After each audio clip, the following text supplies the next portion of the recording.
main god of Egypt. This video is purely for entertainment and does not infringe on copyrights or laws. The rights to the novel and image belong to the original author. We do not claim ownership.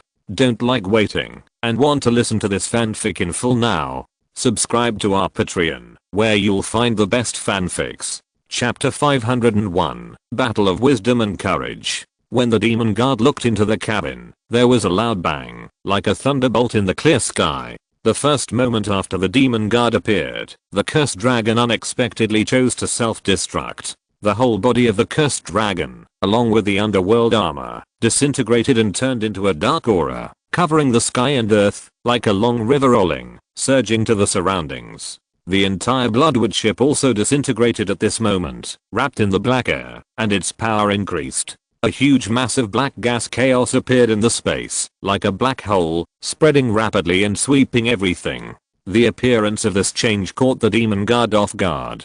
He didn't expect that. As soon as they met, before there was any substantial contact, the cursed dragon would rely on its own disintegration to form a driving force strong enough to annihilate the void and wrap him within the attack range. Swish. Suddenly, the black gas chaos was broken from the inside out by a force, and the demon guard walked out of it in a slightly embarrassed manner. He walked out of the core of the cursed black energy explosion, only suffering some minor injuries, with bloodstains at the corners of his mouth, but he was not seriously injured, which showed how powerful he was. A petty trick. You want to use this explosion to completely wipe out the departing aura, and make it difficult for me to track him down. It's a waste of effort. The demon guard sneered. His words sneered. The next moment, a compass-shaped dark metal object appeared in his hand, and time and space symbols kept jumping out of it. The demon guard stared at the compass in his hand and thought, before we set out, the Saint Master told us that Fang Sui was very good at making changes. To prevent him from escaping, the Saint Master specially picked a strand of key corresponding to Fang Sui and placed it in the time-space lock compass. It can be used to search for Fang Sui's traces. It can be used 3 times in total. Let's see where you can run.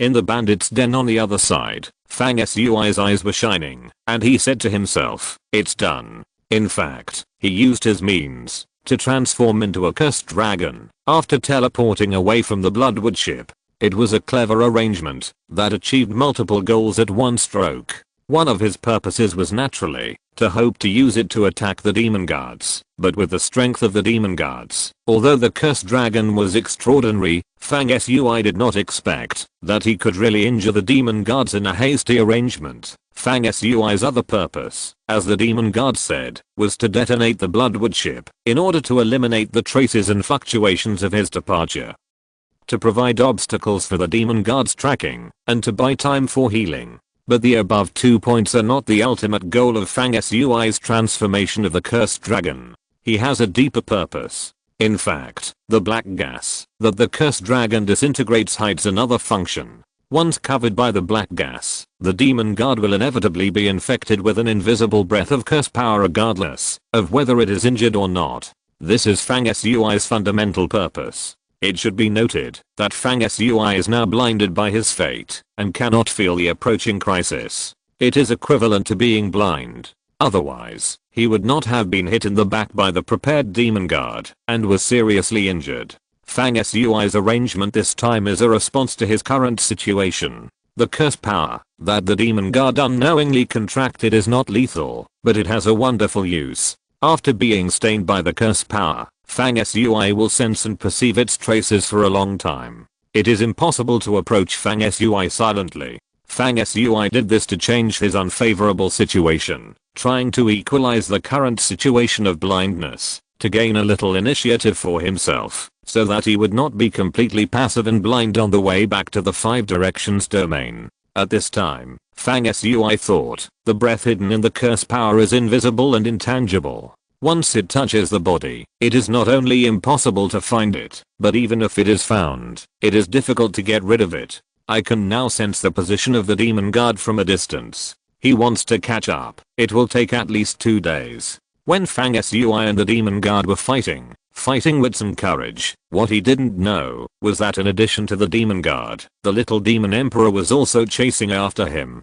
On the star, where the bandit's nest is located, everything is bleak, and it is late autumn. In the early morning, the sun rises and the sky is clear and blue. On the vast wasteland, where the bandit's nest is located, the weeds that have restrained their vitality, and prepared to resist the cold winter sway in the wind and rustle. Fang Sui was teleported from the Bloodwood boat to the bandit's lair. After walking out of the teleportation array, he was in a dimly lit stone room. There were dense teleportation patterns under his feet, and the light was flowing. He knew after a quick look that this was a secret room in the old man's house. The old man opened the teleportation array here and went to the Bloodwood boat with many G, while Fang Sui came here from the Bloodwood boat with the help of the teleportation array. Anubis beside Fang Sui walked out of the stone room to explore it, and soon came back to report, "Lord, this is an underground secret room. There is a long corridor outside that leads to the ground. The entrance and exit are very hidden, and no one will come in casually. Lord, you can rest assured to heal your wounds. I'm here to protect you."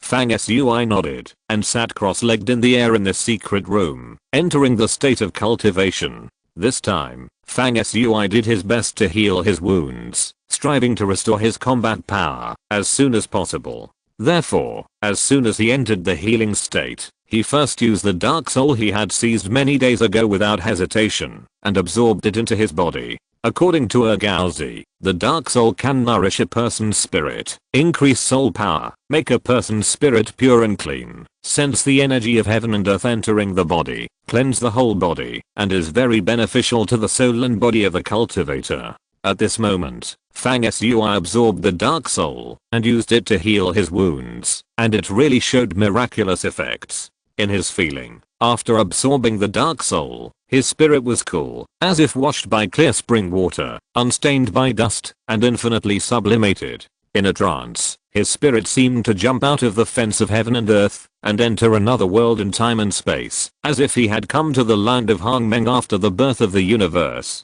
Fang Sui felt that his spirit and consciousness were wrapped in chaos, and his heart was peaceful and happy, as if he had returned to the mother's womb. He had the idea of absorbing the chaos perceived in his consciousness, and the next moment, these chaos really passed through a mysterious channel, and were led by Fang Sui's thoughts, and trickled into his body. At this time, Fang Sui's pores were all open, corresponding to the legendary 126,000 glass worlds, and began to absorb and exhale the oldest Taoist force between heaven and earth, cleansing the body, and nourishing the soul. After Fang Sui was injured, his body was always shaking and unstable, and even showed signs of breaking. At this moment, the divine land slowly recovered its stability. The 5 suns in the Sea of Consciousness also used this Taoist force as firewood, and the flames were blazing, illuminating the universe in his body. Then his whole body began to surge and burn, like a phoenix bathing in fire.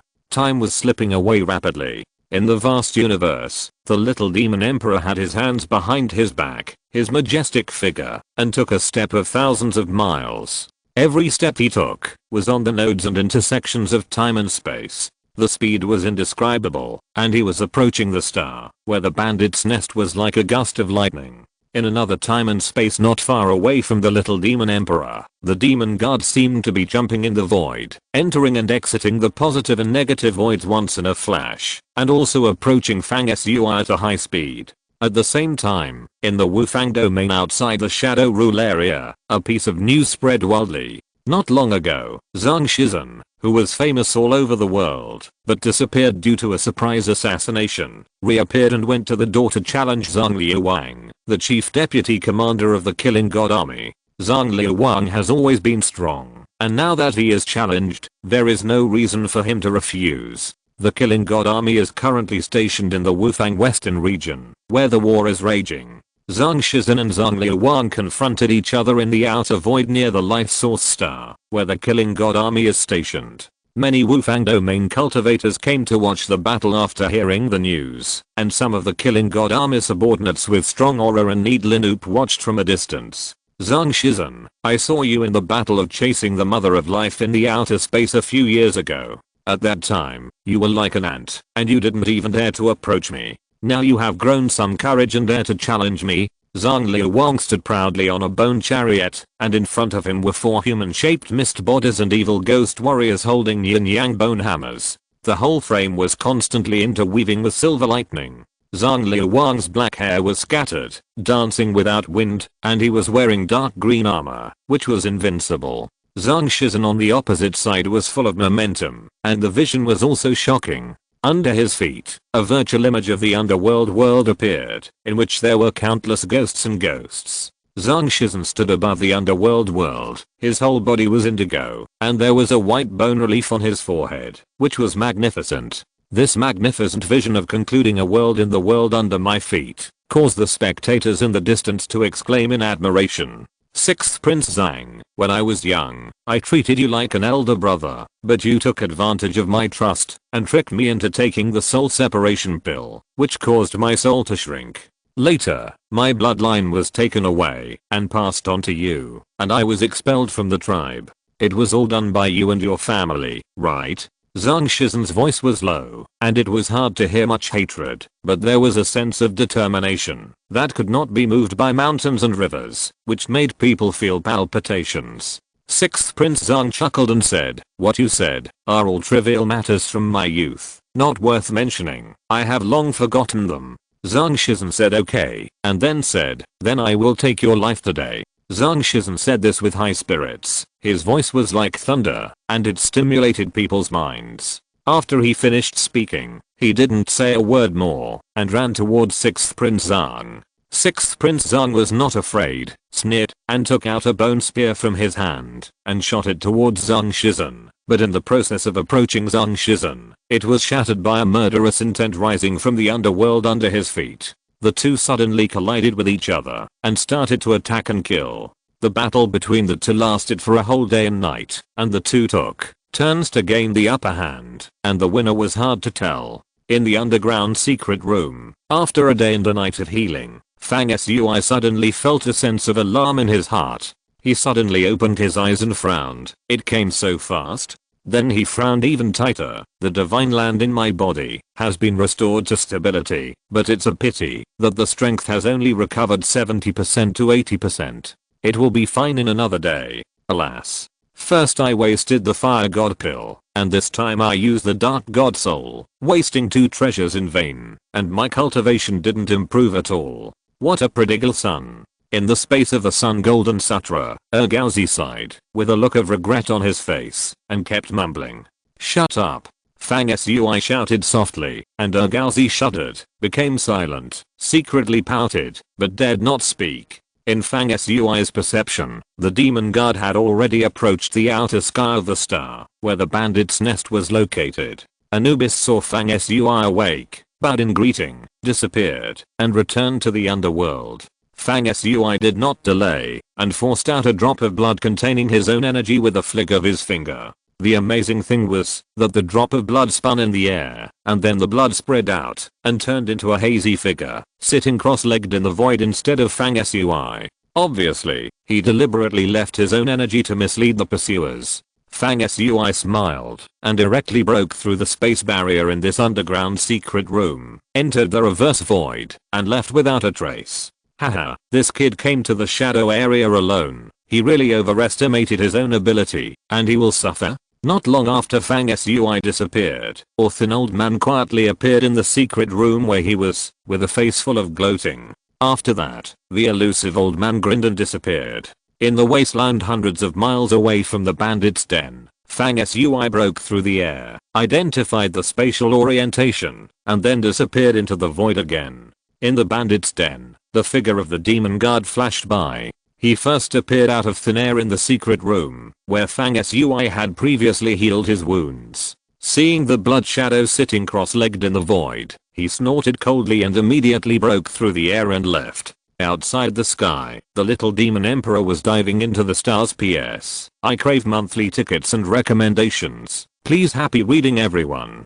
Chapter 502, Secret Pass. A complex area with mountains and valleys, mist rising and beasts roaring. A chariot surrounded by chaos was flying through the air, galloping through the peaks, as fast as an eagle flying through the sky. At this moment, a voice suddenly sounded in the air, shaking the mountains. Chaos Girl, we calculated that you would choose a complex mountain terrain to walk through in order to avoid pursuit, so we have been waiting for you in Lion-G Mountain for a while. This time you are ambushed, where can you run?" As the voice sounded, the Dark Saint in black armor tore through the void and walked out, blocking the Chaos Chariot. At the same time, Wu Shen's warm and gentle voice also sounded. "Chaos Girl, why don't you take the chariot yourself, and let's end it peacefully? The Dark Saint just wants your Chaos Beast, and I don't have any ill will towards you." Wu Shen's voice sounded, but he did not show up. The position of the sound was also changing,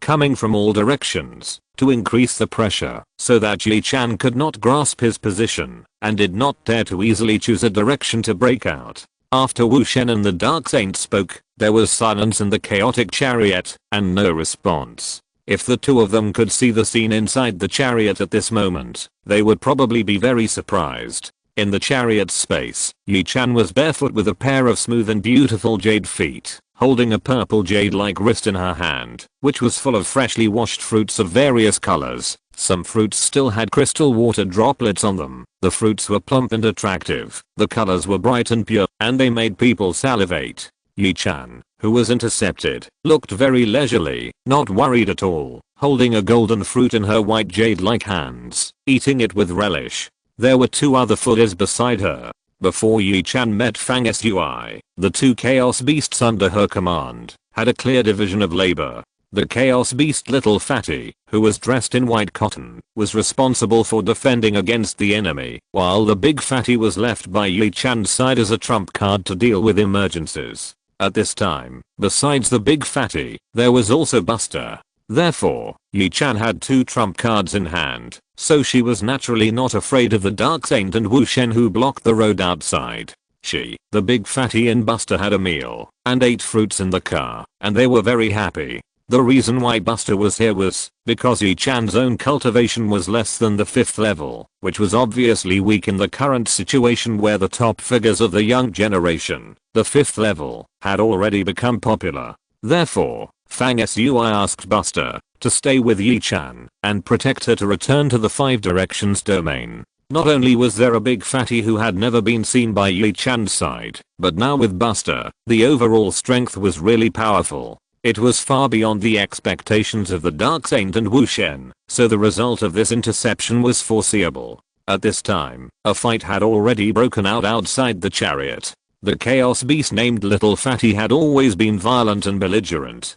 After the Dark Saint appeared, it rushed over directly, breathing out a stream of chaos ki, evolving a myriad of fighting methods, and fighting the Dark Saint in full swing. When Wu Shen also came out of his invisible state and wanted to join the battle, Buster immediately rushed out to fight Wu Shen. In this way, the Dark Saint, who was fighting Little Fatty alone, was not at a disadvantage, but it was impossible for her to stop Little Fatty. The two sides entangled in the mountains for about 10 minutes. Buster was the first to whistle and pull away. His figure disappeared, and the Chaos Chariot on the other side also tore through the void and escaped calmly.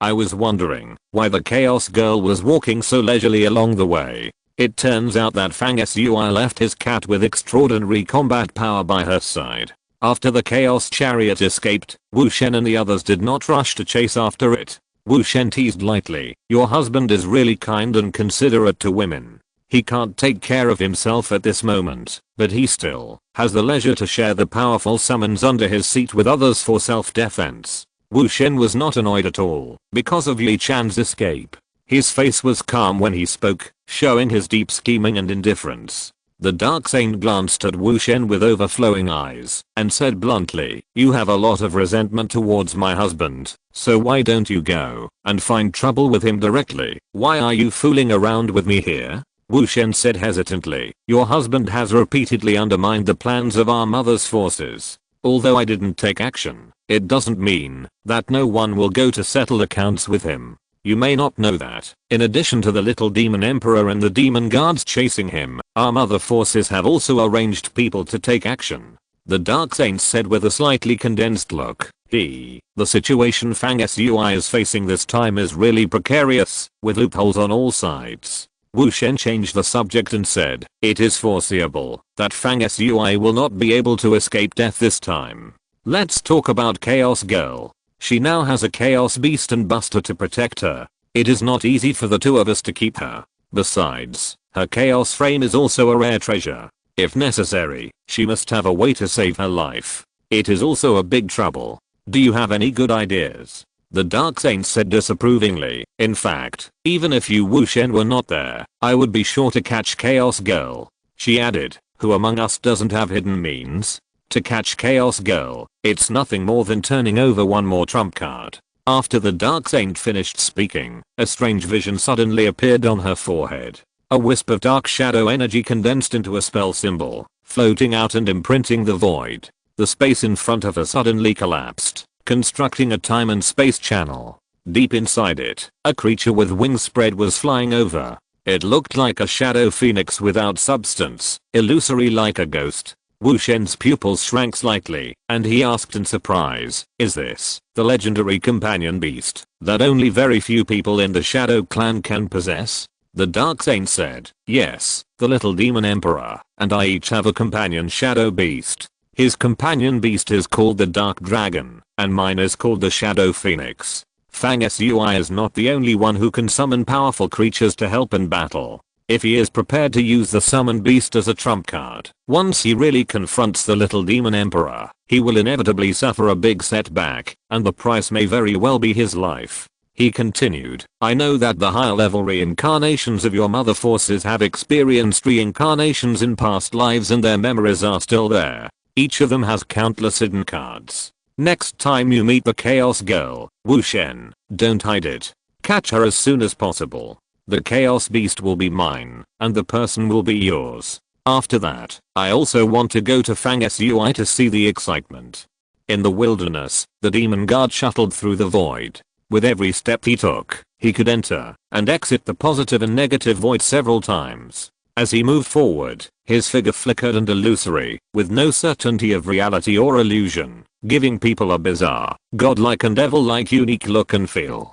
The demon guard used this skill of shuttling through the void to track down Fang Sui's whereabouts in both the positive and negative spaces at the same time, with an incredibly fast speed. Unfortunately, during the chase, the demon guard could clearly sense that Fang Sui's aura was not far ahead. Even when he first chased him out of the bandit's nest, he saw Fang Sui from a distance, and almost fought with Fang Sui. Unfortunately, every time he was about to catch up with Fang Sui's aura would inexplicably disappear, and then the distance between the two sides would be widened again to more than hundreds of miles. At this time, more than half a day had passed since the demon guard chased out of the bandit's nest. Except for the first time, which was the most thrilling, the two sides were within sight. After that, the demon guards could only sense Fang Sui's aura, but never saw Fang Sui's trace. Suddenly, a thought came to the mind of the demon guards who were running fast. Fang Sui's aura was suppressed at this time, and he had lost the precise sense of touch that could resonate with the ethereal power in the dark, understand the enemy's situation, and sense danger.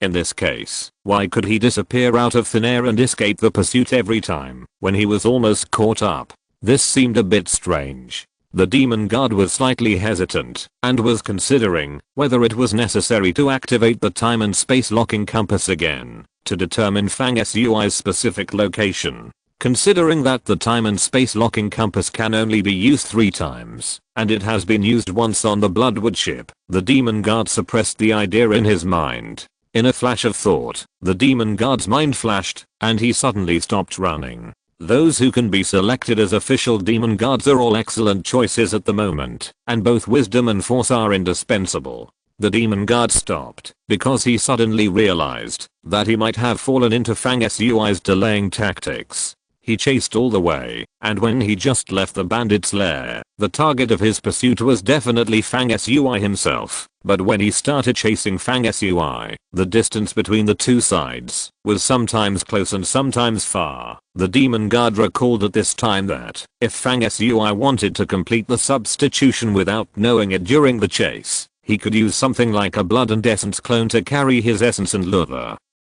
demon guard to chase him, while he secretly withdrew from the chase, and it was not impossible for him to do so. In other words, Fang Sui might have withdrawn halfway through the chase, and the demon guard might not be chasing Fang Sui himself. As soon as this thought came to his mind, the demon guard thought calmly, thinking back to the process of chasing Fang Sui for most of the day. He remembered that not long after leaving the bandit's nest, Fang Sui's real body had appeared at the end of his sight once.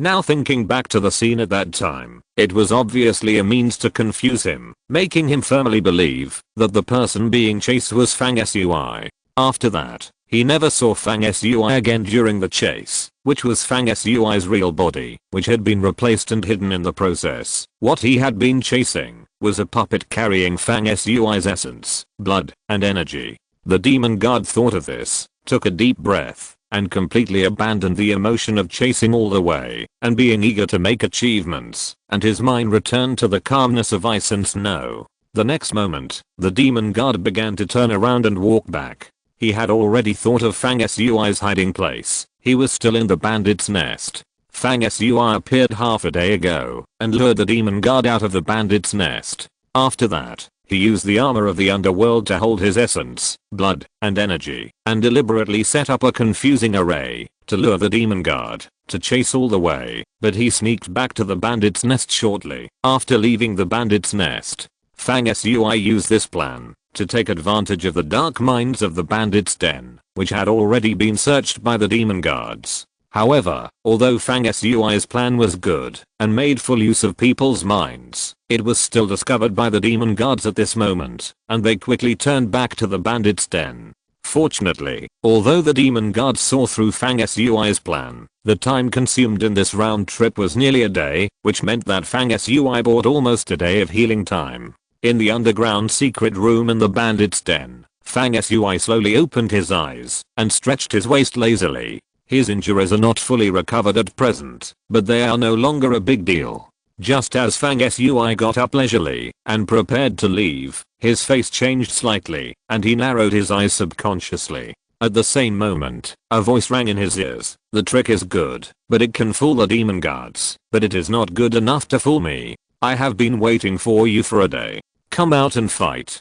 P.S. I crave monthly tickets and recommendations please. Thanks to everyone. Chapter 503, Fierce Battle with the Little Demon Emperor. Hearing the voice, Fang Sui muttered, it turns out that there are several pursuers. They led away one demon guard, and there are others. After my luck was suppressed, my ability to sense and blend with the heaven and earth weakened, and I couldn't detect other people lurking around. This feeling is really bad. Fang Sui stepped forward, and ripples swept through the void in front of him. He merged into the space barrier like a fish into water, and disappeared from the underground secret room. The next moment, Fang Sui broke through the air, but he was already 100 miles away from the bandit's nest. He looked into the distance. It was a late night, when the moon was at its zenith. The stars were twinkling on the sky, showing the depth and magnificence of the night sky. The location of the bandit's nest was a high ground in the wasteland, with occasional hills around it.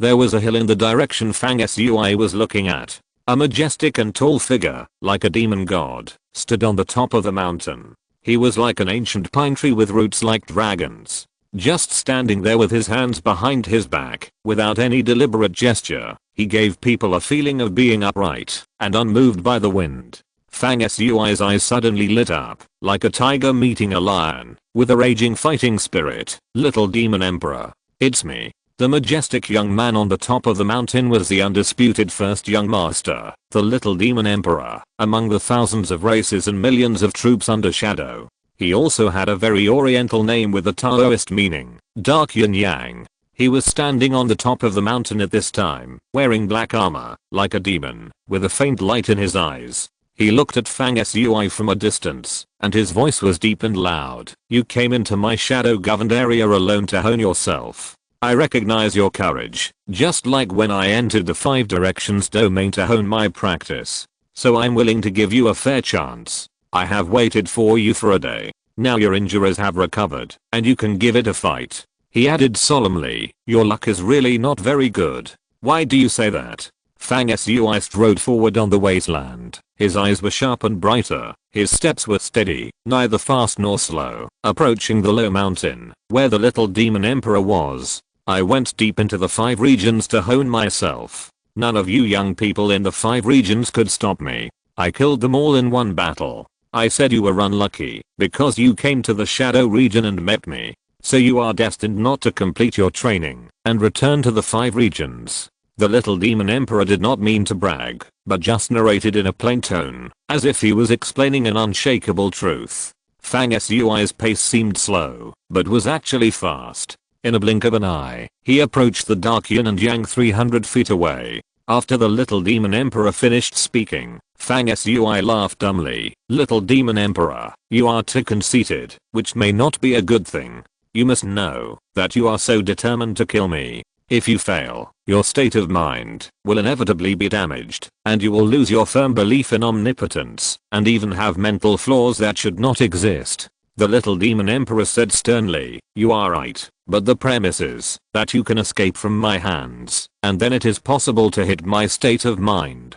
The conversation between the two is full of mysteries. First, Fang Sui launched an offensive with words, trying to plant a hidden danger in the state of mind of the little demon emperor. The little demon emperor immediately saw through Fang Sui's purpose and launched a counterattack. The meaning of his words was extremely confident, and there was another layer of intention hidden. The words of the little demon emperor's words, the premises that you can escape from my hands, were actually a language trap. Once Fang Sui heard this, he really had the idea of escaping in case the situation was unfavorable. Not only was his own fighting will invisibly weakened, but it was also equivalent to indirectly admitting that he was not as good as the little demon emperor. Otherwise, why would he need to escape? If that's the case, Fang Sui has already lost before the battle even started. The two haven't fought yet, but the verbal confrontation already contains many mysteries. If you don't handle it carefully, you will fall into the opponent's calculations and lose before the battle even starts.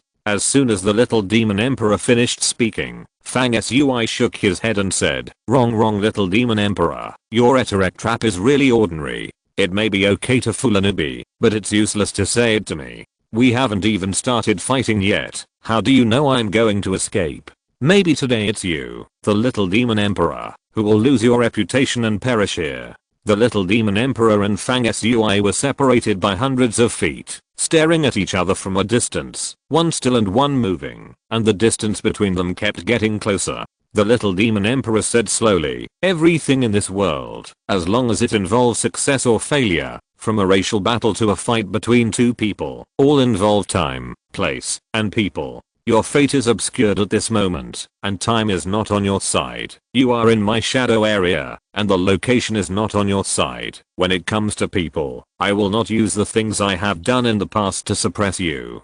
Just to say that my level of cultivation is currently at the peak of the 5th level, and this alone is enough to make me a sure winner. In this way, you have lost all the time, place, and people, and you can be sure that you will lose without a fight. What's the point of quibbling in vain? After the little demon emperor said this, Fang Sui actually nodded in agreement and said, you are right about the time and place, but the most important thing is the people. No one can determine the winner without actually trying it. Isn't it ridiculous for us to just talk here without practicing? Why don't we play a game and know who is stronger and who is weaker? The little demon emperor finally smiled, apparently thinking that Fang Sui's words were quite to his liking. That's perfect. Are you ready? The two were now 100 feet apart, which was the best distance for masters of their level to fight. As the little demon emperor finished speaking, Fang Sui responded casually, since the moment I saw you, little demon emperor, I have been ready. Then he said with high spirits, little demon emperor, just come at me. The little demon emperor's eyes lit up, and he shouted okay. At the same time as the voice sounded, there was no time interval at all, and a fist suddenly appeared in front of Fang Sui's eyes, like a mountain and a river pressing down on his head. The little demon emperor's movement ignored the distance at all, and was so fast that it was unbelievable, and he punched in front of Fang Sui. Just with this ghostly speed, if it was another opponent, this one blow would kill him on the spot. However, Fang Sui had expected this. When the little demon emperor blurted out the word good, he stretched out one hand forward and the other hand behind him, with both hands separated in front and back, and the power of Taoism was like yin and yang, one attack and one defense, which was wonderful. When the fist came, Fang Sui's hand suddenly moved up, integrating the gravity of the Dark Mountain in his body, and used his forearm to cross the wrist of the little demon emperor, and took advantage of the situation to move his fist. As soon as the hands of both parties touched, they felt the power surging from each other's hands like the ancient barbarian mountain, which was extremely heavy and could shake the sky and the earth. The next moment, Fang Sui failed to push away the little demon emperor's fist as he wished, and the little demon emperor failed to hit Fang Sui's forehead. Fang Sui's arm was on the little demon emperor's wrist, and the little demon emperor's fist paused slightly, and then hit forward again, but Fang Sui had already used the moment of stagnation to turn his head to avoid it. In the end, the fist passed by his ear with a woo sound, like a dull giant pillar sweeping past, shaking like thunder. Fang Sui's reaction was extremely fast. While dodging, he had already begun to plan to seize the initiative of the second move. Therefore, when the little demon emperor's fist swept past his ear, Fang Sui tilted his head and sank his waist slightly. After a short period of accumulation, he suddenly straightened his body, raised his shoulders, and hit the little demon emperor's chest with lightning speed, showing a brave attack of shouldering a mountain. Fang Sui's reaction was extremely fast, and the little demon emperor was not slow either. He failed to hit Fang Sui with his punch, and immediately changed his move, pressing his arm down with unparalleled sharpness, and used his elbow to meet Fang Sui's shoulder, like a heavy hammer to crack the ground. Boom. The two hit each other, one rushing up, and the other pressing down. Fang Sui's shoulder integrated the strength of his whole body, and the phantom of a sacred land emerged, while the little demon emperor's elbow gave people a feeling of being indestructible and unbreakable. The two's attacks collided with each other, as strong as two stars colliding. With a loud bang, the surrounding void was washed away by the pressure of the collision, collapsed in pieces, and countless cracks appeared. Since the two fought, their moves were not only as fast as flowing light, but also all at their fingertips, with sharp changes. In a flash, they crossed each other and clashed head-on. Their fighting style not only competed in strength, but more importantly, in reaction, speed, and even comprehensive qualities such as on-the-spot response. Therefore, although the fighting time was short, it was comprehensive. As long as there was a shortcoming, the opponent would seize the opportunity to fight, and life and death would be in an instant. At this time, after the collision, the two's bodies were like flowing clouds and water, without any pause. The first reaction was to seize the opportunity, and seize the initiative for the next move. Neither of them took advantage of the previous attack. Fang Sui's shoulder was pressed down by the elbow of the little demon emperor. After the collision, their moves were blocked and forced to change. Coincidentally, neither of them used any fancy moves or unnecessary actions, but tried to strike the opponent in the shortest, fastest and most powerful way. Fang Sui kicked out with his left leg in the next moment after his previous move was blocked. This horizontal whip kick was so powerful that, even if there was a mountain in front of him, it would collapse and break. Moreover, when Fang Sui kicked out, a strange phenomenon occurred. A scorching sun suddenly jumped out, shining in all directions, and instantly illuminated the darkness of the night. After the scorching sun appeared, it rushed towards the little demon emperor with a thunderbolt. Fang Sui attacked this time with one move and two styles. The scorching sun hit the little demon emperor's waist and ribs, and the scorching sun hit his chest. On the other side, the little demon emperor had always had a stern face, and was calm since the fight. When Fang Sui's attack came, a black gas like a big dragon suddenly coiled on one of his arms, and rolled towards Fang Sui's leg like a strange python entwining a mountain. The little demon emperor pointed out with his other hand, and the shadow magic energy at the tip of his finger flowed and pressed towards Jiaoyang, who was rushing towards him. Crack. This time Fang Sui took the lead in the attack, but unfortunately he still didn't get any advantage. Jiaoyang was poked by the little demon emperor's finger and suddenly shattered into thousands of fireworks, flying in all directions. The attack on the leg was caught by the shadow magic energy of the little demon emperor, like kicking cotton wool, without any effort, and failed to achieve success. Then the two of them changed their moves again, and the speed was faster. In this world, two figures that suddenly rose and fell, like black lightning, appeared. The little demon emperor and Fang Sui moved and intertwined in the void and fought for hundreds of rounds in an instant, but there was no winner. The contest of fists and feet and strength was evenly matched. The little demon emperor seemed impatient and shouted in a deep voice, and the fighting method changed immediately. Suddenly, the pressure of the surrounding heaven and earth increased dramatically, and strange phenomena appeared. Within 100 miles, with the little demon emperor as the center, a strong and strange force field was formed. A huge black hole appeared in the night sky, like a monster's magic eye, slowly spinning and pressing towards Fang Sui. At the same time, the spiritual power of the little demon emperor firmly locked Fang Sui's soul. This attack was unavoidable. At this point in the battle, the two men turned from the collision of their own power to a contest at the level of magical powers. The next moment, a monstrous murderous intent surged out of the black hole in the sky manifested by the little demon emperor, and a grey-black storm swirled out and approached Fang Sui. At this moment, Fang Sui's long hair danced angrily, and he blurted out a violent shout, as if a thunderbolt had exploded from the ground, and shouted in a deep voice, "Get up! P.S. I crave 4 monthly tickets and recommendations please. Thanks to everyone." Chapter 504, Upheaval. The moon was past the zenith, and the night was halfway through, when a deep shout came out. Fang Sui bent his knees and squatted, touching the ground with one palm, bending his 5 fingers like dragon claws, making an upward gesture, as if he was going to grab something from under the earth. No one could have imagined in advance that what Fang Sui grabbed from the ground was a mountain. Following Fang Sui's gesture, a mountain and river broke out of the ground in front of him. The ground bulged at this moment, and the earth waves rolled. A mountain and river broke out of the ground at an incredible speed, and quickly grew and increased. A majestic peak broke out from the ground, and rushed into the sky. The shock of this scene is self-evident. The earth and rocks on the ground were flying and shaking. The ground was undulating like a tide, and the power of the thick earth was surging.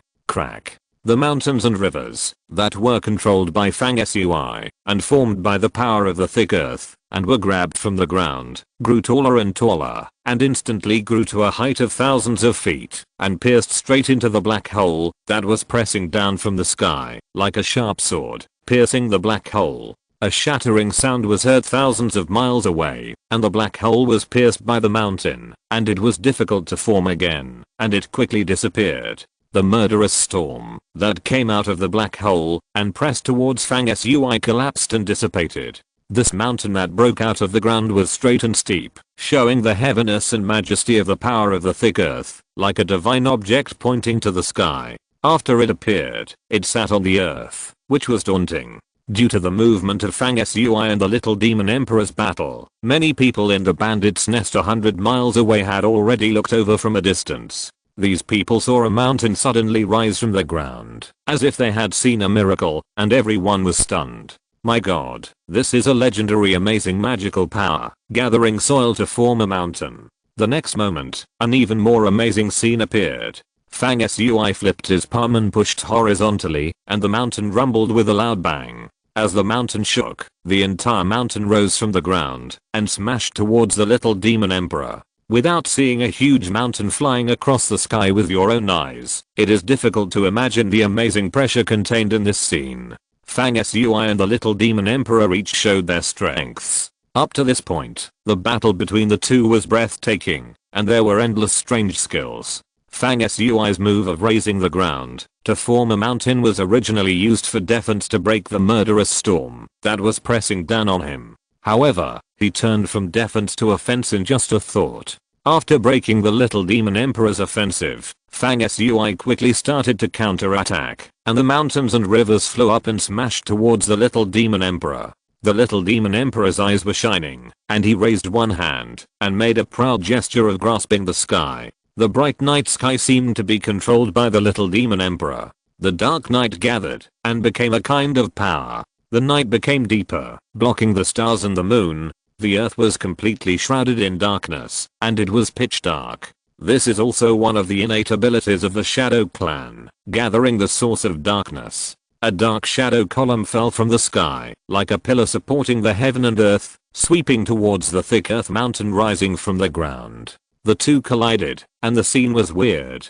the mountain quietly collapsed in the darkness without making any sound. Of course, the pillar of heaven derived from darkness was also dissipating rapidly. Full. Fang Sui shouted again, turned his hand and pressed down, and the mountain and river, that had broken into countless soil and rocks, and scattered and fell in all directions, as if time and space were reversed, restored and recombined together, and became a mountain again. Then the mountain and river quickly fell back into the soil, as if there was a deep pit under the earth, and the entire mountain sank silently under the earth and disappeared. The ground completely calmed down, and the almost miraculous scene that appeared earlier was like an illusory dream. However, although the mountains that rose up from the underground disappeared, there was a faint vibration that was awakened from deep underground and resonated with Fang Sui, like an underground volcano, ready to go. The vast earth seemed to have life at this moment, communicating with Fang Sui.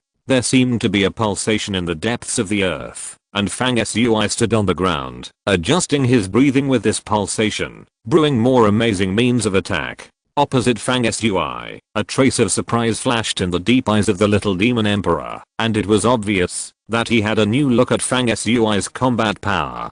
Controlling the power of thick earth and scorching sun, or the power of stars and fire, these two abilities of yours are the fundamental source of power that is indispensable for building a world, and are part of the highest level of time and space rules. Your combat ability is really far beyond my expectations. The little demon emperor put one hand behind his back, his feet left the ground, and stood in the air. The force field he formed with himself as the center was steadily increasing in pressure, becoming thicker and thicker. All the rules and forces within 100 miles were collapsing towards him at an increasingly faster speed. He was like a human-shaped black hole, as if to devour everything. Fang Sui ignored the increasing terrifying force field of the little demon emperor, and said indifferently, "Has anyone told you that you are always so high and mighty, thinking that you are the best in the world, and commenting on others' strengths and weaknesses at will? This is very annoying." The little demon emperor frowned and said nothing. Fang Sui continued, "The path of cultivation is long and arduous, with no end. Who dares to say that he has reached the peak that no one can reach? And there are so many geniuses in this vast universe. Little demon emperor, you look down on the world and think you are invincible in the contemporary world. You are really a frog in the well, laughing at others at 100 steps. Just for now, you are not the first among the young generation. Of course, I'm not either." The little demon emperor's eyes flashed, as deep as the void, and he said in a deep voice, "Whether I'm the first or not is not for you to judge, and I don't want to argue with you unnecessarily. I only ask you, if you don't have the invincible belief of claiming to be the first in your mentality, how can you climb to the top and surpass everything?" Fang Sui shook his head and said, "Confidence can be there, but it does not necessarily have to be reflected in external behavior. Confidence in invincibility refers more to inner will. Like the little demon emperor, you show the style of a master everywhere, and it is not necessarily without the burden of fame. This shows that you are not far from losing your original intention and standing still." Fang Sui's words were very impolite, and they touched the foundation of the little demon emperor's state of mind. Unexpectedly, the little demon emperor did not rush to refute after hearing this, but instead looked thoughtful. Fang Sui stared at the little demon emperor with his eyes, and for the first time, he felt awe. The little demon emperor was a man who did not show any emotion, had a gloomy personality, and was firm in his beliefs. As his opponent, Fang Sui was able to reflect and ponder after listening to what he said at this time, and ponder the truth. Such a person is indeed terrible. If the little demon emperor is always arrogant and conceited, thinking that no one can match him, then as the saying goes, too hard is easy to break, and he will fall from the top. Even if he is brilliant, his ultimate achievement will be limited. However, a person who can sum up experience and make continuous progress is completely different. A basic condition for all successful people in the world is to accumulate experience from countless failures and setbacks, improve themselves, and become truly invincible. There is no doubt that the little demon emperor is showing this quality at the moment. He is thinking about Fang Sui's words and drawing useful nutrients from them. At this moment, Fang Sui even regretted saying the previous words, which made the little demon emperor reflect. However, Fang Sui is also a man with a heart larger than the sea. He has never been afraid of anything. He changed his mind and laughed. Even if the little demon emperor can keep improving, how can we know that I, Fang Sui, am not the same? Since everyone is making progress, it depends on who stands at the commanding heights of the pyramid first. What's there to be afraid of? What's more, in today's battle, he might die here, and there will be no future. The thought flashed through Fang Sui's mind, and the contemplative look in the little demon emperor's eyes disappeared. He looked at Fang Sui, and there was an unprecedented prudence and solemnity in his flickering and awe-inspiring eyes. The next moment, the two of them attacked again at the same time, and the war ignited, turning the sky upside down. With the sound, a force surged out from the depths of the earth that had been brewing for a long time under Fang Sui's feet, and it completely broke out. This time, the scene that Fang Sui showed was even more magical. The boundless and vast earth turned into a thick ocean of earth. Above the ground, a huge wave rose, like a tide, forming a 10,000-foot high wave, and slapped the little demon emperor. Has anyone seen the earth suddenly roll up huge waves, and the ground within hundreds of miles was full of flying sand and rocks, and the earth turned into a sea, ups and downs. The ground was surging endlessly, and the towering earth waves were getting higher and higher, and it really showed a turning point. Fang Sui stood at the highest point of this earth wave, like a god. As the earth wave rose, he ascended to the vast starry sky in an instant, and he could reach out and touch the stars and the moon. In the bandit's nest 100 miles away, there was an uproar at this moment. Countless people looked at the scene in the distance under the bright moonlight, and they all looked stunned. This battle tonight is destined to make many people unforgettable and memorable for a lifetime. The little demon emperor, who launched the attack at the same time as Fang Sui, was no less powerful. The force field he manifested crushed the void in front of him, tore open the space barrier, and formed a space-time channel. Everything around was collapsing into the space-time channel, and disintegrating into nothingness. You are barely a worthy opponent. After you die, I will send your body back to the Five Directions domain. The little demon emperor stood in the air, his figure proud and solemn. Fang Sui sneered and said nothing. At this time, the earth wave tide had already approached the little demon emperor with the force of a heavy mountain, destroying everything. This earth tide gathered the power of thick earth, weighing more than 1 billion jin, enough to crush everything. Bang! When the earth wave rolled head on, the space-time channel in front of the little demon emperor was like a huge mouth that devoured people, distorting the rules of space and time. The approaching earth wave shrank inexplicably, and was eventually swallowed into the space-time channel, and dissipated into nothingness. However, there were endless earth waves after that, one after another, pressing towards the little demon emperor. In this battle between Fang Sui and the little demon emperor, the two first used their own moves and strength to attack and compete, and then launched a collision involving the level of magical powers, which was earth-shaking. At this moment, there was a trend of competing for the depth of each person's cultivation, and the two were consuming each other. At this time, the little demon emperor seemed to have the upper hand, at least on the surface. It should be noted that his realm is higher than Fang Sui's, and his internal strength is naturally deeper. Both sides consumed each other, and in the end, the little demon emperor had a greater chance of winning. Time passed quickly, and at the end of the world in the distance, a ray of dawn suddenly appeared, and the morning was approaching, and the dawn was just beginning to appear. Just as the two of them were showing their magical powers and fighting fiercely, and the onlookers were amazed from time to time, the little demon emperor and Fang Sui, who were in the battle, felt the same sensation at the same time, and looked in the same direction together. PS. I crave for monthly tickets and recommendations please. Thanks to everyone. Chapter 505 The Unlucky Guy Who Attacked Fang Sui. Someone was approaching at a high speed. It was the demon guard who had fallen into Fang Sui's trap and was returning. He was still hundreds of miles away, but in his rage, he had already released his aura, and showed his fighting spirit. His voice broke through the air. Fang Sui, do you dare to fight me face to face? The demon guard had obviously found it difficult to grasp Fang Sui's ability to change after several contacts. Therefore, as soon as he appeared, he immediately challenged Fang Sui to a direct fight, hoping to win the battle and kill Fang Sui cleanly and end this chase.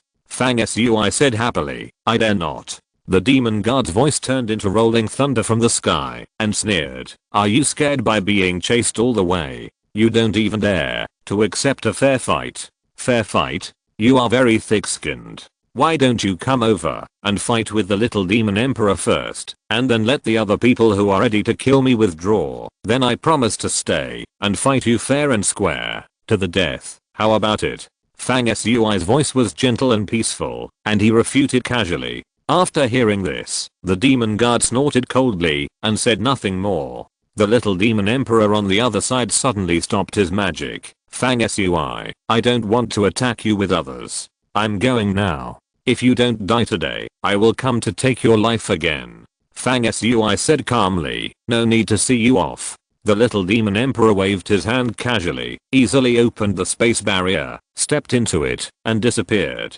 Fang Sui still stood on the earth wave, glanced at the demon guards coming from far away, and thought to himself, although the battle between me and the little demon emperor is still undecided, it is the best result. If we continue to fight, regardless of the outcome, the consumption will be too great, which will do me more harm than good on my way back to the 5 directions domain. Before Fang Sui finished his thoughts, something unexpected happened to him. A fierce creature with butterfly wings and a snake body, which looked like a flying dragon of a different species, suddenly broke through the air from a few feet away from Fang Sui. This alien dragon beast is about 3 meters long, with 4 butterfly wings. Its body is as black as dark ink, and there are dense dark blue lines on its body. Its butterfly wings flap, emitting a wave that blends perfectly with the void, so it glides out from the void without causing any waves or movement. Not to mention that Fang Sui's luck is suppressed now, and his senses are not good. Even under normal circumstances, it would be difficult to detect the approach of the alien dragon. On the head of the alien dragon, there is a thin man squatting. At first glance, he almost blends into the alien dragon, and is difficult to find. The man's eyes are cold, his hands are staggered, and a dark blood-colored thread is stretched out. He throws his hand towards Fang Sui's neck, obviously preparing to cut off Fang Sui's head and kill him with one blow. The alien dragon screamed with anger and also attacked. One of its butterfly wings was like a knife, cutting Fang Sui's chest and abdomen.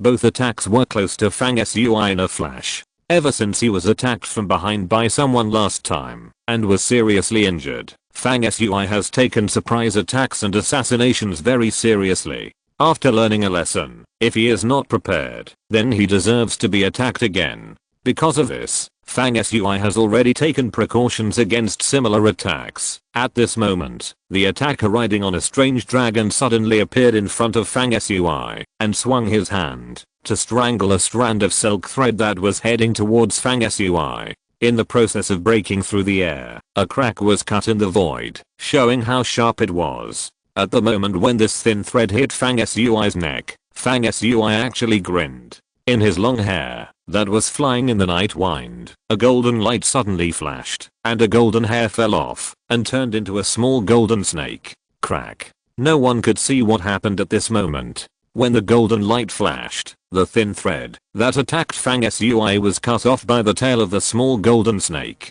The dragon swept one of Fang Sui's butterfly wings, but it was stopped by the golden snake's tail, and it could no longer move. At the same time, the snake's tongue flickered as fast as a meteor. The attacker was reduced from an assassin to a victim. His forehead was touched by the snake tongue of Ulaius, who had been dormant in Fang Sui's hairline for a few days, on guard against a sneak attack. It suddenly broke, and a shocking hole appeared. He was dead in an instant. The next moment, the scene was even more frightening. Ulaius roared, and his body rolled in the air. His body size suddenly increased. In a blink of an eye, he became a behemoth nearly 1,000 feet long, a golden cobra, lying in the void like a mountain. His neck stretched horizontally like a flying wing, and he opened his mouth wide, swallowing the ferocious dragon that broke through the air into his stomach, leaving no hair behind. Such a huge golden cobra, lying in the void, is like a golden river hanging in the sky, competing with the stars for brilliance.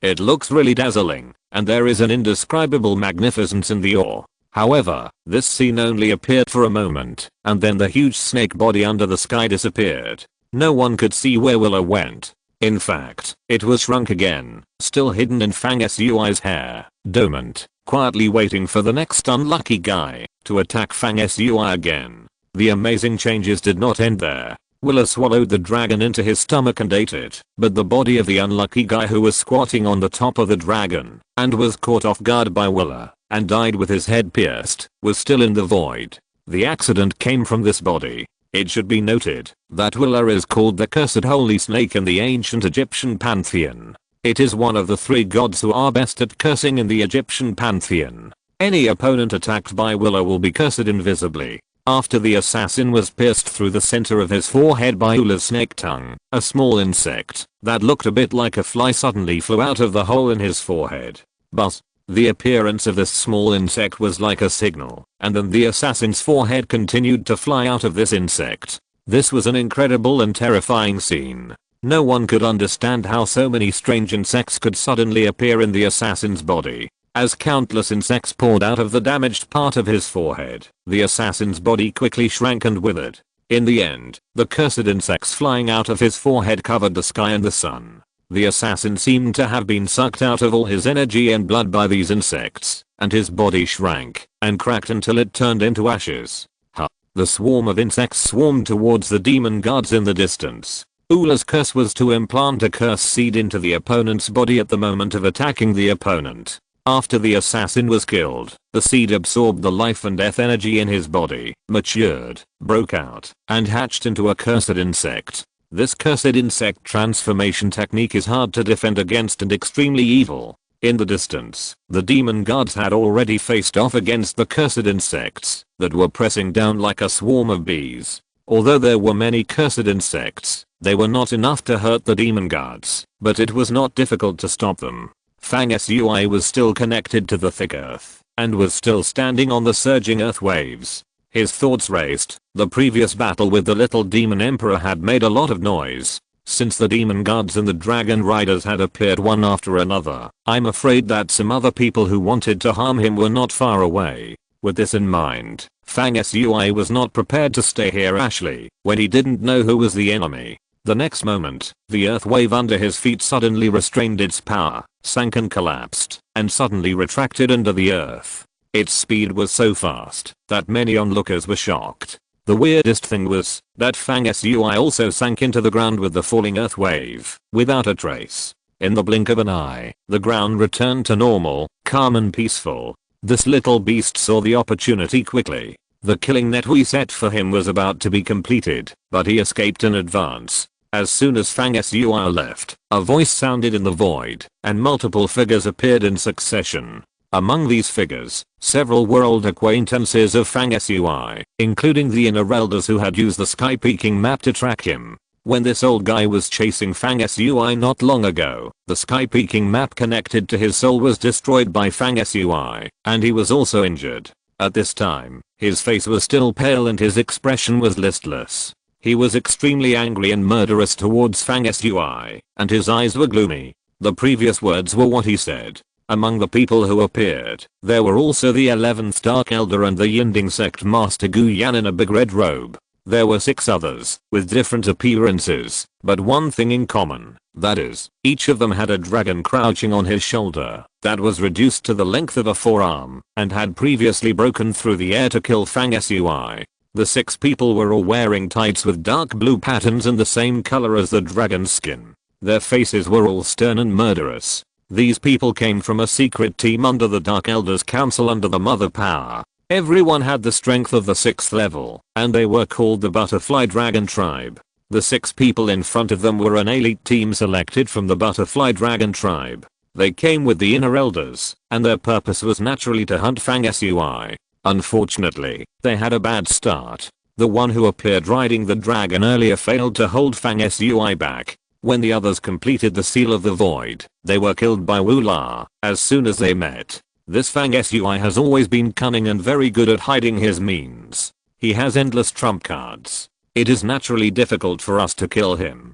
The leader of the Yinding sect, Gu Yan, spoke, and his tone seemed to be not surprised that everyone failed to catch Fang Sui. In fact, up to now, after many battles with Fang Sui, Gu Yan and the 11 Dark Elders and others have more or less felt a little frightened by Fang Sui's unpredictable ability. This can be heard from Gu Yan's words. He no longer has much hope of catching Fang Sui. The leader of the 6 butterfly dragon tribesmen is a middle-aged man with a face as cold and hard as a sculpture, like a dead person, and even his dark green pupils only move once after a long time. He is thin and stares at Gu Yan coldly, saying sarcastically, "Master Yinding, are you scared by Fang Sui? What nonsense are you talking about?" This time, our butterfly dragon tribesman went out in person and brought the star ball. It's just a piece of cake to catch Fang Sui. How difficult is it? Gu Yan was interrupted in person, shocked and angry, and wanted to ask back, "Since you are so powerful, how come Fang Sui killed one of you as soon as we fought?" However, Gu Yan was extremely wary of the leader of the butterfly dragon tribe, and did not dare to refute him. At this time, the leader of the butterfly dragon tribe took out a crystal-like sphere, which was covered with mist. It was the star ball he mentioned. This star ball contained secret power, and its function was to search for fixed targets within the range of a star, helping them track Fang Sui's whereabouts. Then the butterfly dragon leader activated the secret technique, chanting something in his mouth, to drive the star ball to operate. The star ball lived up to everyone's expectations, spinning around, and gradually an image appeared from the inside, and everyone looked at it together. Everyone was stunned when they saw it. PS. Have a nice weekend everyone. If you're listening to this novel on a channel other than Fanfic World, it means they downloaded and uploaded it without effort. We cordially invite you to visit our channel, Mundo Fanfic Novelos. There you'll find the original version of this story and you can explore many other novels of various genres. We're waiting for you to immerse yourself in a world of incredible novels. Chapter 506, Entering the Earth. The star ball has a very magical effect. It is good at tracking the key, and can help everyone find Fang Sui's whereabouts. However, although the power of the star ball is magical, it cannot create something out of nothing, and find Fang Sui out of thin air. The way it works is to rely on the invisible and immaterial key that Fang Sui just left, but remained in the void, and trace back to the source to find Fang Sui's whereabouts. At this time, the star ball was driven by the butterfly dragon leader. The spell patterns inside the ball flickered, interweaving and gradually forming a hazy picture. The picture inside the ball suddenly darkened, showing the scene under the ground. Fang Sui had previously escaped underground and left. Therefore, when everyone saw the picture in the ball turned underground, they were all happy, and felt that there was hope to trace Fang Sui's whereabouts. Next, the images displayed by the star ball kept changing, going deeper and deeper under the earth. In a blink of an eye, it showed a depth of tens of thousands of feet underground. The images continued to go deeper, showing dark rivers, rocks, magma, and even underground creatures deep in the Earth's core.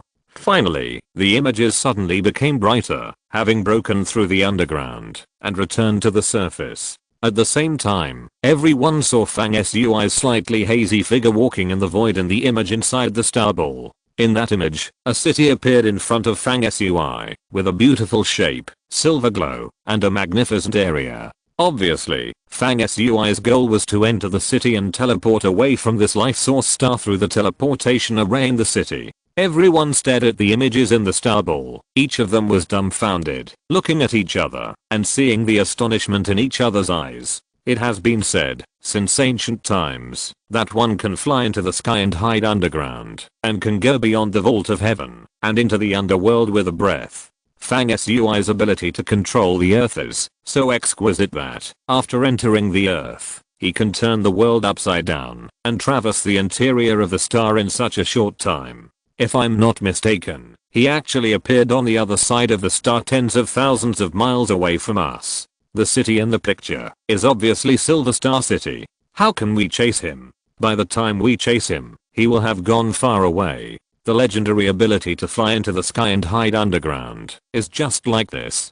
Several people who were paying attention to the star ball talked among themselves. They all felt incredible that Fang Sui used the power of the Earth's thick soil to cross the Earth's crust and escape to tens of thousands of miles away. The leader of the butterfly dragons who controlled the star ball also frowned, and his eyes turned slightly, saying, "This kind of magic of entering the earth is actually not that great. Compared with the soaring into the sky for millions of miles in one breath, straight into the sky, this kind of cross-cutting through the two ends of the bottom crust with the help of the power of the thick earth is just a small path." Gu Yan secretly curled his lips when he heard this, thinking that compared with the great magical power of soaring millions of miles in one breath, straight into the sky of immortals and mortals, almost ignoring the distance, cross-cutting through the earth's crust, may be a small path, but you were one for me to see. Of course, Gu Yan only dared to mutter this in his heart, and would never say it to his face. The next moment, under the command of the inner elder who had a gloomy face and wanted to kill Fang Sui, they immediately took action. They took two-pronged approach. One of them tore open the void and quickly chased in the direction of Fang Sui, and the other part prepared to go to the nearest large city and teleport to Fang Sui's location. In a blink of an eye, the team chasing Fang Sui disappeared completely. Before leaving, Gu Yan took a special look at the direction of the demon guards and found that the demon guards had already gone ahead of them. After killing the curse insects that rushed towards him, they had disappeared.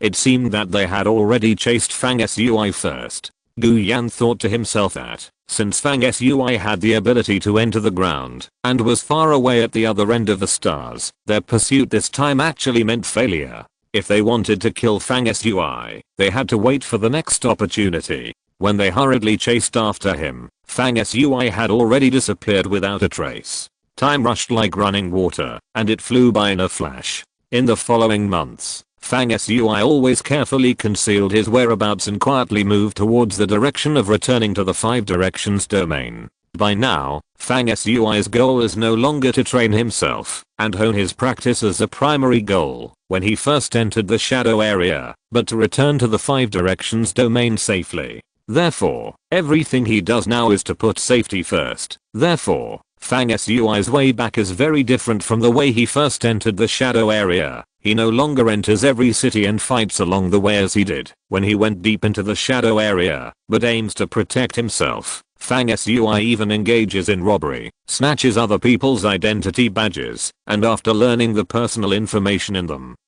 he uses others' identities to enter some cities along the way, teleports in the city, gradually approaches a shadow border, and steadily completes the plan to return to the Five Directions domain, always being careful not to expose his whereabouts. However, even though Fang Sui is careful everywhere, his journey is still far from smooth. Under the close tracking of various forces, he inevitably reveals his whereabouts several times, and there are constant fierce battles along the way. During this period, Fang Sui and the demon guards fought 3 times, and finally escaped calmly, because of the trump cards of Anubis and Ula who took turns to appear to help. The little demon emperor had also appeared once in this month, but Fang Sui's primary goal at this time was to return to the Five Directions domain, so he was not willing to fight to the death. The little demon emperor was always arrogant and felt that Fang Sui was currently surrounded by pursuers and did not want to take advantage of him. Therefore, although the little demon emperor attacked, he was not without reservation. Therefore, when the two fought, there was still no winner. The battle between Fang Sui and the pursuers led by the elders on the other side was much more intense. During this period of time, this pursuer was chasing Fang Sui the most closely. The two sides encountered each other almost every once in a while. Several times, the other side calculated the city that Fang Sui might pass through and set up an ambush in advance. The battle was extremely fierce and dangerous. Fang Sui was able to escape only in extremely dangerous situations. Thinking back, if there was any hesitation at that time, any small link would have been missed, which might have resulted in his death. Of course, the other side blocked Fang Sui several times, and in the fierce battle, Fang Sui was in danger many times. They also paid an astonishing price and suffered heavy casualties. During a siege of Fang Sui, the 11 Dark Elders wanted to sneak attack Fang Sui from behind, but Fang Sui anticipated the enemy's move and suddenly summoned Anubis, piercing his head with the death spear, killing him with one spear. 2 of the Butterfly Dragon army members who were chasing along the way were also killed by Fang Sui. Fang Sui, who had been constantly blocked or attacked in secret during these days, also launched a reverse assassination as a counterattack. Not long ago, he used himself as bait to attract the attention of most of the pursuers, and then activated his life armor to attack quietly. The Inner Elder, who had never recovered from the destruction of the Sky-Seeing map, and was injured in his soul, was seized by Fang Sui, and killed in one fell swoop. Up to now, Fang Sui's trip to the Shadow Zone has not been a brilliant victory, but it has indeed achieved a brilliant record, achieving the original idea of fighting to support fighting, and has made great progress. As for the rival mothers, after the Inner Elder was killed by Fang Sui, they were furious. Now they have sent another member of the Council of Elders who has reached the peak of the 6th level to finish the job and kill Fang Sui. The Shadow Clan also made a move. After they found out Fang Sui's background and knew that he had Anubis and Ua as trump cards, the number of Saint Master Demon Guards who came to hunt Fang Sui increased to 3. The strength of the pursuers from both sides after this adjustment was indeed beyond Fang Sui's response range. The most dangerous moment of his trip into the shadow area this time has come. Under the current circumstances, if Fang Sui is discovered again, he may face the situation of death in battle, so he has become more careful. At this time, Fang Sui is hiding deep in the center of the life source star, absorbing the firepower of the thick earth and the magma in the center of the earth to replenish his own consumption. Thousands of feet deep underground, in a magma lake where underground magma converges, Fang Sui is surrounded by flames, lying on his back, feeling the vitality surging in every cell after his body absorbs the firepower. If you look inside at this moment, you will find that Fang Sui's body is crystal clear and bright. Every cell and every drop of blood seems to store endless power. The light flows, like a small sun, that has been miniaturized countless times. In his mind, he is communicating with Buster regardless of distance. How are you and Yi-chan? With this divine cat protecting you, everything is fine. The Dark Saint and Wu Shen were beaten to a pulp by me, and they almost knelt down to beg for mercy. They can't do anything to us. The divine thought waves transmitted by Buster are complacent, and the bragging is earth-shattering. Fang Sui rolled his eyes and said, if you go against any one of them alone, you will be at a disadvantage and suppressed. If Saehemoi comes out, the most she can do is remain undefeated. Don't brag about beating people to a pulp. Who would believe it? If the Dark Saint and Wu Shen reveal some hidden tricks, it will be you who will be the one to piss and pee. Tell the truth. Buster was exposed, but he didn't feel ashamed at all. He still said beautifully, the truth is that they can't do anything to us. The Dark Saint has a Shadow Phoenix, which is very powerful, and Wu Shen's trump card is to summon the avatar of the god of love into the world. But Miss Yi-chan also has a trump card. It turns out that her two fat guys, Big Chaos and Small Chaos, can increase one level out of thin air when combined. The power. TSK, in my opinion, they can fight against the 7th level. He teased his master again. Don't worry about us, just worry about yourself. We are about to enter the 5 directions domain, and the danger will soon be a thing of the past. By the way, Miss Yi-chan asked me to ask you, do you need us to wait for you? Fang Sui pouted and said, no, I've also beaten the pursuers to a pulp.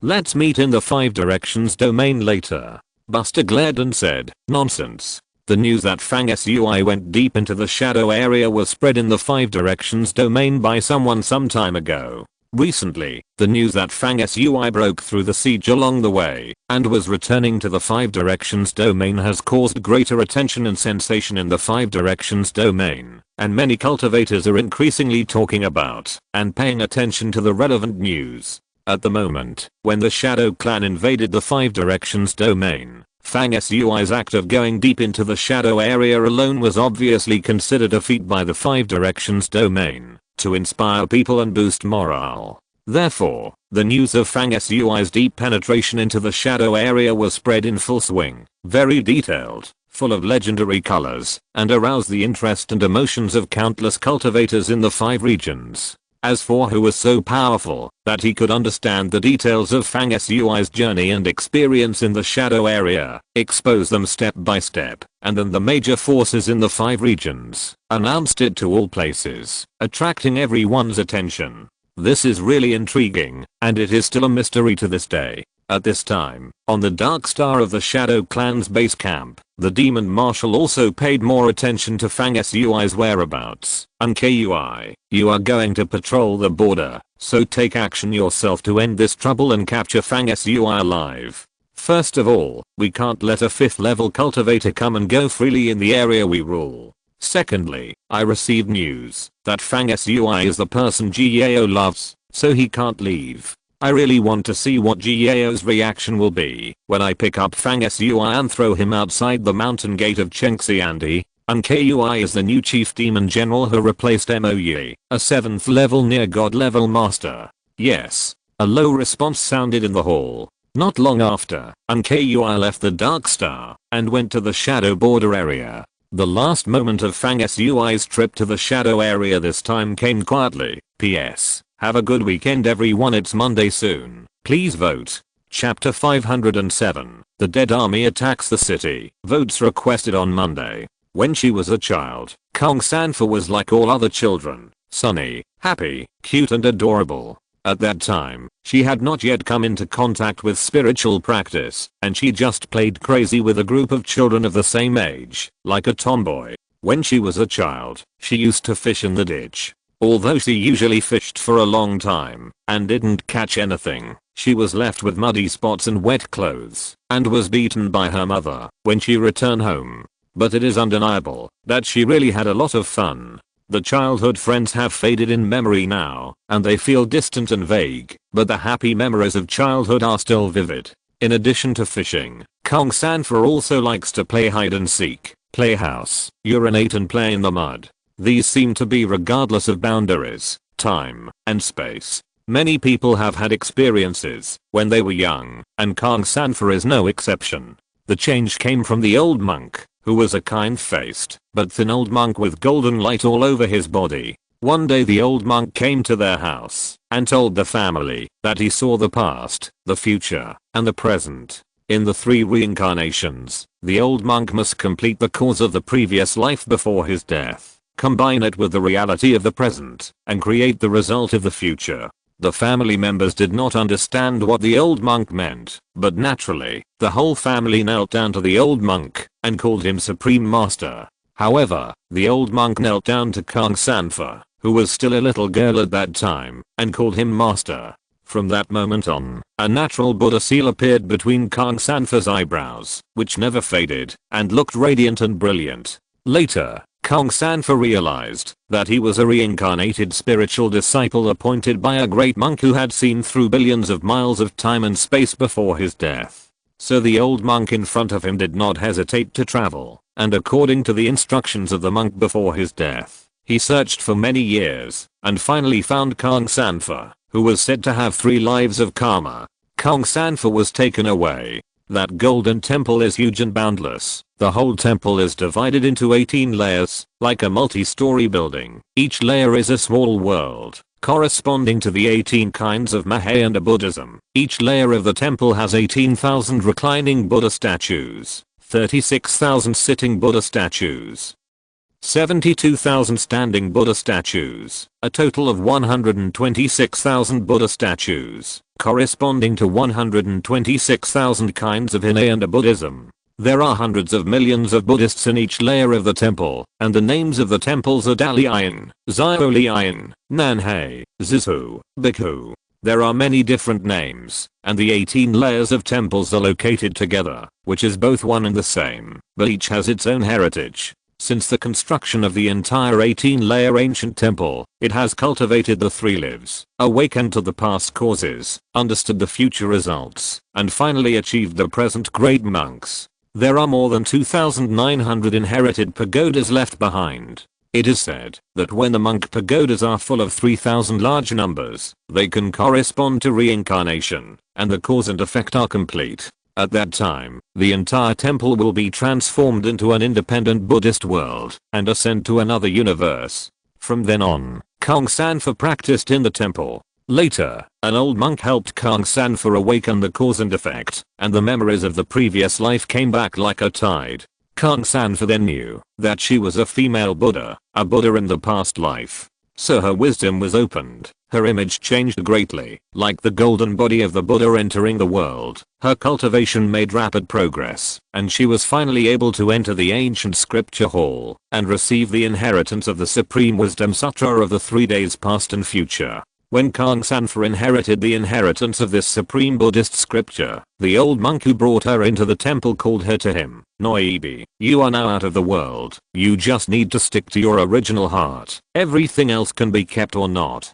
Noibi is Kongsanfa's monk name, which means time and space in Sanskrit. After the old monk finished speaking, he closed his eyes and said nothing, and Kongsanfa did not respond, turned around and left quietly. The little monk, or the little nun, left the mountain, plain and ordinary.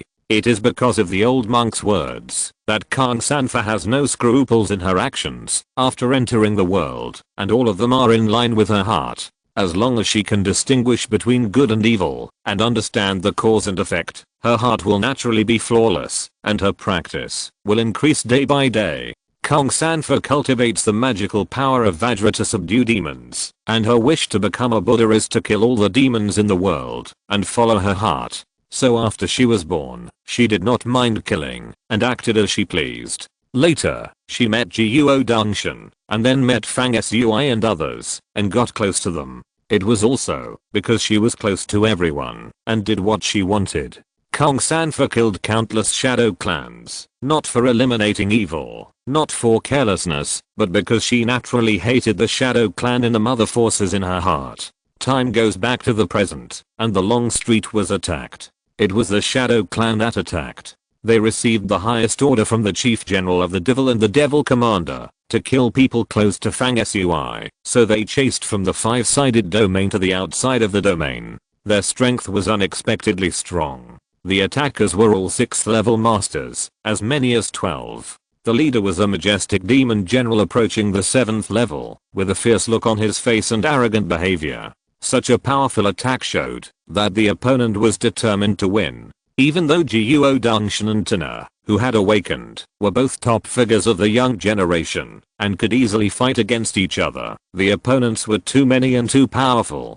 They didn't even have the opportunity to withdraw to Suburtran and break out. As soon as they came into contact, Wu Yanbo and Zhao Xianzhao were both injured and almost dying. Everyone fought in formation, leaning back to back, struggling to support.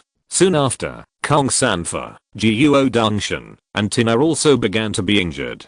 Tina's moon wolf was eager to protect its master, so it jumped up to help Tina block a blow, but was smashed by the opponent's head and disintegrated into a ray of silver white light and disappeared. Everyone fought hard, but still couldn't hide the decline. In a moment, they were about to face the situation of annihilation. At this moment, Kongsanfa blurted out a Buddhist name, and his body instantly bloomed with infinite Buddhist light. The image of the Buddha from her previous life came out from her brows and merged with her current body, forcibly moving her future achievements into her current body.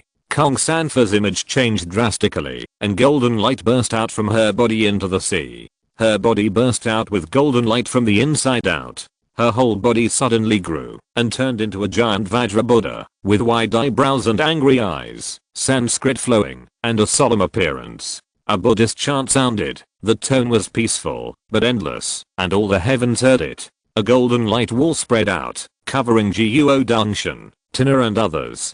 Kongsanfa just sat cross-legged in the air, with her hands pinching seals, like an immovable guardian Buddha. She recited the mysterious ancient scriptures, Zhu Xiandi, all demons, all Buddhas, in the past, present, and future. The voice was extremely deep and soul-stirring. Boom. The Shadow Clan attackers who were blocked outside the Golden Wall attacked the Golden Wall spread by Kongsanfa, but her body glowed more and more, and her body became bigger and bigger, like a majestic peak, which could not be shaken at all. Inside the wall, Jiuo Dangshan and Tina's faces changed, and they shouted to Kongsanfa to let them out, but Kongsanfa turned a deaf ear. The attacks from the opponents continued, but they were all blocked by the Buddha's light spread by Kongsanfa. The Buddha sound that shook the heavens resounded through the world, and lasted for a long time. Kongsanfa was chanting the Wisdom Sutra of the 3 days of the past and future. She gave up her past life practice, blessed her body today, broke off the past and future, and ended it in this life. Then the wall sent by Kang Sanfa carried everyone and slowly flew to Sibutran outside the sky. Crack. Kang Sanfa resisted all kinds of attacks independently. After sending Guo Dongshan and others into Sibutran, her body of the Supreme Buddha of the Three Worlds was full of cracks and could no longer remain intact.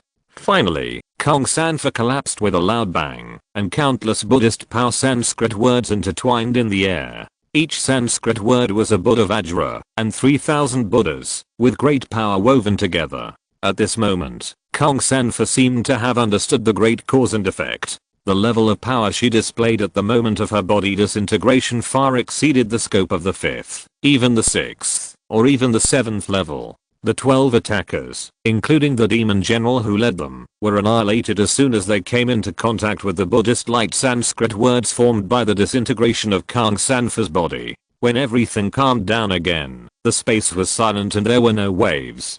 Kang Sanfa gave up her past and present lives. Her body and consciousness were dead, and she would never come back. But a ray of Buddha's light cut through the endless time and space at this moment, returning to the Cheyenne Wei Zen temple where she practiced, forming a pagoda that would last forever. Kang Sanfa abandoned himself today, not because of the great principle of self-sacrifice for others, not because of the Buddhist wish of if I'm not as good as hell, who will go to hell, not because of the friendship with Guo Dongshan and others, but only because his heart was in harmony, and he had no regrets in death. For the first time, since the establishment of the demon cult team, someone died in battle. The border of shadows. Outside the Magic Cube City, the war was fierce. Before today, almost no one had seen such an elite group of troops. The undead army was fearless, and fought one after another. Each undead was just a small component of a huge war machine, but together, they were powerful and powerful. 10,000 people were like one, invincible and invincible. The undead army under the command of the 5th level Anubis showed a combat power that amazed the world. In fact, there were only more than 10,000 dead soldiers attacking the city. Using 10,000 dead souls to capture a city that was thousands of miles long and wide, the shadow defenders of the Magic Cube City were surprised that Fang Sui had an army under his command, but no one thought that this undead army could really successfully break the city. There was no possibility at all. However, the ability shown by the dead army after they really started to attack the city was really jaw-dropping. Under the command of Anubis, the dead army threw the death scimitars in their hands. One scimitar after another was thrown up, not to attack the enemy, but to interweave in the air and combine together. 10,000 dead swords combined together to form a huge gear with an extremely exaggerated and fierce shape and intertwined blades. The next moment, the gear flew and rolled forward, crashing into the towering walls of the Magic Cube City with dense and flashing protective array patterns. Clang, clang. The gears of the death knife spun very fast. The protective array patterns on the city wall broke and shattered one after another under the rotation of the gears. Sparks flew like rain. The city wall was like thin paper and began to be damaged under the gears. This kind of siege method had never been seen before. Tens of thousands of undead souls could actually evolve into a large siege device. No wonder this army of undeads was unrivaled in the underworld. The scene in front of them made everyone stunned. Tens of thousands of undead soldiers seemed to have the ability to attack and even break the city. Anubis stood proudly behind the undead army and waved his hand. The black air flowed around the tens of thousands of undead soldiers. In the hands of each undead soul, a new death knife was formed, and then the death knife was thrown into the air again. The second death knife gear was formed, followed by the third, the fourth. In an instant, several places on the city wall began to be damaged, and the death knife wheel was spinning endlessly. This scene was even more unexpected, and the defenders in the city were all surprised. The war broke out in an all-out and thorough manner. A large army rushed out of the city. They did not dare to continue to passively defend and let the undead army attack the city. Instead, they chose to take the initiative and launched a fierce attack with the undead army. Why did Fang Sui never show up and only his undead army came to attack the city? In my opinion, this is probably Fang Sui's strategy of making a feint to the east and attacking in the west. He asked the undead army to attack the city, but he himself was not here. His real intention must be to take the opportunity to break through and escape back to the Five Directions domain. Fang Sui did not show up, and none of the pursuers chasing him showed up. I wonder what he is planning in secret. The masters among the pursuers did not show up. Now our Magic Cube City is really going to start a siege. On the top of the Magic Cube City, the garrison generals of many vassal races under the command of Shadow were whispering and discussing, but the atmosphere was not tense. After all, even if these 10,000 undead defenders were good at fighting, they were far from being able to defeat the millions of defenders in the entire Magic Cube City. Therefore, the warriors of the vassal races under the Shadow on the top of the city still had time to analyze Fang Sui's intentions. For a time, the killing outside the Magic Cube City was deafening, and the number of defenders in the city increased. In the flat area outside the city gate, the two sides rushed each other like a meat grinder, with blood flowing like a river and broken limbs flying everywhere.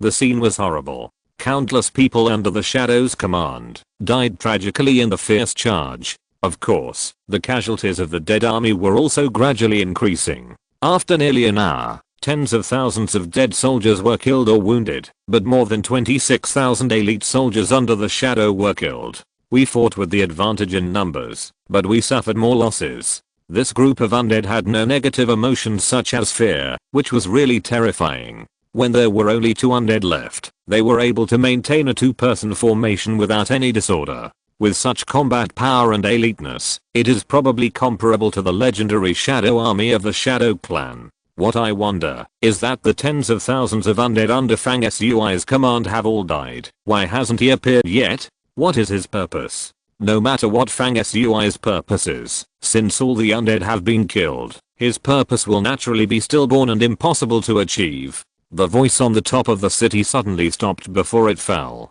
Everyone found that in the void outside the city, the aura of death was spreading, the space barrier was slowly broken, and a huge pyramid-shaped undead altar was dark all over, slowly emerging, and the pressure was amazing. A huge dark death gate stood on the altar, slowly opening, and then new dead troops poured out. At the same time, without anyone noticing, a strange wave quietly flowed among the tens of thousands of corpses of the Shadow Clan who died outside the city. PS. This chapter is more than 4,000 words. Happy reading. Monday, strongly begging for votes. Chapter 508. The ultimate purpose of the continuous deception.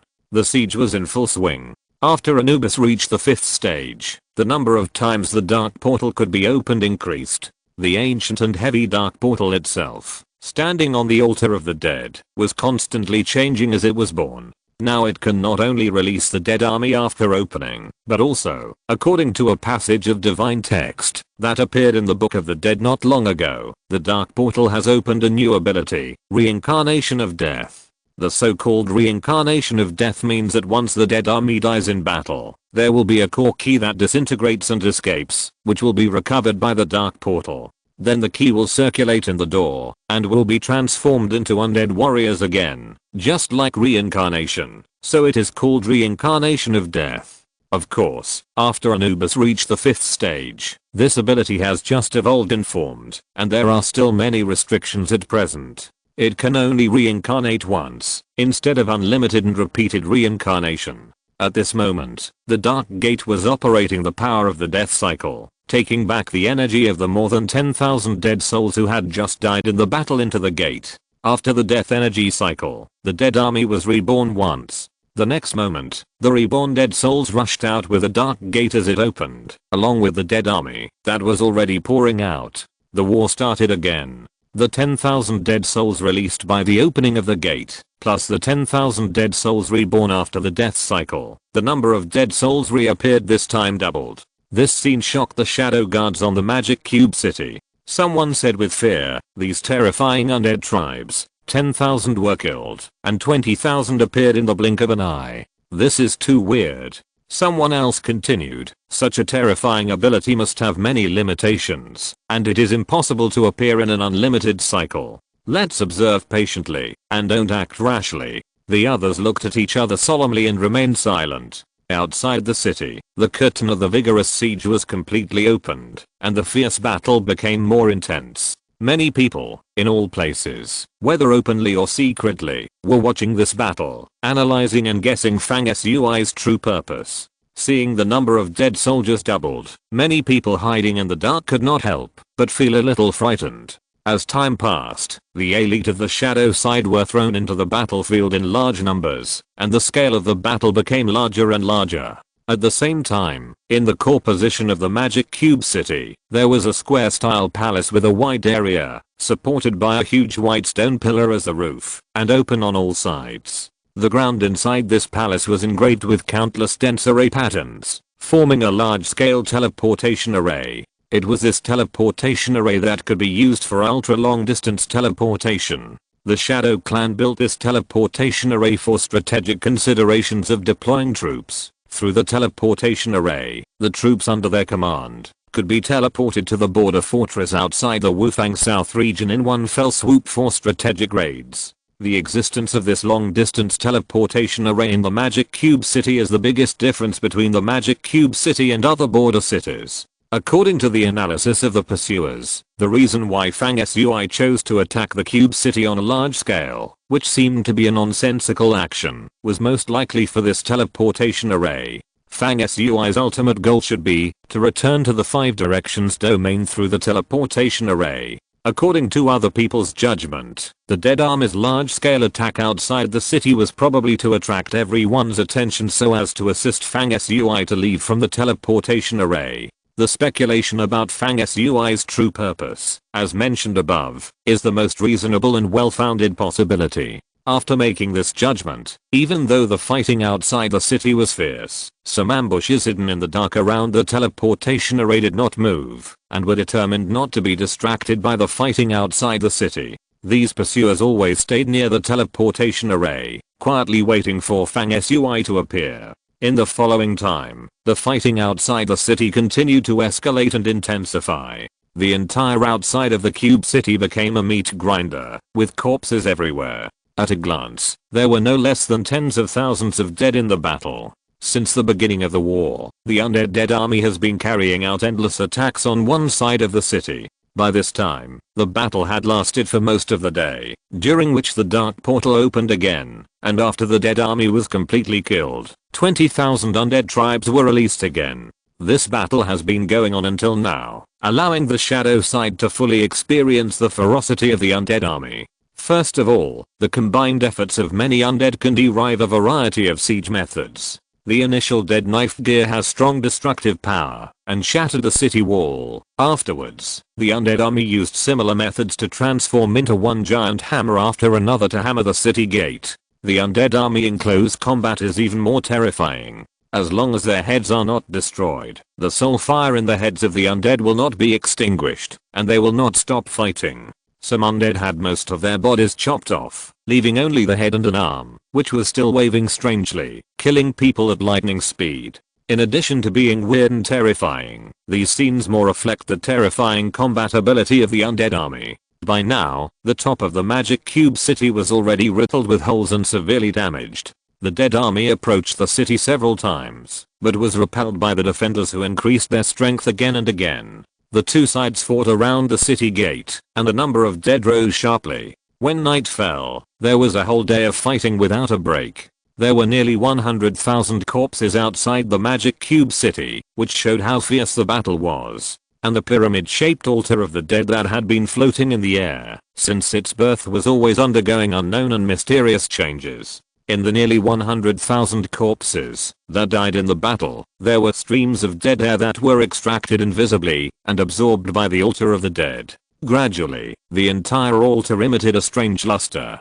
Of course, this series of changes was very obscure and mysterious, and so far, no one had discovered the abnormality. As night fell, the sky was full of stars. There was a sudden movement near the teleportation array at the core of the city. A figure was like a black lightning, breaking through the space barrier and rushing directly to the teleportation array. Fang Sui, we have long analyzed that you want to use the teleportation array to leave, and you have been waiting here for a long time. The next moment, a muffled sound of collision was heard.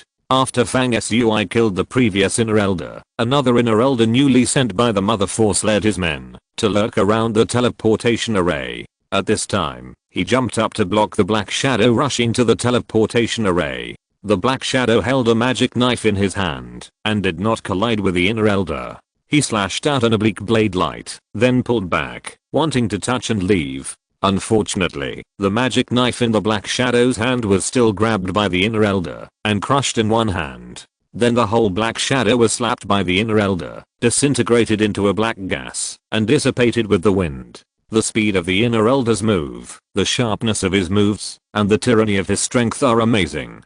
Pay attention to guarding all positions. The shadow that came to break into the formation is not Fang Sui himself, but a piece of armor that he separated with his magical power. His purpose is to test our ambush. The newly sent inner elder was tall, with a leopard head and round eyes. He looked like a fierce general, with a murderous look on his face and awe-inspiring. For a period of time afterwards, armors that tried to break into the formation often appeared around the teleportation formation. At most, there were even 3 pieces of armor that appeared together, including Fang Sui's natal armor. However, none of these armors succeeded in approaching the teleportation formation, except for the natal armor that disappeared in time. After failing to break into the formation, all other armors were smashed and destroyed by the people under the command of the mothers who were domed near the teleportation formation. As time passed, the night became deeper, and the moonlight on the dome was like water, clear and bright.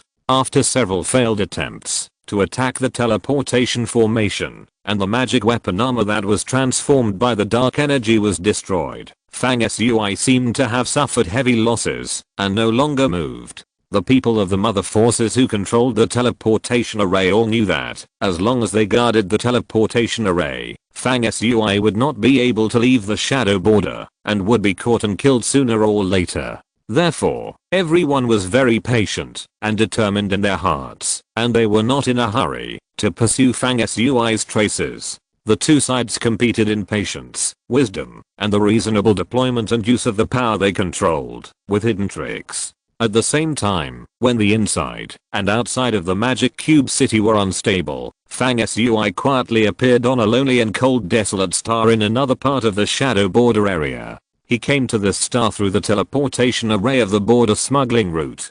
Judging from Fang Sui's appearance here, the siege of the Magic Cube City and the attack on the teleportation array in the city were all his tricks. He appeared here, seemingly wanting to use the border smuggling route to return to the 5 directions domain by making a feint to the east and attacking the west. Is this his true intention? Fang Sui appeared this time, fully armed, wearing a suit of underworld armor, and as fast as lightning, he shot towards the direction of the next smuggling teleportation array. However, just as he was flying forward, a net of glittering spell patterns suddenly appeared in the void, sealing the void. Fang Sui was caught off guard, and the area covered by the net was quite large, making it difficult to dodge. In an instant, he was covered by the net. Bang! When Fang Sui was captured by the net, an amazing change suddenly occurred. Countless spell patterns burst out of his body, and the skin on the entire surface of his body disappeared, as if it had melted, revealing the metal skeleton under the skin. This Fang Sui had actually turned into a mechanical puppet. It turned out that the Fang Sui in front of him was actually wearing a suit of underworld armor, covered with a fake human skin, but with Fang Sui's essence and blood melted into it. The mechanical creation made by Cybertron was not the real Fang Sui. However, with so many factors combined to form this Fang Sui substitute, it was indeed lifelike. Based on the appearance and aura alone, almost no one could tell the authenticity. At this time, the robot was like a bomb, detonating itself with a bang. Although the net covering the void was extremely solid, it was still shattered by the explosion and left cracks, almost breaking. 3 demon guards walked out from different directions in the void. The 3 looked at each other, and one of them said with a gloomy face, "The 3 of us tracked Fang Sui's aura all the way in that small valley, and later used the last time to lock the space-time compass to determine his position. How could we have tracked the wrong one? Where is the real Fang Sui? His mechanical substitute is so exquisite that it can even imitate body temperature, heartbeat and blood flow rate. What tricks is Fang Sui playing with such deliberate intentions? When did he switch positions with this puppet?" The 3 frowned and thought. Now thinking back, the Fang Sui tracked in the small valley may not be his real body. Did Fang Sui start planning so early? The three demon guards were all gloomy at the same time. Fang Sui released so much smoke to confuse everyone, and there must be a purpose. The key is Fang Sui's plot and his real position at this time. They didn't see through it. It really felt like they were being led by Fang Sui. Cube City. Outside the entire city, the number of Shadow's troops who died in battle has exceeded hundreds of thousands. The altar of the dead quietly absorbed the death energy of hundreds of thousands of people. This is Fang Sui's real hidden purpose. Everything before, the mechanical puppet substitute, the siege, the test of the teleportation array in the city. These are just means used by Fang Sui to cover up the real purpose. His plan to leave the shadow area is a lie. In fact, it is to start a war openly and then sacrifice the corpses of the Shadow's troops who died in battle to the altar of the dead. The sacrificial ability of the altar of the dead has always existed. In his early years, Fang Sui even sacrificed his own vitality to the altar in exchange for strength to deal with the crisis. And Fang Sui used the dead army to attack the city this time, killing hundreds of thousands of Shadow's troops for sacrifice. The ultimate goal appeared in the next moment. The ink light on the altar of the dead flowed, and the curse was destroyed. After absorbing the death energy of hundreds of thousands of people, it formed a strong force. This power surged out, connecting the space, forming a long and dark space-time channel. This channel was quickly generated and appeared under the altar of the dead floating in the air. The channel was extremely deep, connecting billions of miles of space and time, and directly reaching the 5 directions. It is said that it is better to ask for help from oneself than to ask for help from others. Fang Sui's ultimate intention was to sacrifice to the altar of the dead, open the space-time channel and leave. In fact, the hostile people thought of Fang Sui's purpose complicatedly when they saw Fang Sui choose to attack the city because of Fang Sui's changes. They made all kinds of guesses, but they didn't know that Fang Sui just wanted to start a war and kill people, so as to accumulate the corpses for sacrifice, break through the void and leave. And Fang Sui himself was always inside the altar of the dead, hiding his aura and hiding quietly. At this moment, he walked out of the altar and was right at the entrance of the space-time channel. No one had time to stop him. He only needed to take a step forward and enter the channel to successfully return to the 5 directions domain. P.S. This chapter also has more than 3,800 words. Happy reading. It's the end of the month. Please vote. Chapter 509 Return. The night was dark. The wind blew, Fang Sui's long hair flew, and his robe fluttered. It was not until the moment when the space-time channel was generated that he emerged from the altar of the dead. Many people on the top of the Magic Cube City discovered his traces in the space-time channel under the altar at the first time. However, these people wanted to rush over to stop Fang Sui, but it was doomed to be too late, and they could only watch. Fang Sui has always been calm and never got carried away. At this time, he did not have any frivolous behavior such as showing off his power and being proud of his upcoming success. He did not even look in the direction of the Magic Cube City. After appearing, he walked directly into the space-time channel. Fang Sui took a step forward and walked into the entrance of the channel smoothly. For some reason, even after entering the channel, Fang Sui's heart still fell into heavy lead. He felt that there seemed to be an inexplicable danger that could appear at any time. However, until he walked into the channel, there was still no sign of danger. Fang Sui thought to himself, is it because he was overthinking? The moment the thought flashed through his mind, Anubis and his army of undead, along with the altar of the dead, disappeared in an instant and returned to the underworld. The outside of the Magic Cube City, which was originally shouting and killing, suddenly stopped and was dead silent. Countless soldiers under the shadow, who had lost their opponents, stood on the battlefield in a daze, at a loss. The space-time channel that Fang Sui walked into began to close at this time, and his figure was disappearing. Suddenly, Fang Sui felt something, and looked up at the deep night sky. On the starry dome, there was actually a fist that flew across the sky at an incredible speed, just like a star falling from the sky, and the fist was as powerful as a meteor. The fist broke through the air from the sky and came not far in front of Fang Sui. The vast pressure contained in this fist was rare in Fang Sui's life. The power in it was almost close to the mythical level of the 8th level. There was actually a person who was close to the level of a god, who shot at the last moment and intercepted Fang Sui's departure. This was far beyond his expectations. The entrance to the void passage, which had already been closed, was forced to split open again by the powerful pressure contained in this fist, and could no longer be closed. Fang Sui himself was also forced out of the passage by this fist, and returned to the normal space. Then the 5 fingers of the fist, which was surrounded by dim light, and broke through the air, opened and turned into 5 regular chains, obviously preparing to capture Fang Sui alive. Fang Sui certainly couldn't sit and wait for death. His eyes were shining brightly, and a golden light flashed between his eyebrows, rushing out with a terrifying pressure. Indistinctly, there was a golden eagle head looming from his eyebrows. At the beginning, Fang Sui absorbed the blood of Horus, which brought forward the time for his promotion to the 5th level. After breaking through the barrier, he once said to himself, absorbing the blood of the gods is not as simple as breaking into the 5th level. This not simple meaning refers to the virtual image of the god Horus that appeared between his eyebrows at this moment, a majestic golden eagle head.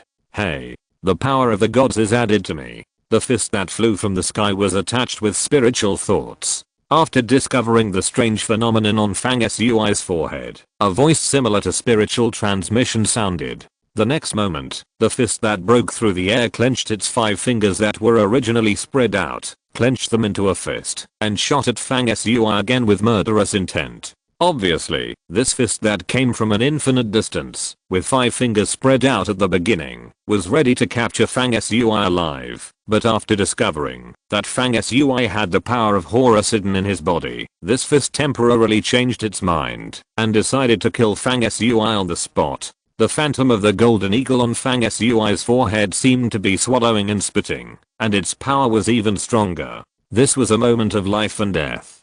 If he could block this punch, he could leave calmly. If he couldn't block it, he would definitely die. There was no other possibility. Unexpectedly, just as the punch was getting closer and closer to Fang Sui, and was about to kill him on the spot, another voice sounded in the void. You Shadow Clan are really getting worse and worse. When a young man from our 5 Directions domain comes to your shadow area to venture out, his life and death should be determined by his own ability. He will live if he has the ability, and he deserves to die in your shadow area if he doesn't. However, just like when the little demon emperor entered our 5 Directions domain that year, our 7th level characters never took action to stop him. Otherwise, how could he have left the 5 Directions domain? The 7th level is a completely different level, a god on earth. You, as the chief demon general, are close to the realm of entering a god, but you actually personally took action to kill the 5th level Fang Sui.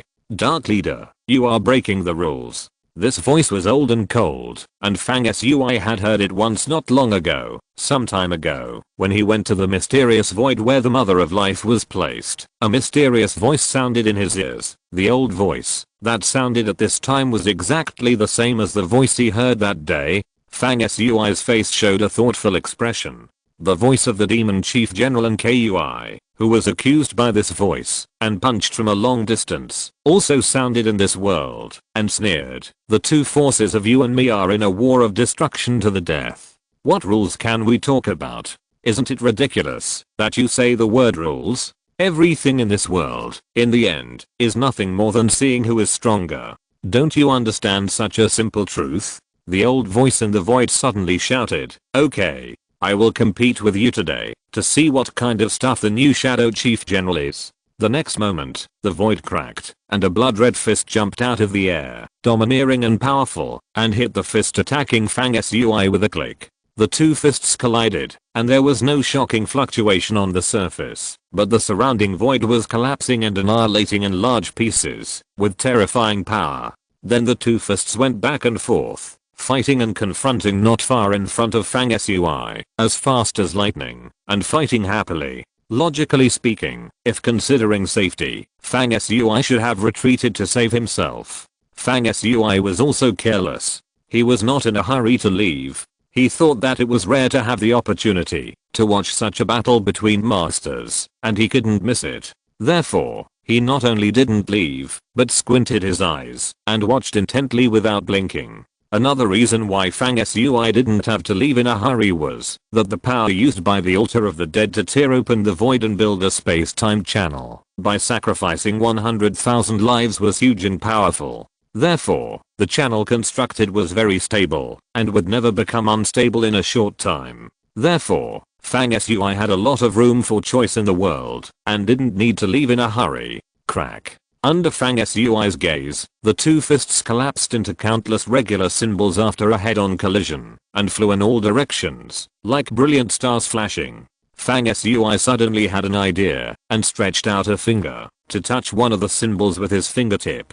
Puff. From the symbol that Fang Sui's fingertip touched, a destructive force is surging as a tidal wave rushed into his body. Fang Sui's face immediately turned pale and blood spurted out of his mouth. But his expression was not surprised but happy, showing a sense of joy. It should be noted that this rule symbol that collapsed from his fist contained some of the ways in which a 7th level master uses power and rules. Although Fang Sui was injured after contacting it, he took the opportunity to realize a kind of height of power that belongs only to 7th level masters. Although it is very one-sided and incomplete, the benefits obtained are not small. You have the courage to dare to touch the collapsed rule symbol under such circumstances. Hey. The old voice praised. You are indeed very courageous, but it's a pity that you will die today. The solemn voice of Nkui sounded immediately afterwards. What a tasteless fart. Now that I'm here, if you have the ability to kill him today, I will call you grandpa and I will be your grandson.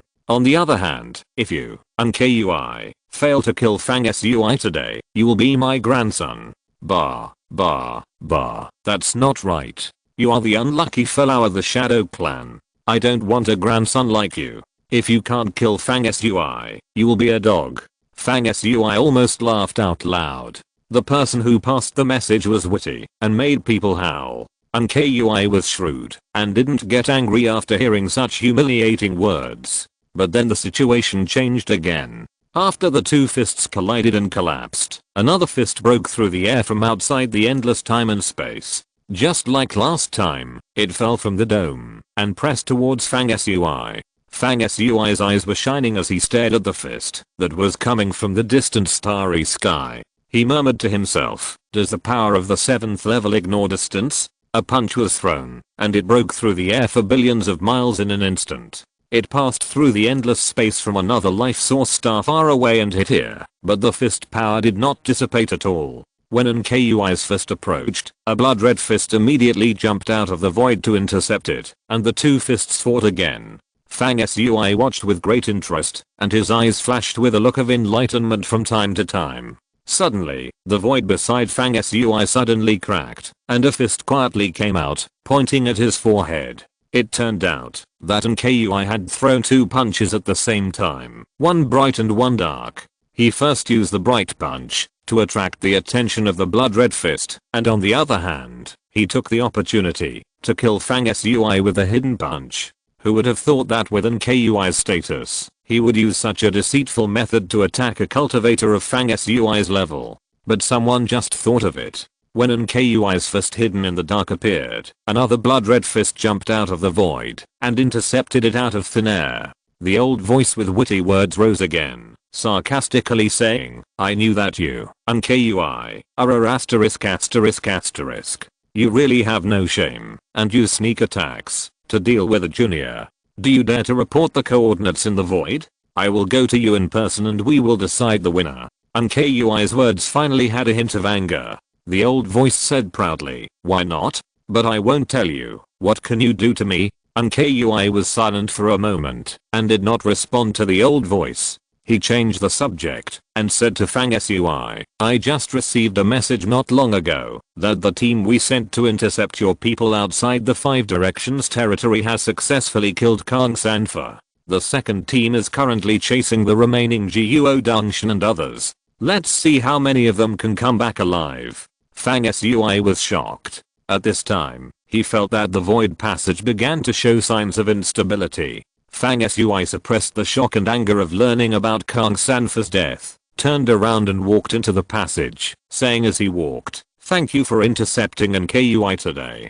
Don't thank me. If you don't have the ability to die in the shadow area, I won't care. It's just that I can't help but intervene when I meet a 7th level guy like NKUI. The old voice master responded casually while competing with NKUI. Fang Sui nodded, said nothing more, walked into the passage, and quickly went away. In the blink of an eye, the void closed, and Fang Sui disappeared without a trace. PS. At the beginning of the month, thankless Zinzang, Zenhan Shai and Tang, I love Yang Gang, and the 3 heroes for their subscription rewards and voting comments last month, and thank you for your silent support.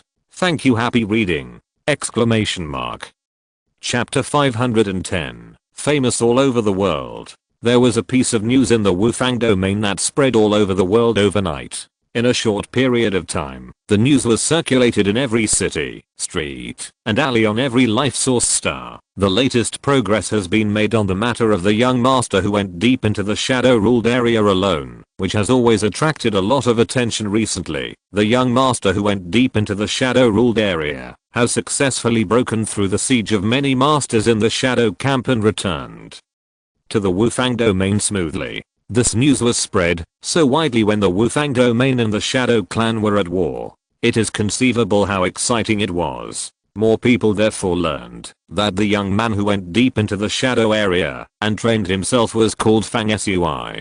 He was the leader of the most powerful young ace team in the Wufang domain today, the Demon Cult. Once the news came out, the response was strong, and most of the Wufang domain was in an uproar because of this matter. The news about Fang Sui's trip to the Shadow was obviously deliberately promoted by the major forces in the Wufang domain behind the scenes, so it could be spread so widely and quickly. Afterwards, the major forces released some relevant details of Fang Sui's journey to the Shadow area, elaborating on the hardships he experienced and the process of going deep into the Shadow area and the almost non-stop fighting during the period. These news are basically in line with the facts, but the words are extremely inflammatory, like adding fuel to the fire. As soon as they were announced by the major forces, they immediately caused countless people to marvel. Fang Sui's actions in the Shadow area, one by one, were like a great tide that swept through the hearts of countless people. Fang Sui's name has never been so loud, and he is really famous all over the world, and at the peak of his career.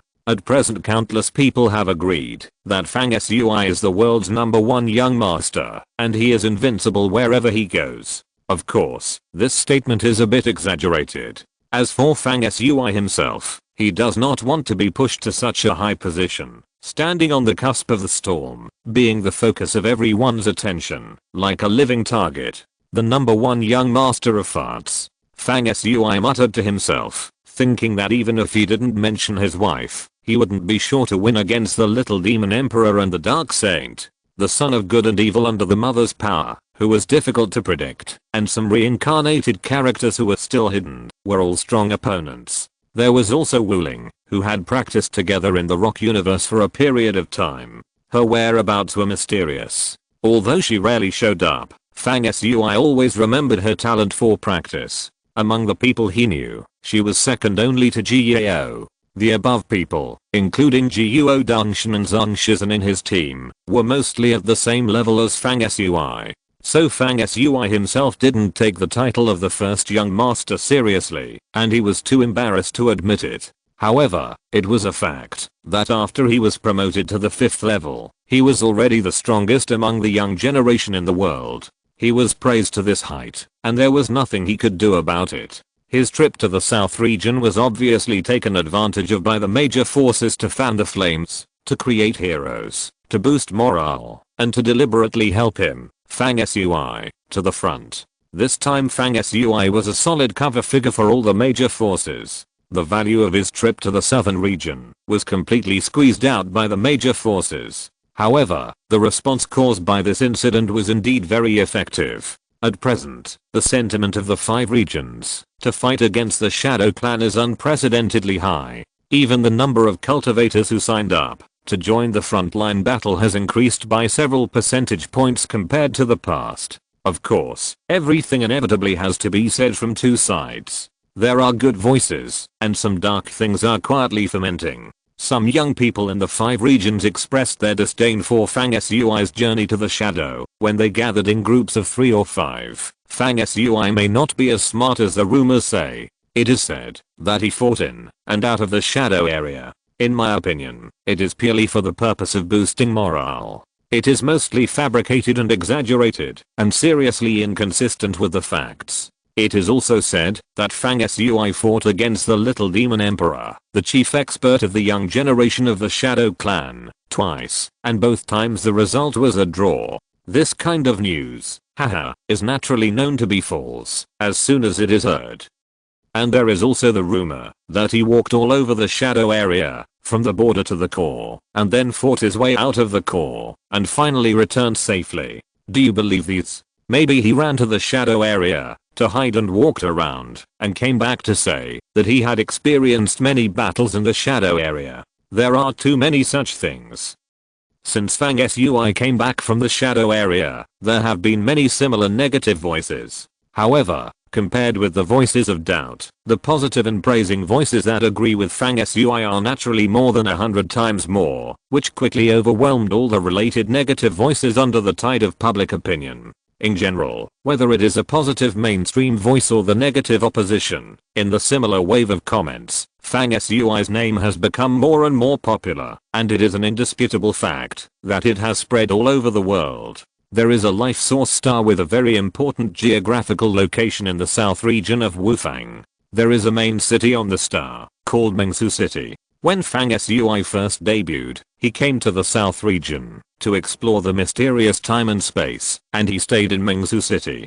During that trip to the south region, Fang Sui met Duba, the commander-in-chief of the southern line of the All Heavens Alliance. It was also at that time that Tina joined Fang Sui's team. At this time, as the leading actor of many public opinions in the 5 regions recently, our classmate Fang Sui, after returning to the 5 regions through the time and space channel, settled in the All Heavens Alliance building complex in Mengsu City. Fang Sui, you are now the most popular person in our Wufang domain.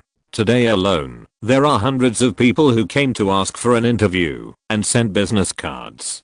TSK, the purpose of these business cards is varied. Some of them actually sent business cards to ask Fang Sui if you are married, saying that a certain cultivation family has a daughter waiting to be married. This is to match you. Well, there are also many young people who want to join the demon sect and ask if you are still recruiting. The most exaggerated one is to ask if they can buy your portrait rights to promote their weapons products. These many business cards are really eye-opening. In the Zushan Alliance building complex in Mengsu City, in a quiet small temple, the southern commander of the Zushan Alliance, Duba, was speaking. Fang Sui last saw Duba 7 or 8 years ago. Fortunately, for a cultivator, 7 or 8 years is not a long time. Duba's cultivation is superb, and his face has not changed at all. He is still serious, and has a sinister and cold face. Duba had admired Fang Sui in his early years. Fang Sui has been able to grow rapidly in recent years. In addition to Zhang Zheng's support, it is also inseparable from Duba's support for Fang Sui and the Supreme Council of the Alliance of All Heavens. Therefore, although the two meet rarely, their friendship is deep and far from being estranged. Therefore, when Duba saw Fang Sui, he smiled generously, and his previous words were full of teasing. It was a quiet and comfortable afternoon. Except for the occasional sound of insects in the courtyard, the atmosphere was very soothing, and even the sunlight from the sky had a lazy taste. The interior of this quiet courtyard-style palace is elegant and restrained. The floor is made of white stone, matched with a dark blue carpet with exquisite patterns and fine workmanship. All the furnishings in the palace are of exquisite texture and have a long history, and the tables and chairs are made of antique and round luxurious wood, which are arranged in an orderly manner. The space inside the hall was a reception room and study room. One side of the wall was entirely made of log bookcases. There were no less than thousands of ancient books on display, which gave the whole space a heavy and comfortable atmosphere. As soon as you stepped into the room, you could smell the fragrance of books. There were 4 people in the room at this time, 2 of whom were naturally Duba and Fang Sui. Duba sat upright on a chair in front of a low table, while Fang Sui was a little unruly. He casually leaned his buttocks on the edge of an ancient wooden desk inlaid with gorgeous corners of dark silver. One foot touched the ground, and the other foot was suspended in the air, swaying back and forth, looking very leisurely. There was another person standing behind Duba in the hall. His posture was as straight as a javelin. He was a young general with a gleam in his eyes. At first glance, he was a capable character. However, the young man's capable face was flushed with excitement at this moment. He looked up at Fang Sui, who was now famous and well known. His eyes showed sincere admiration. He walked back and forth alone in the shadow area. Who among the young people today can do such a feat? Exclamation mark. The young man thought so in his heart, and his mind turned slightly. He subconsciously glanced at the position behind Fang Sui's desk. There was a wooden high-backed chair, and a woman was sitting quietly on the chair. If the young man's eyes, when he looked at Fang Sui, were fanatical admiration, then when he looked at the woman sitting behind Fang Sui, he became a little shy and ashamed. The woman sitting behind Fang Sui was holding a book in her hand, holding it on her knees, and was concentrating on reading. She was wearing a pair of sky blue tight trousers, and a white shirt that was gathered with her soft waist, which looked very fitting. A pair of black boots outlined her round calf lines beautifully and slowly. Her long hair, as soft as water, was tied into a neat ponytail, exuding the breath of youth. The sunlight came in through the window lattice and shone on the side of the woman's face, emphasizing the ups and downs of her face. She was so beautiful. The young man sighed in his heart. How could there be such a beautiful woman in the world? I heard Fang Xiao introduce her before, that her name was Meng Yechen. What a philosophical name. Only Fang Xiao could be so free and unrestrained in front of such a woman, right? Hey. When the young man secretly glanced at Yechen, he happened to see her raise her head, and her lively eyes, like lacquer, caught a butterfly flying on the window lattice. The corners of her mouth were slightly raised, revealing a light and shallow smile. The young man's heart suddenly beat wildly, like a drum. He was not such a useless person under normal circumstances, but today was different. He could see the world-famous Fang Sui, and also this beautiful woman who was like a dream. The young man's heart was full of ripples, and naturally he could not remain calm. At this time, Fang Sui was speaking, responding to Duba's previous words. After I returned to the southern region from the shadow area, I immediately received a transfer order from the Privy Council, asking me to report to the secret palace. I thought it would be unreasonable if I passed by the southern region and did not come to see General Du, so I stayed here for 2 days. Forget about the invitations and other social events. I'll leave tomorrow.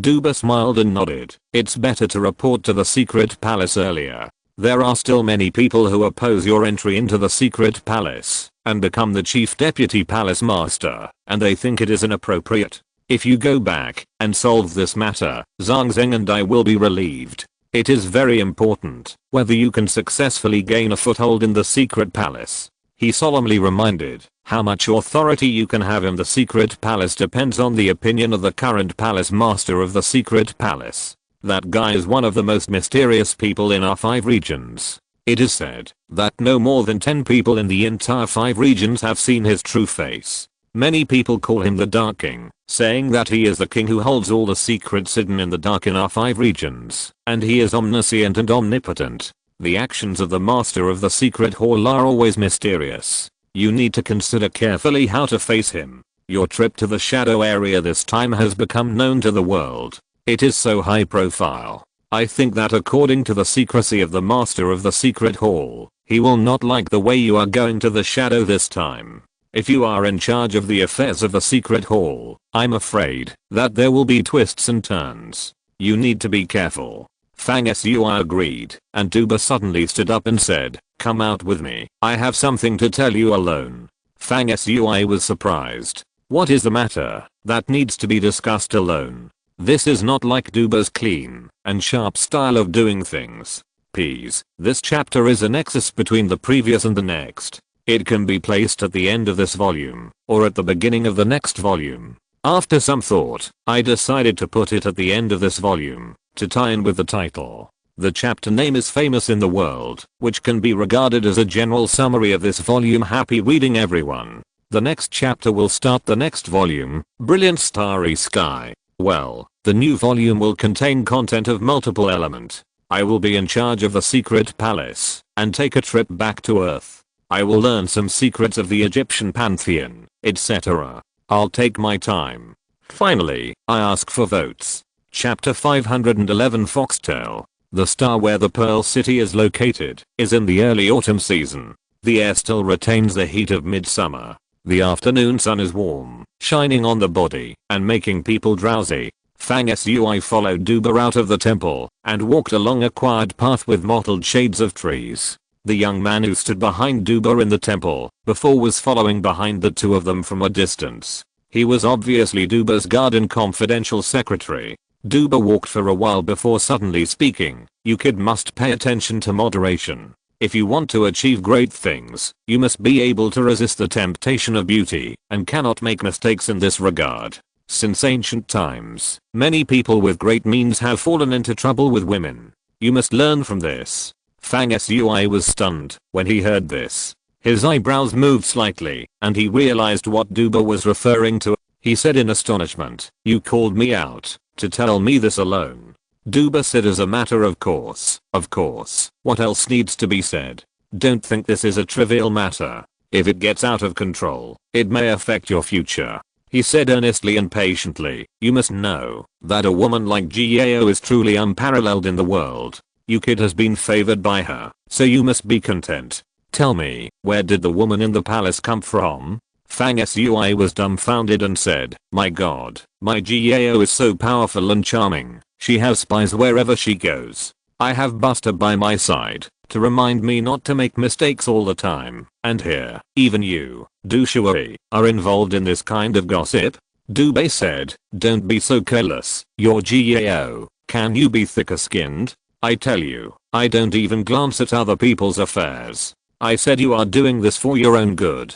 You have to know that your current achievements are of course because you are a promising talent. In recent years, you have been able to do what others cannot do. But there are some things I don't need to say that you understand. Many old guys who hold power in our 5 regions have chosen to support your promotion to the Deputy Hall Master of the Secret Book without even meeting you. Do you think it is because of Mian Zhangzheng's face? Or do you think that you can get affirmation and support simply by performing well?" Fang Sui said with a grin, "I understand all this. From a certain perspective, I passively borrowed the power of Gao, or the Immortal Land. Some people want to take advantage of my closeness to Gao to go a step further and pull the Immortal Land, a transcendent force with unparalleled reputation and unfathomable strength, into the mortal world.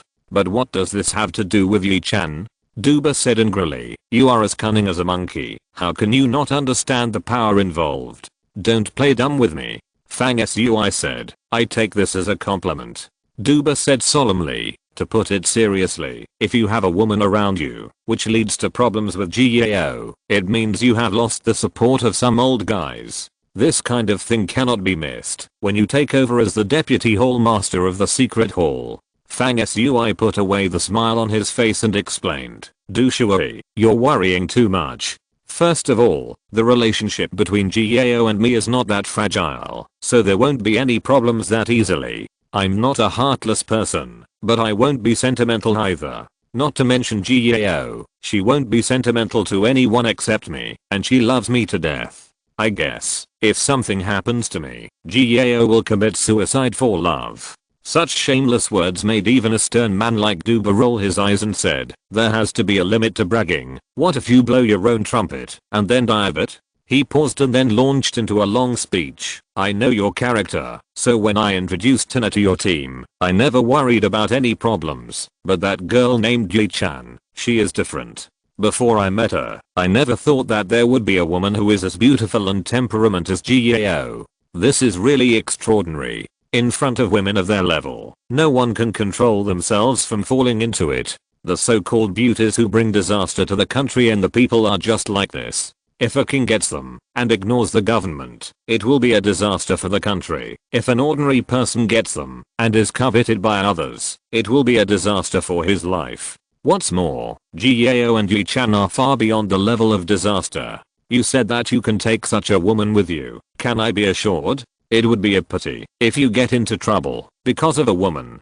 You have come to this point today. Let's not talk about the life and death trials you have experienced. The complexity and trade-offs of the game behind us old guys are not what ordinary people can imagine. The matter of women is not a big deal, but how many people in ancient and modern times have suffered from this? So I must remind you, now that the clues are revealed. Fang Sui said in surprise, the clues are revealed? What clues are there? Can you see that I want to elope with Yi-chan and don't want Jiao anymore? How can I bear to do that?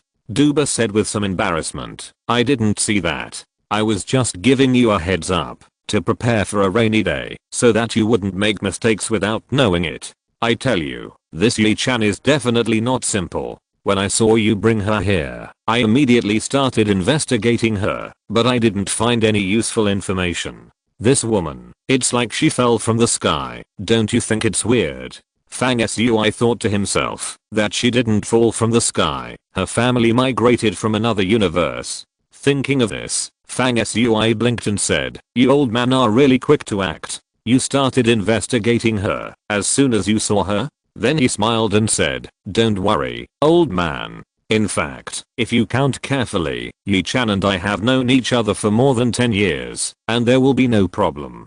Besides, don't we in the 5 regions allow polygamy or polyandry? Marriage is completely free. Duba changed color and said, freedom of marriage?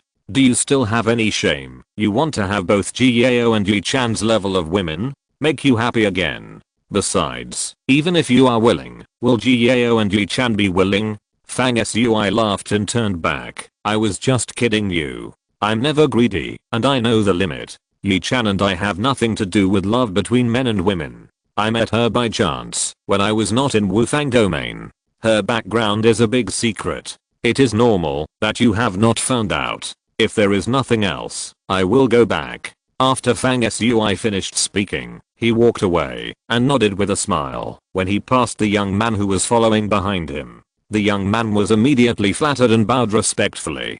Duba muttered, you know the limit? You know nothing about the limit. There is no limit between men and women. As long as we stay together, maybe an occasional eye contact can turn the friendship between friends into love between men and women. What is the background of Yi-chan? Why is it so mysterious? Duba muttered to himself. Then as if he remembered something, he transmitted his voice to Fang Sui who had already walked away. You said before that the Shadow Clan had chased Dongshan, Tina and others outside our 5 directions territory. What do you plan to do? Fang Sui's voice came back leisurely. It's useless for us to worry about this. The distance is too far. It's too late to send people to pick them up.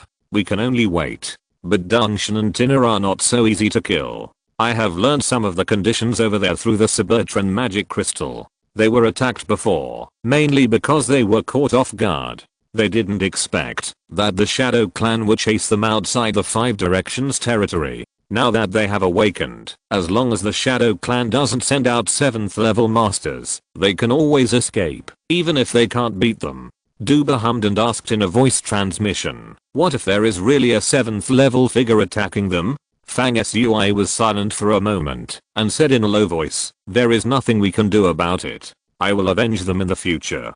Duba then changed the subject and said, by the way, Zeus Muko came to my place recently and said that the Titans, who are also from the God King family, but have an older heritage than Zeus's family, have a rare genius known as the King of Young Titans who was recently born. Their family originally wanted this young man named Titan Earth to join your demon cult, but Titan Earth was unruly by nature. When he heard that his family wanted him to join the demon cult and obey your command, it aroused the opposite effect. Recently, he threatened to challenge you to prove that you are not qualified to lead him, and said that he even wanted to kill you. You should be careful. Titan Earth is very strong. After his debut, he even fought against a peak 6th level master and had the upper hand. Just from the fact that Duba specifically reminded him of this matter, we can see the extraordinariness of Titan Land.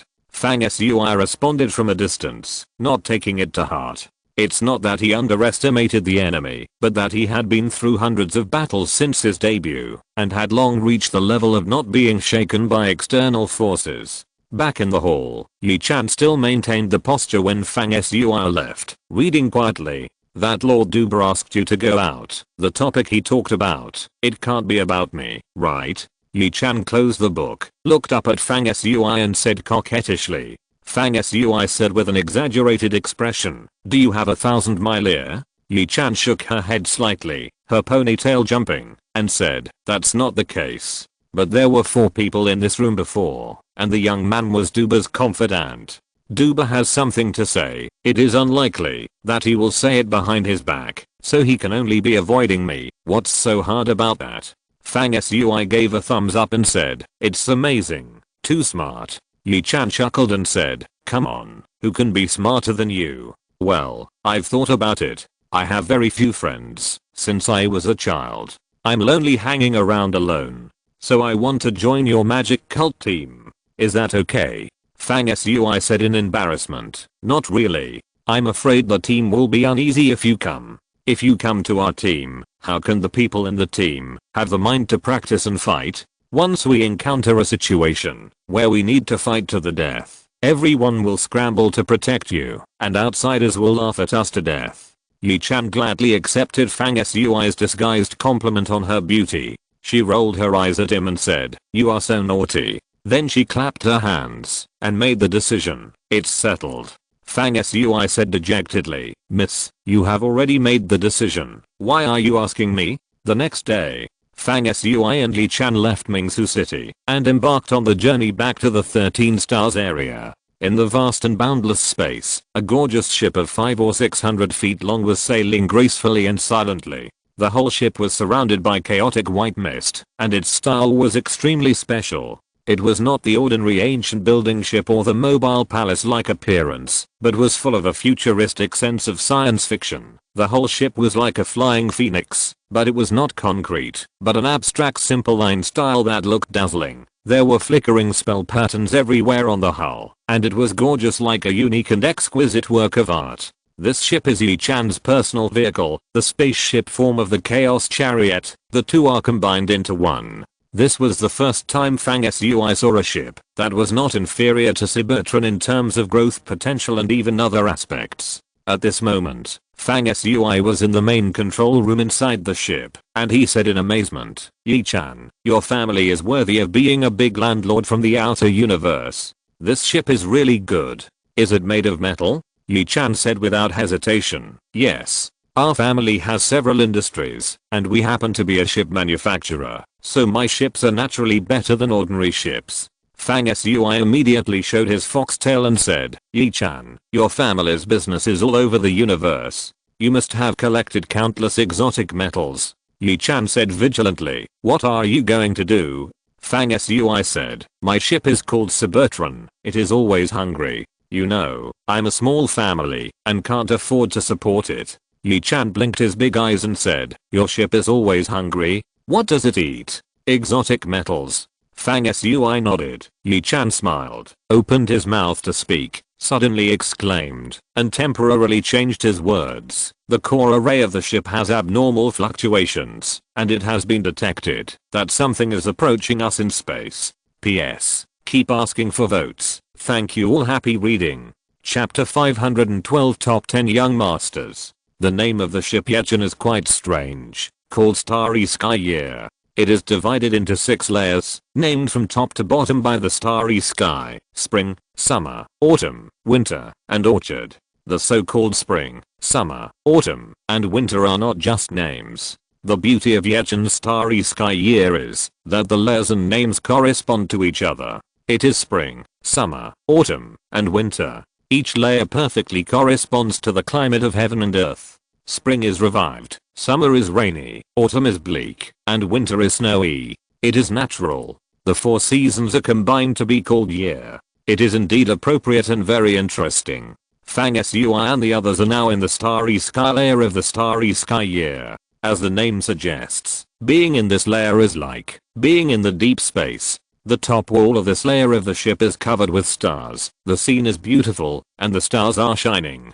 The starry sky layer is more than 10 feet high, and is subdivided into multiple areas. The location of Fang Sui and the others is the core area of this layer. This area is about 1,000 square meters in size, very spacious, and the color tone is like the deep void. slightly dark. Yi Chan said that the ship detected something approaching them in space. Fang Sui followed Yi Chan's gaze and saw a picture on the wall on one side. It looked similar to the picture scanned by the radar, but the array pattern on the picture was flowing, and the visual perception was very real, just like a real starry sky appeared in front of him. In that picture, there was a bright spot approaching from a long distance. Even from the picture, it can still be felt that the bright spot is fast as a stream of light. Although the bright spot was displayed on the picture projected by the ship, as soon as it came into view, there was a strong and sinister aura that passed through the picture and the distant time and space distance, and actually rushed from the picture. Yi Chan frowned and said, "What a fierce aura, I'm afraid it's not good." Fang Sui heard this, and a strange color seemed to flash in his eyes. Yi Chan waved his hand gently, and the wall on one side of the main control room rose silently, revealing a transparent porthole, through which one could see the deep space outside the ship. At this time, the naked eye could already see that at the end of the space within sight, there was a grey-white object approaching and gradually enlarging. Yi Chan did not look worried at all, but clenched his fist with a gloating look, and encouraged, "Look at this aggressive thing, Fang Sui. If you don't teach this thing a lesson, I will look down on you." The light that broke through the air in the distance was getting closer, and its shape gradually became clearer. It was a huge dark fog, rolling in the space, like a fog river rushing forward. What was particularly terrifying was that in this fog river, countless virtual images of evil things like demons and ghosts could be seen faintly, rising and falling in the fog, bearing their fangs and claws, like thousands of ghosts walking at night, choosing people to devour, and people suddenly got goosebumps, and were horrified when they saw it. Fang Sui stared at the rolling clouds and dark fog, and a smile appeared in his eyes. He said to Yi Chan, "Wait here, I will fight for 300 rounds, and kill the newcomer without leaving any armor." The next moment, Fang Sui disappeared from Yi Chan's side. Yi Chan tilted her head, thinking that Fang Sui seemed to be a little bit wrong.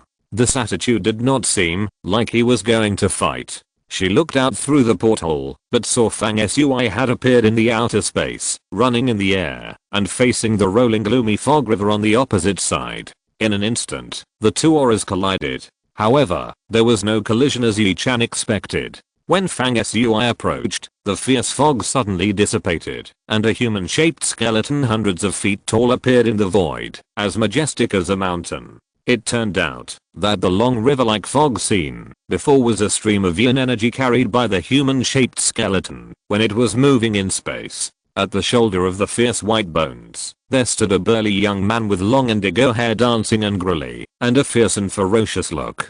The young man was wearing scarlet blood armor, with yin qi flowing around him, cold and cruel, but when he saw Fang Sui, he showed a sincere smile on his face, and gave a light scold. The terrifying huge white bones shrank instantly, turned into a white light, merged into his brows, and became a raised white bone relief, with an indescribable majesty in the fierceness. Controlling the white-boned armor body, turning into a dharma mist with thousands of evil ghosts sinking and floating, this young man was naturally Zhang Shizhen. He collected the white-boned armor body, ran to Fang Sui, and said with a happy face, "Fang Tao, I received the news of your return, so I rushed to meet you." Fang Sui was also full of joy to see Zhang Shizhen, and reached out to pat his shoulder. The two of them laughed at each other, and then walked towards Yechan's starry sky together. Zhang Shizhen looked at Zinkang Zinian and said, "Fang Tao, what kind of ship is this? It's very beautiful." Fang Sui said, "This time when I went to the shadow area, I met a friend I knew in the early years. She's a wealthy woman with a lot of money, so the ship is nice." Zhang Shizhen looked at the gorgeous Zinkang Zinian, which looked like a divine phoenix, and said in agreement, "Well, it looks like it's really valuable. Rich woman, a woman." Fang Sui nodded. While the two were talking, a light bridge was cast from Zinkang Zinian to bring the two into the ship. The next moment, Zhang Shizhen, who was entering the starry sky for the first time, heard a clear and pleasant voice like a mountain spring in his ears. "Fang Sui, who are you saying is a rich woman? It sounds so ugly." Zhang Shizhen looked in the direction of the voice and was stunned. "Oh my god, there is actually a beautiful woman in the world, who is as beautiful as Miss Jiao."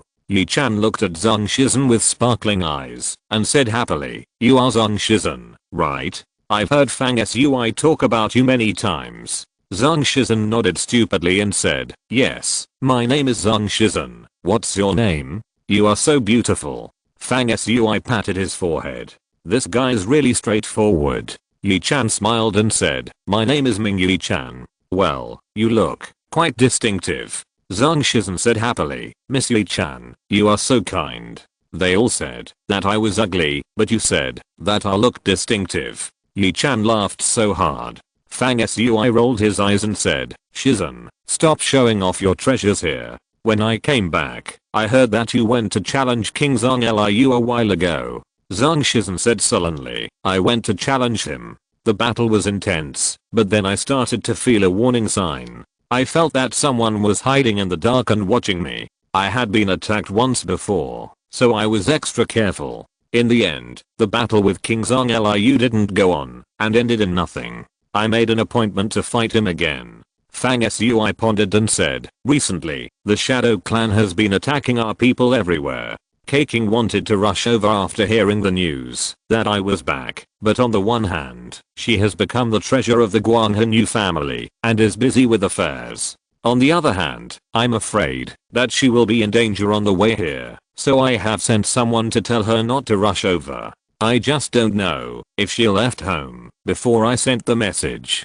If Keqing has already come out when my message is sent, she might also be attacked. I'm worried about this." He paused for a moment and then asked Zhang Shizhen, "In your opinion, if you and King Zhang Liu fight to the end without being disturbed, who has a greater chance of winning?" Zhang Shizhen looked up and down in the main control room of the Starry Sky Year with his sinister eyes shining with green light and saw a white metal long table not far in front of him, on which there was a fruit plate filled with colorful fresh fruits, and the fruit fragrance was fragrant. This guy immediately showed a salivating look and turned to look at Yi Chan. Yi Chan smiled and nodded, so he was no longer polite. He strode forward, stretched out his hand, and took all the fruits in the fruit plate into his hands. He started eating quickly, muttering while eating, "I think the most likely thing is that we will die together in the end." Fang Sui frowned when he heard this. Zhang Shizhen observed his expression and said, "Don't worry, Fang Tao, I haven't lived enough.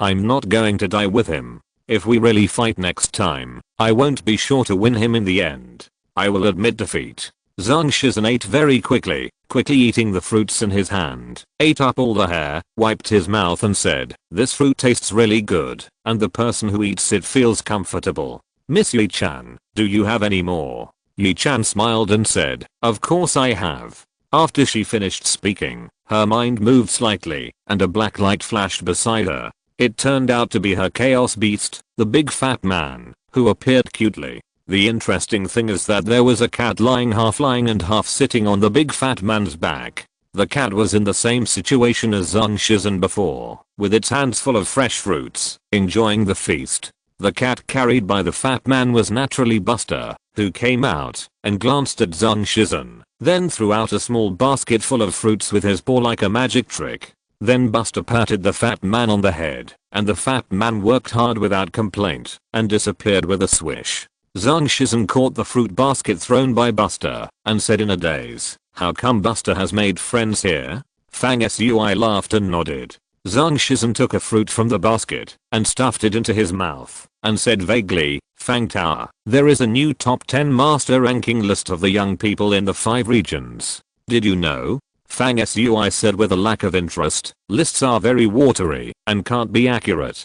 Zhang Shizhen said with undiminished interest, "This list is still somewhat accurate." Yi Chan interrupted and said, "The initial appearance and evaluation of various lists in the 5 regions were actually promoted by our family behind the scenes. The purpose was to use the lists to create public opinion, take the opportunity to promote some products, and expand the influence of the shops under its jurisdiction. To put it bluntly, the ultimate goal is to make profits from it." Fang Sui sighed, "Your family's way of making money has really reached the highest level of being omnipresent." He said again, "Shizhen, who are on the list of young masters?" Zhang Shizhen listed them all. "Fang Tao, after you came back from the shadow area, you are now the most famous and no one can match you. Naturally, you are ranked first." The second one following closely is the Little Demon Emperor who fought 2 battles with you in the shadow area. The third is a current prince of the Heavenly Court, and the fourth is a Dark Saint. After that, it is Zhang Liuwang, Guo Dongshan, Titanland, and the legendary female war god Liu Liang with a stunning appearance. I'm ranked 9th, and the last one is Galu from the Temple of the Gods. Zhang Shizhen said with a gloomy look at the end. I was wondering why Kang Sanfa was not on the list. I only found out after receiving your message from Fang Tao that she was dead. Fang Sui narrowed his eyes and was silent for a while before saying, let's not talk about whether this list is accurate or not. Our demon cult team is too eye-catching. 3 of us are ranked in the top 10. Zhang Shizhen shook his head and said, not only that, Tina and Kaking are tied for the outside of the list, right after the top 10 young masters. Among the new generation of young masters, they are ranked 13th and 14th respectively. Fang Sui asked, most of the people on the list are familiar names. There is only one I haven't heard of. Who is Liu Liang? Yi Chan rushed to say, I know this. Liu Liang is the contemporary pearl of the ancient Liuli family in the Wufang East region. It is said that she has a stunning appearance. There are also reports that she is in love with the contemporary Crown Prince of Heaven. After the Crown Prince of Heaven failed to pursue Jiao, she has become the designated Crown Princess of Heaven. Fang Sui thought for a while and said, Yi Chan, since this kind of list was originally made by your family, have you ever evaluated a more reliable and accurate one? Yi Chan's beautiful eyes moved, sparkling and said, do you mean the list of young masters ranked according to their strength? Of course there is.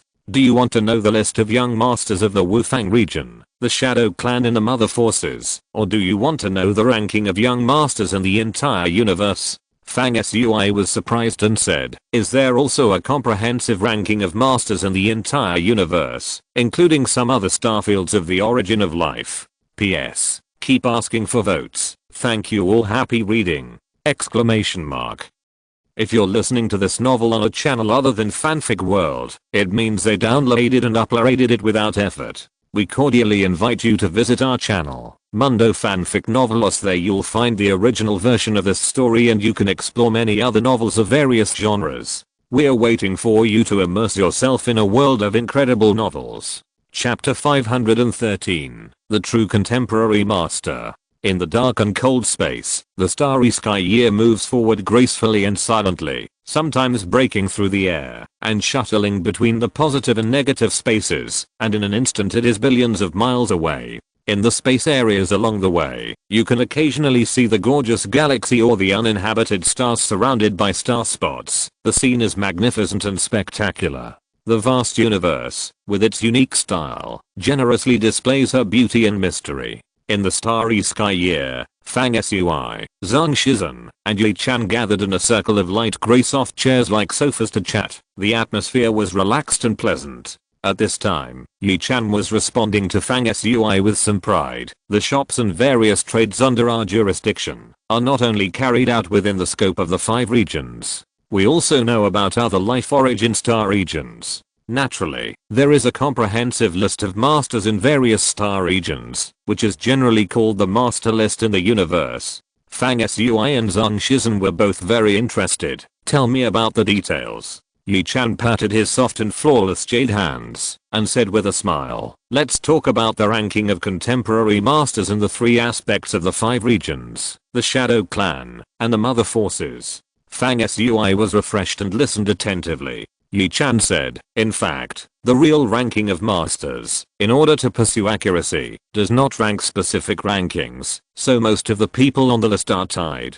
This is easy to understand. The real masters can never be ranked based on their superficial strength. It is difficult to determine the superiority without real fighting. Therefore, the more accurate the ranking of masters, the less specific rankings there will be. This is normal. Yi Chan continued, let's start with the Shadow Clan. The Shadow Clan originally had 4 young masters. However, you, Fang Sui, killed Yaoki and Danxia in one fell swoop during this Shadow Tribe, so only the strongest Dark Saint and the Little Demon Emperor are left. According to the information we have collected from various sources, it was originally believed that the 4 young masters of the Shadow Clan all had unlimited potential and amazing growth. Until you, Fang Sui, took action, no one thought that you would be able to kill both of them after fighting with them. Fang Sui did not look proud, but the corners of his mouth were slightly raised, as if he was smiling. Yi Chan said leisurely, in addition to the Little Demon Emperor and the Dark Saint, the Shadow Clan also has a hidden master.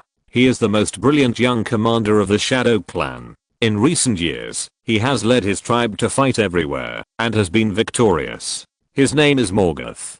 Because he led his tribe to fight all over the country, he did not have many opportunities to take action himself, so he is not well known. In fact, this Morgoth is on the dark list of masters evaluated internally by my family, tied with the Little Demon Emperor and the Dark Saint, and is one of the 10 strongest masters of the young generation. Fang Sui nodded.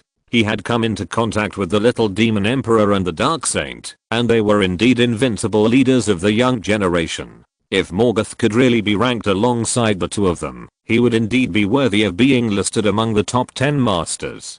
The pleasant voice of the Night Cicada continued, speaking of the hidden power of the mothers, the birth pattern of the 6 sons of gods and the 5 servants of the goddess under their command, is that usually no more than half of the characters will appear in each life. That is to say, in normal times, at most 3 of the 6 sons of gods will be born, and there are usually only 2 of the 5 servants of the goddess. But this life is a little different. According to a certain established timeline, this life is an important time for the mothers, to awaken the mothers and let darkness cover the universe. So the time point we are facing now, on a certain level, is an era when the universe's key converges, heroes rise up, and the arrogant are rampant. Therefore, in this life, the characters of the 6 sons of gods and the 5 servants of the goddess are likely to all appear. Yi Chan exhaled softly, looking at Fang Sui with sparkling eyes. It is because of this great era that you, Fang Sui, came into the world, and Zhang Shizhen and Jiuo Dongshan appeared.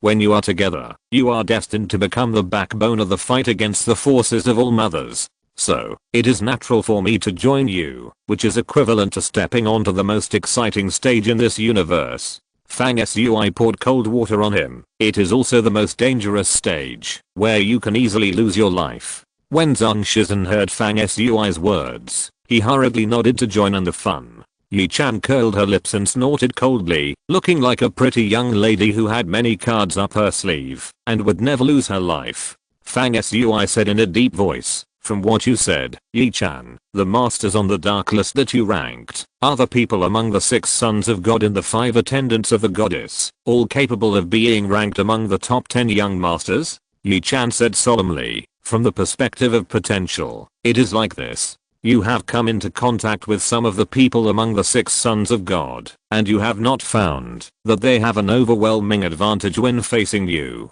In fact, the pressure they give you is far less than that of the Little Demon Emperor and the Dark Saint. This is because the 2 highest gods, the Yin and Yang gods, within the Mother's forces have not yet awakened to awaken the core spiritual gods for these sons of gods and goddesses under their command. Otherwise, their strength would definitely not be limited to this. They would be terrifying figures who could kill all opponents in seconds. Even now, they are almost invincible. Fang Sui thought about it seriously. What Yi Chan said was not wrong. Among the people who came out of the Mother's forces at the moment, there was indeed no mediocre talent. There were many masters gathered, and it seemed that the situation was more prosperous and talented than the entire 5 directions domain. Yi Chan continued, the sons of gods who have been born in the Mother forces now are headed by Son of Good and Evil. His current strength should be on par with that of the Little Demon Emperor. And Son of Good and Evil's ranking among the 6 sons of gods has always been hovering between the 2nd and 3rd. There is also Son of Sun, who has been the leader of the sons of gods since his previous life. He has not been born yet. I don't know if his soul has not revived, or he has been born, but just hasn't shown himself in front of the world. A strange light flashed in Fang Sui's eyes, and his heart moved slightly, saying, Son of Sun. When I heard this name, my heart was actually slightly moved. This person is named after the sun, and my main ability is to control the power of the scorching Sunday. Yi Chan looked at Fang Sui in surprise. Then you'd better be careful. According to some ancient books, once you have mysterious palpitation for certain people, it means that the other party is likely to be naturally incompatible with you. Not only is he your nemesis, but he may also be the one who causes your ultimate death. Fang Sui smiled and waved his hand gently, with a heroic demeanor that no one else could match, and it was obvious that he did not take the talk of the old enemy to heart. At this time, the year of the starry sky had just completed a jump between the positive and negative voids, and the position where it returned to the normal space was a broken star belt filled with bright red spots. The fiery red light shone in from the porthole and draped over Yi Chan's body, making her look a little more hazy under the light, and she looked like a goddess who had been bathed in fire, with unparalleled grace. Zhang Shizhen was stunned and muttered, "Fang Tao, who do you think is prettier, Miss Yechan or the boss lady?" Fang Sui said unhappily, "Shizhen, you are really stupid. How can you ask such a question? No matter how you respond, you will offend people. How about you tell me who is prettier first?" Zhang Shizhen said with an O and said honestly, "I don't know." Fang Sui nodded in agreement quickly, "Yes, I don't know either." Speaking of Jiao, a bright light flashed across Yechan's clear and lively pupils. He puffed up his cheeks and smiled brilliantly. Then he said to himself, "The sons of gods under the power of all mothers, with the son of sun as the first, and the son of good and evil after that, have already been born. There is also a mysterious figure called the son of all living beings, who is on par with the son of good and evil, but he has not been born yet. In addition, there is the son of love, who is called Wu Shen in this life, and has been born. There is also the son of the demon god, who has also been born, and has had a conflict with Fang Sui and you. We suspect that the identity of the son of the demon god in this life is likely to be a prince in the heavenly court. The last son of the wheel of reincarnation is called Yu Xiangsheng, who has also been born. The characters in the five servants of the goddess are relatively more mysterious. In the past history, very few of them were born, and the information we have is also incomplete. Among them, the chief goddess has no relevant records in the countless materials collected by our family, and she is extremely mysterious. The second goddess is only known to be called Jiai. The third goddess is Xinu, who has been born. The fourth is called Jingnu, who has not yet disappeared, and there is no relevant information about who the fifth goddess is. The secrets of the power of the mothers were slowly revealed from Yi Chan's mouth. This was the first time that Fang Sui had a relatively detailed and specific understanding of the characters under the power of the mothers. After listening to Yi Chan's introduction, he suddenly thought of Wu Ling, who had an amazing talent for cultivation. Jiao once said that she suspected Wu Ling was one of the five servants of the goddess. Which one could she be? Wu Ling's whereabouts have been mysterious in recent years, and her activities are obviously not centered on the five directions domain. So what is she doing? Fang Sui recalled the process of meeting Wu Ling for the first time. When Fang Sui boarded the Mother of Life that left the earth, Wu Ling immediately appeared in the Mother of Life. The Queen of Hunting wanted to kill her, but Wu Ling seized the opportunity to jump out of the Mother of Life and jump into the Venus Great Rift Valley in the solar system. She entered the palace ruins on one of the Flame Islands and disappeared. The next time he saw Wu Ling, it was time to apply to join the Alliance of the Heavens. Fang Sui pondered, why did Wu Ling appear in the Mother of Life that left the earth? If I have time to go back to earth, I should go to the dark side of the moon to check the place where the Mother of Life was once parked, and I should also explore the remains of the Fire Island in the Great Rift Valley of Venus. At this time, Yi Chan continued to talk about the topic of the top young masters of the contemporary era. After talking about the masters of the Shadow Clan in the Mother Forces, he continued, the contemporary masters within the five directions domain. In fact, before Fang Sui's shadow trip this time, you didn't have a place. The young masters of the five directions domain are naturally Jiao, who is far ahead of everyone else. Following closely behind is the heavenly Prince Zhang, and then the sixth Prince Zhang. There is also a hidden figure that few people know about, that is, the direct descendant of the Eastern Daoist ancestral palace, called Taiyi Daoyi. This person is considered to be the only one among the young generation of the five regions who can be on par with a heavenly prince. Of course, now we have to add our top master, young Master Fang. In my opinion, even if Jiao fights against you, he is not your opponent, and should admit defeat. Yi-chan's last sentence was full of ridicule. Fang Sui did not take up this topic and immediately changed the subject. To sum up what you said, Yi-chan, excluding the unborn figures of the mother forces such as the Sun, the remaining Shadow Clan in the mother forces, plus the top 10 young masters of our 5 regions, except Jiao, the others should be on paragraph. Before the fight, it is difficult to tell who is stronger, right? Yi-chan smiled brightly and concluded, apart from not being a match for you, Fang Sui, Jiao is obviously much better than everyone else. She is simply not on the same level as the others, so she should not be ranked among the top 10 of the young generation. The top 10 masters are the Little Demon Emperor, the Dark Saint, and Morgoth of the Shadow Clan, the son of good and evil, the son of Samsara, the son of the demon god, and the daughter of breath who have already been born from the mother forces. As for the son of desire Wu Shen, because you, Fang Sui, intercepted the fire god pill that was supposed to awaken his past life memories, he has one less life to awaken his past life memories. So he is currently a little weaker than the others and has temporarily fallen out of the top 10. He added, that's 7. The remaining 3 are the Crown Prince of Heaven and the 5 Directions Domain, Tei Daoi of the Taoist Ancestral Temple, and Zhang Liu Wang, making it exactly 10 people. But now we have to add our demon cult leader, young Master Fang, so there are actually 11. Fang Sui compared the strengths of the 10 young masters in his mind and kept silent. At this time, the year of the starry sky is still rapidly moving towards the 5 Directions Central region, constantly shuttling through one starry sky area after another, and the 13 stars area is getting closer and closer. P.S. Continue to ask for votes. Thank you everyone, happy reading! Exclamation mark. Chapter 514 Welcome Lindoop. Miss Yi-chan, is this dark list accurate? After hearing Yi-chan say that there are only 11 top young masters from the 3 forces today, and the rest seem to have to be downgraded and ranked after these 11, Zhang Shizhen was obviously not convinced, and looked at Yi-chan eagerly and asked. Fang Sui glanced at Zhang Shizhen and helped. That's right, I don't think the ranking of the young masters on this dark list is very good. If Shizhen is worse than the others, he can just put up with it. Why is Zhang Liu Wang on the list, and Shizhen has to be ranked behind Zhang Liu Wang? Yi-chan chuckled and said, didn't I say it before? In fact, even young Master Fang was not on the list of the top 10 young masters. If they are rearranged now, I'm afraid there will be more than 11 people. Zhang Shizhen, the brave general of your demon cult team, and Jiao Dongshan are not weaker than these 11 masters. This should be fine, right?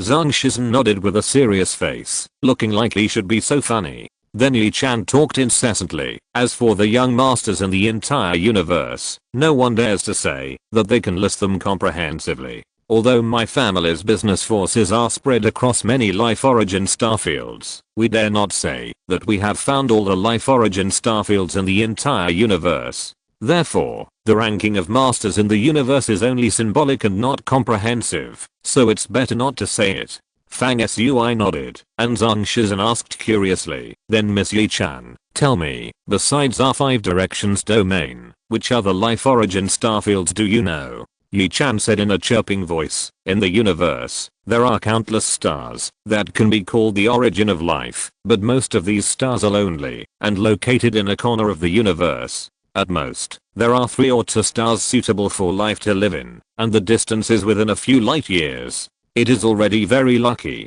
Fang Sui thought of the Earth. There are no other planets suitable for life around it, which is exactly what Yi-chan said. Yi-chan continued, although these stars that are isolated in the universe can also give rise to life, they are far from being called starfields. The so-called starfield of origin of life needs to have many life source stars like the 5 Directions Domain. Once the civilizations on these stars develop to the point where they can enter the space age, they can communicate with each other and promote the rapid progress of civilization. Therefore, the civilizations that are born in places that can be called starfields are usually very powerful. He added, our family's trade covers most areas of the known universe. According to our discoveries, in this universe, in addition to the 5 Directions Domain, there are currently 3 particularly prosperous starfields of origin of life, called the Heavenly Starfield, the Ancient Immortal Field, and the 5-Dimensional Starfield.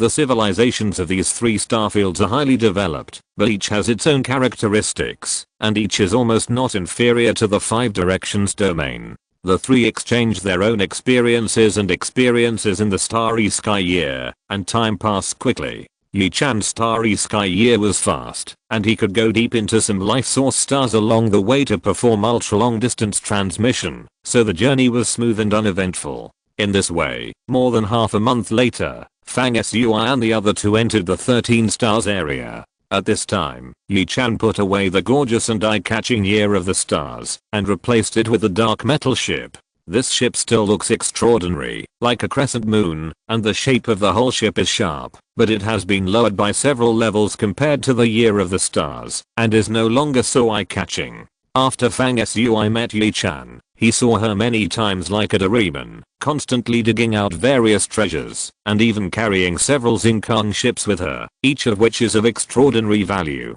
He was no longer surprised, but he couldn't help but feel that Yi Chan was the richest woman in this universe. At this time, the 3 of them stood side by side inside the Black Crescent moonship, looking through the portholes, watching the 13 stars that were moving in mysterious trajectories, and getting closer and closer in their sight. The 13 stars are connected by star bridges that span the void. The scene is so magnificent that it is beyond description, and can be called a wonder of the universe. The operation and arrangement of the 13 stars also contain great mysteries, and reflect the truth of the universe. The 3 people on the ship were not visiting the 13 stars for the first time, but they were still inevitably attracted by the operation of the 13 stars. The ship was silent. When Fang Sui returned to the 13 stars after more than a year, on the western star of the inner 4 stars, in the Lion family mansion in the world complex of the civilization of the heavens, the headquarters of the All Heavens Alliance, the old man surnamed Lion was looking gloomy.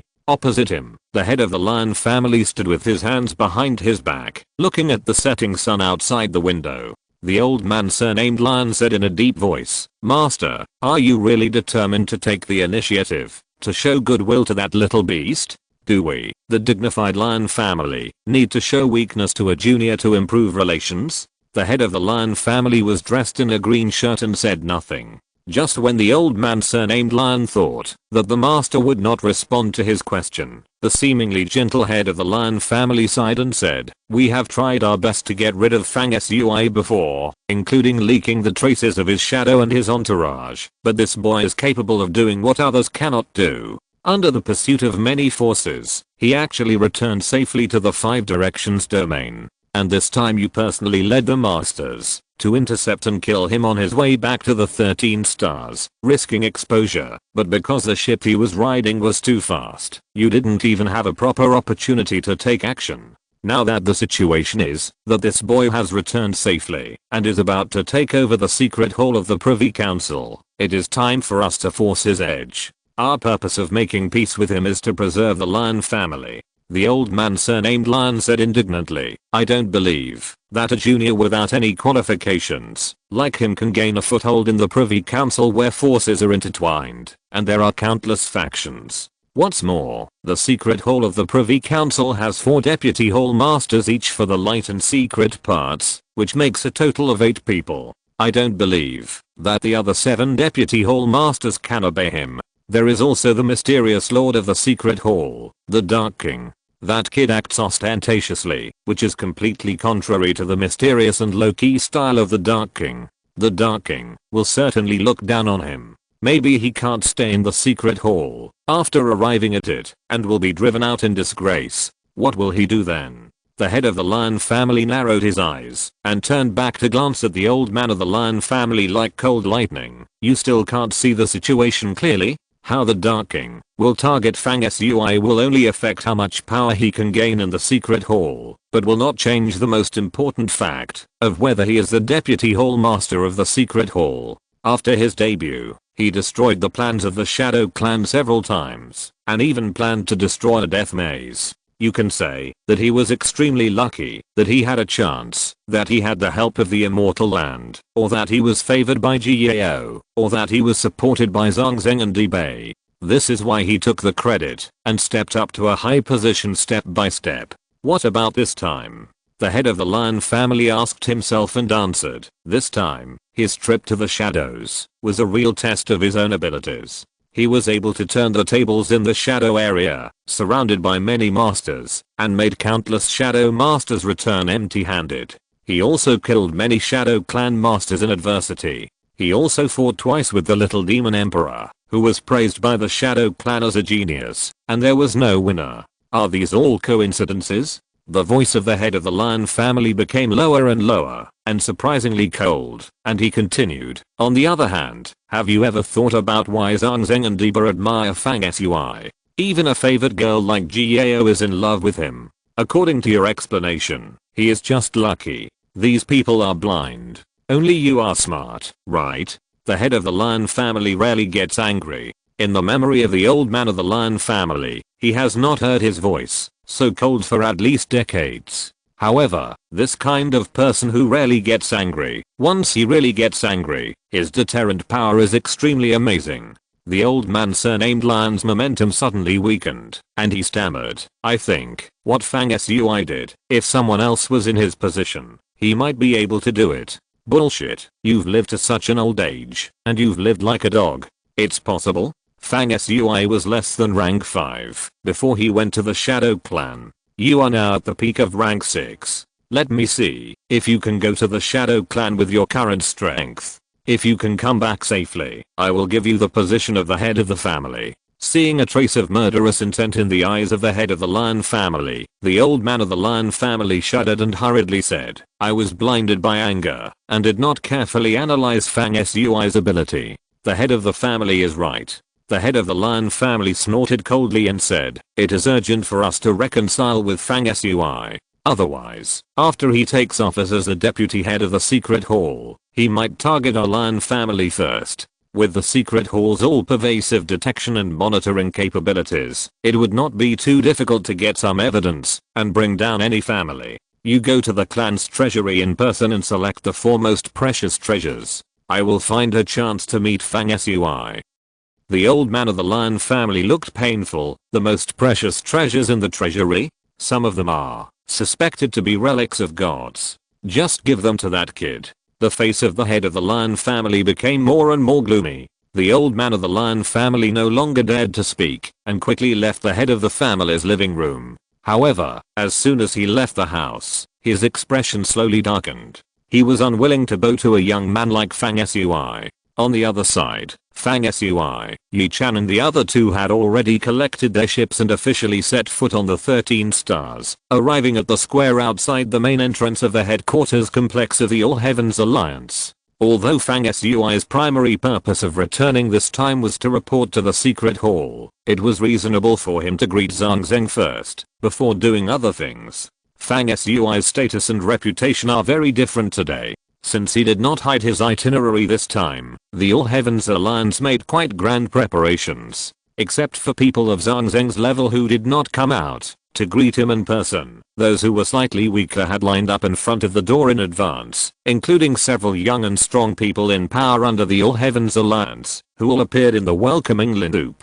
The most exaggerated thing was that some young cultivators under the All Heavens Alliance came to line up and wait spontaneously. Everyone looked excited and full of eager admiration. After Fang Sui appeared, before he really approached, the crowd cheered enthusiastically, and the voices shouting Fang Sui's name were like the sea and the tide. Fang Sui felt a little funny, and the scene at the moment seemed to be similar to a star walking on the red carpet. Zhang Zheng's assistant Qi Zhuo was mixed in the welcoming crowd. With his status, he couldn't even stand in the first row of the welcoming team, but stood in the second row. This scene made Qi Zhuo feel emotional. He still remembered the scene when he first met Fang Sui, which was also outside the headquarters of the All Heavens Alliance. It was very similar to today. The difference was that at that time, only Qi Zhuo went out to greet him, and Fang Sui was unknown at that time. In just a few years, Fang Sui has shown his strengths and risen straight up.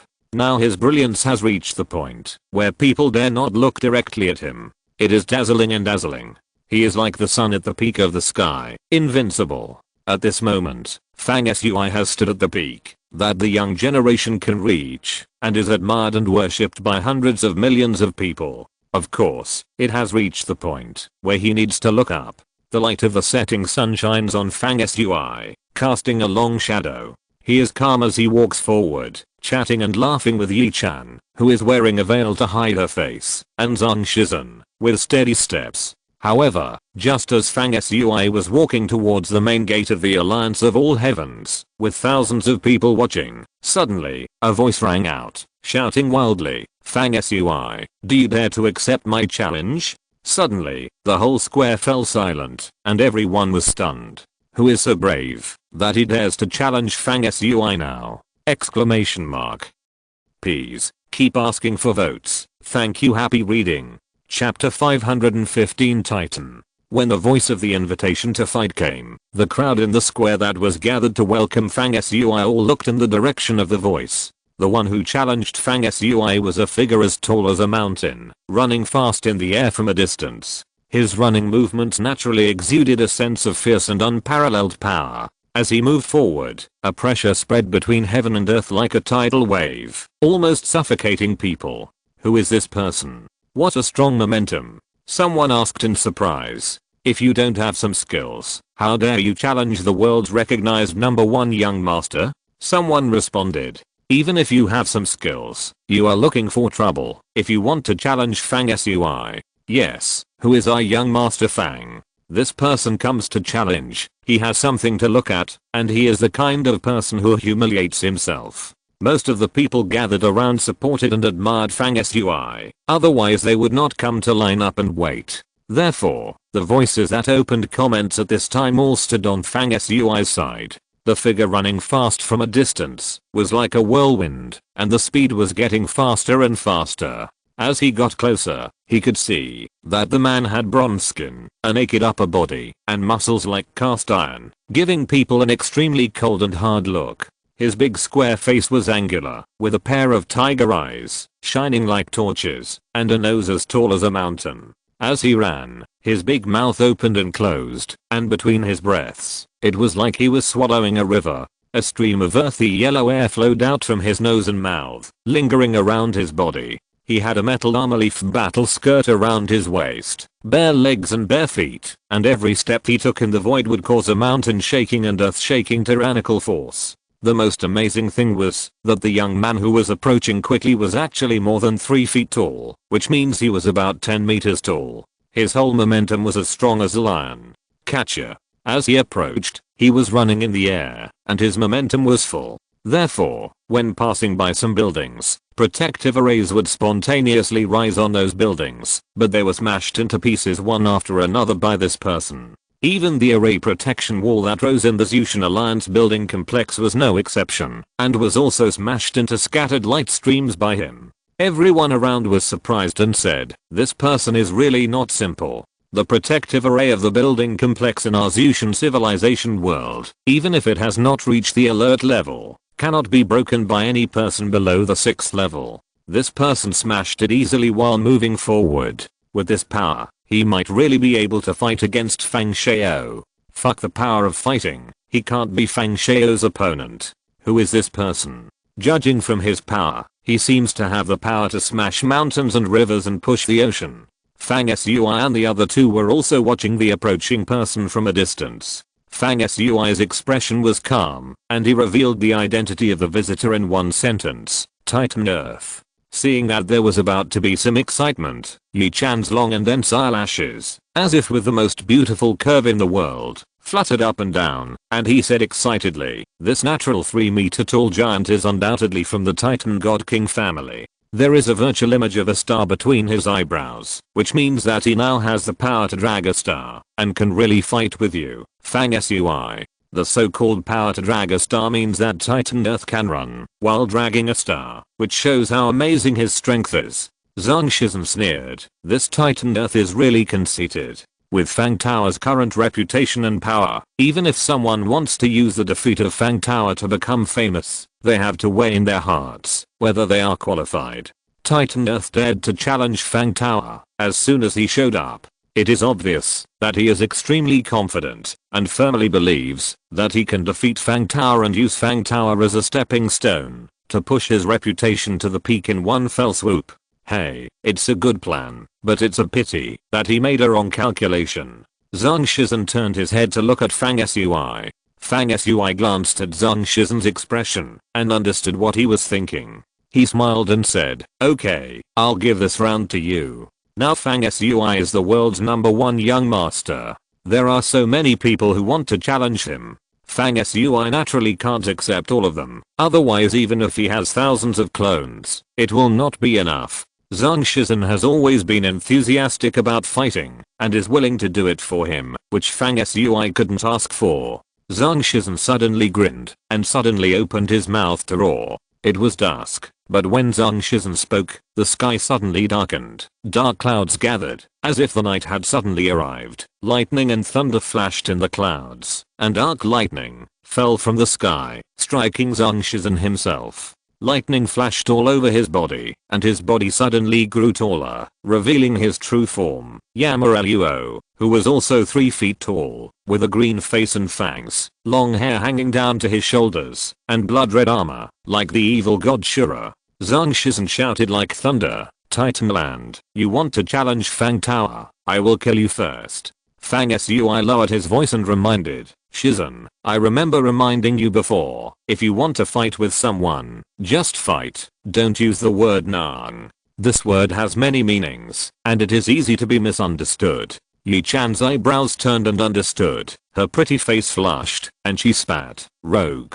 Zhang Shizhen's unparalleled courage weakened in an instant. After a moment of hesitation, he suddenly shouted again, Titanland, ****. After saying that, he looked at Fang Sui eagerly. Fang Sui said weakly, okay, that's it. Zhang Shizhen grinned, his face changed, and he was murderous again. The next moment, Zhang Shizhen stepped into the air, his steps were like thunder, and he rushed towards Titanland. The two figures, both as tall as mountains and as majestic as the earth, faced each other brazenly, as if two meteors collided with each other. With a loud bang, the two guys did not dodge or avoid, but collided head-on. Crack. At this moment, a bolt of lightning burst out from the void, covering up the loud noise of the collision. The result of this collision was that Zhang Shizhen was at a disadvantage and retreated several steps. Fang Sui saw this and laughed. Shizhen's Yamadama is mysterious and almost immortal.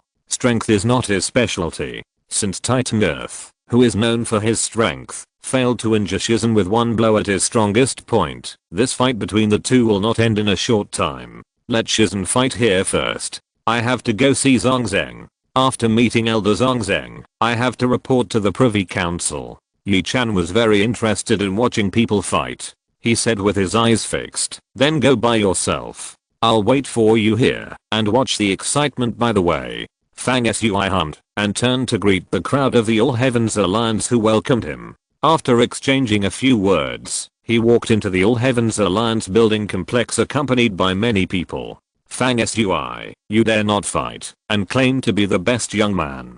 Titan Earth was stopped by Zhang Shizhen. The two were fighting fiercely and competing in strength. Titan Earth had a slight advantage and still had the energy to pay attention to Fang Sui. Seeing that Fang Sui was about to leave, he opened his mouth to provoke him. Unfortunately, Fang Sui ignored him after he finished speaking, but many people watching the game interrupted and said, you said that Master Fang dare not accept the challenge. Are you stronger than the world famous Little Demon Emperor? Master Fang has fought with Little Demon Emperor twice. How can he not dare to accept the challenge against you? That's right. Master Fang has a certain status and position.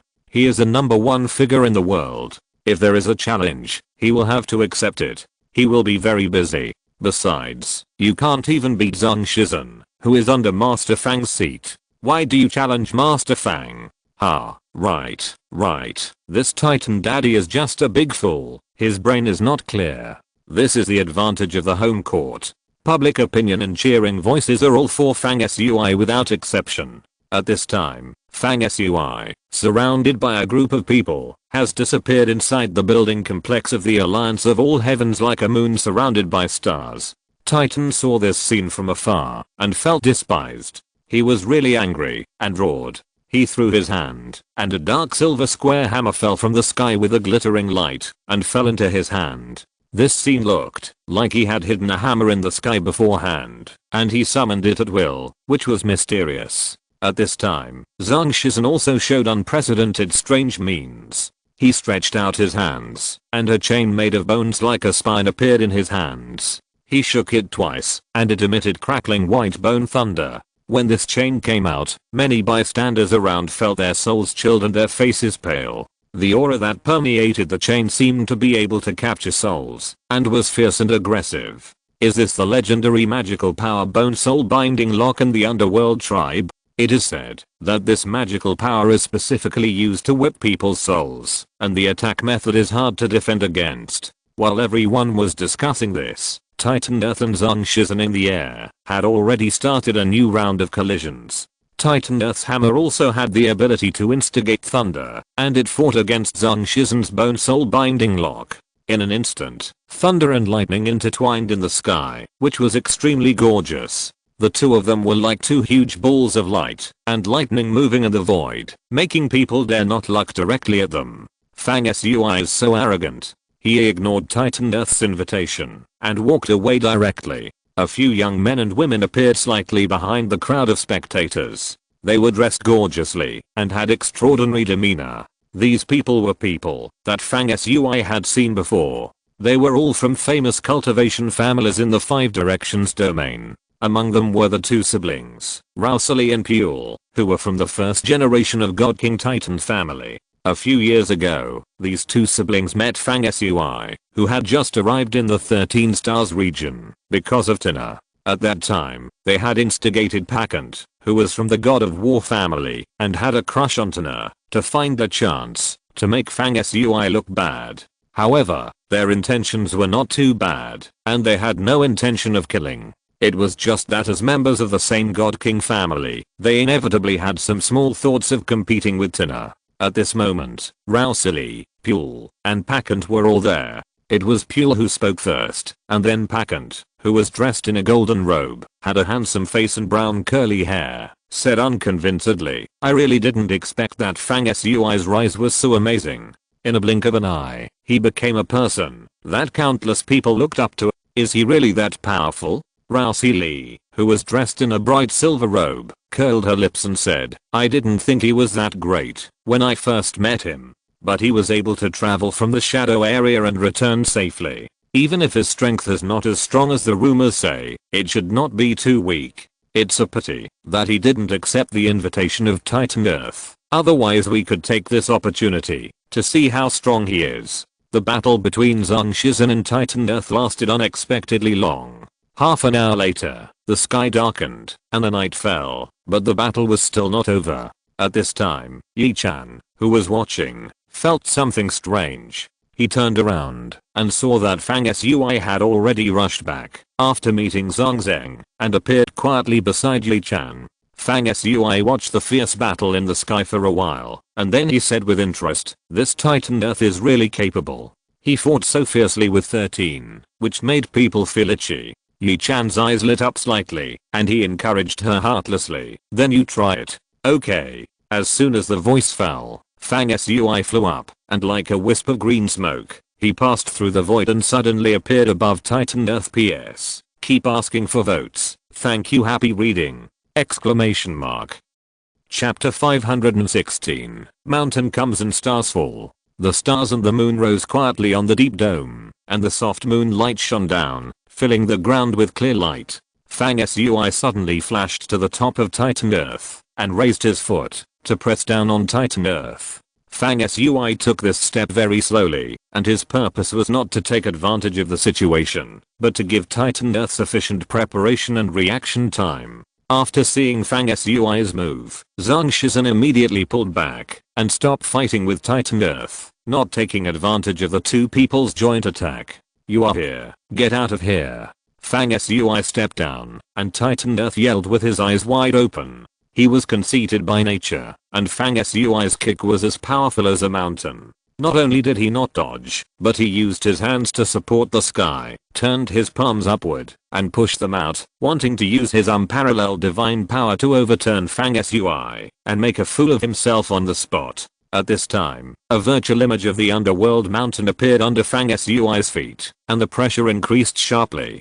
Boom. Like a bolt from the blue, Titan Earth's palm came into contact with the dark mountain. The attack of both men failed to meet expectations. Fang Sui failed to gain the upper hand, and Titan Earth failed to overturn Fang Sui. After the attack, the two men were in a short stalemate. Fang Sui did not change his moves. The 5 dark mountains in the divine land in his body shook at the same time. The next moment, Titan Earth's face changed slightly, and he felt the pressure from above surge. It turned out that the shadow of the dark mountain under Fang Sui's feet had disappeared, and a divine land appeared instead, with 5 dark mountains standing side by side, and the strange scene was magnificent. Crack. The void was filled with a heavy pressure as heavy as the ocean hanging upside down between heaven and earth. The space barrier, where the two collided, was almost crushed and cracked by this pressure. A wave of earth yellow light surged around Titan Earth, and a virtual image of a god appeared between his eyebrows, holding the stars in his hands.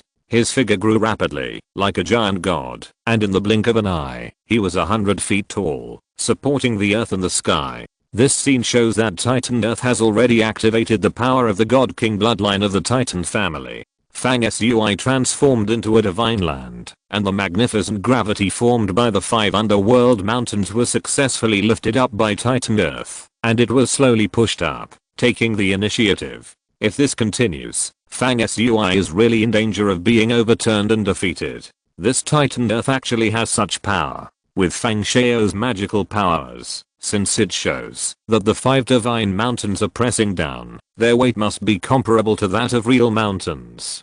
Titan Earth can still take the upper hand in turn. It is really worthy of being a contemporary hero of the Titan family with the bloodline of the God King. But Fang Shao has never been good at strength. At this time, he is simply competing with Titan Earth in strength and falling behind. This is normal. Well, in short, Titan Earth is definitely not Fang Shao's opponent. The people around him admired Fang Sui, and they were full of support in their words. When they saw that Fang Sui was at a disadvantage, they immediately found excuses to explain for him. On the other side, the Rousseau siblings had completely different ideas. They both hoped that Fang Sui would lose. When they looked at each other, they saw a flash of gloating in each other's eyes. Pakan's eyes flashed with a smile on his face. He said, Fang Sui acted rashly and was arrogant. He used his weakness to attack the enemy's strength. He insisted on competing with Titan Earth in strength. I wonder how he will end up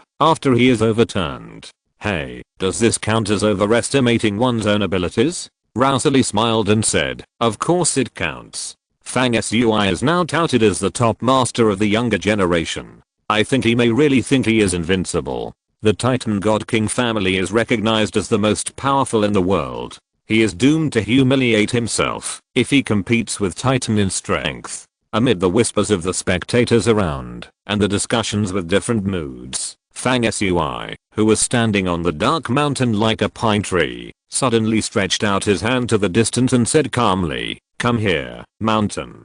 Just as Fang Sui's words came out, thousands of miles away from the city of Earth, where the world of civilizations of the heavens is located, an incredible scene appeared in a huge mountain range with ancient mist steaming like a canopy and majestic peaks like a dragon. In this mountain range, there are mountains and rivers, as if they heard Fang Sui's call, and inherited the control of the energy of heaven and earth. The whole mountain shook violently, and finally rose from the ground, and flew towards the direction of the city of Earth. For a time, the mountains in this mountain range shook, leaving deep pits one after another on the ground.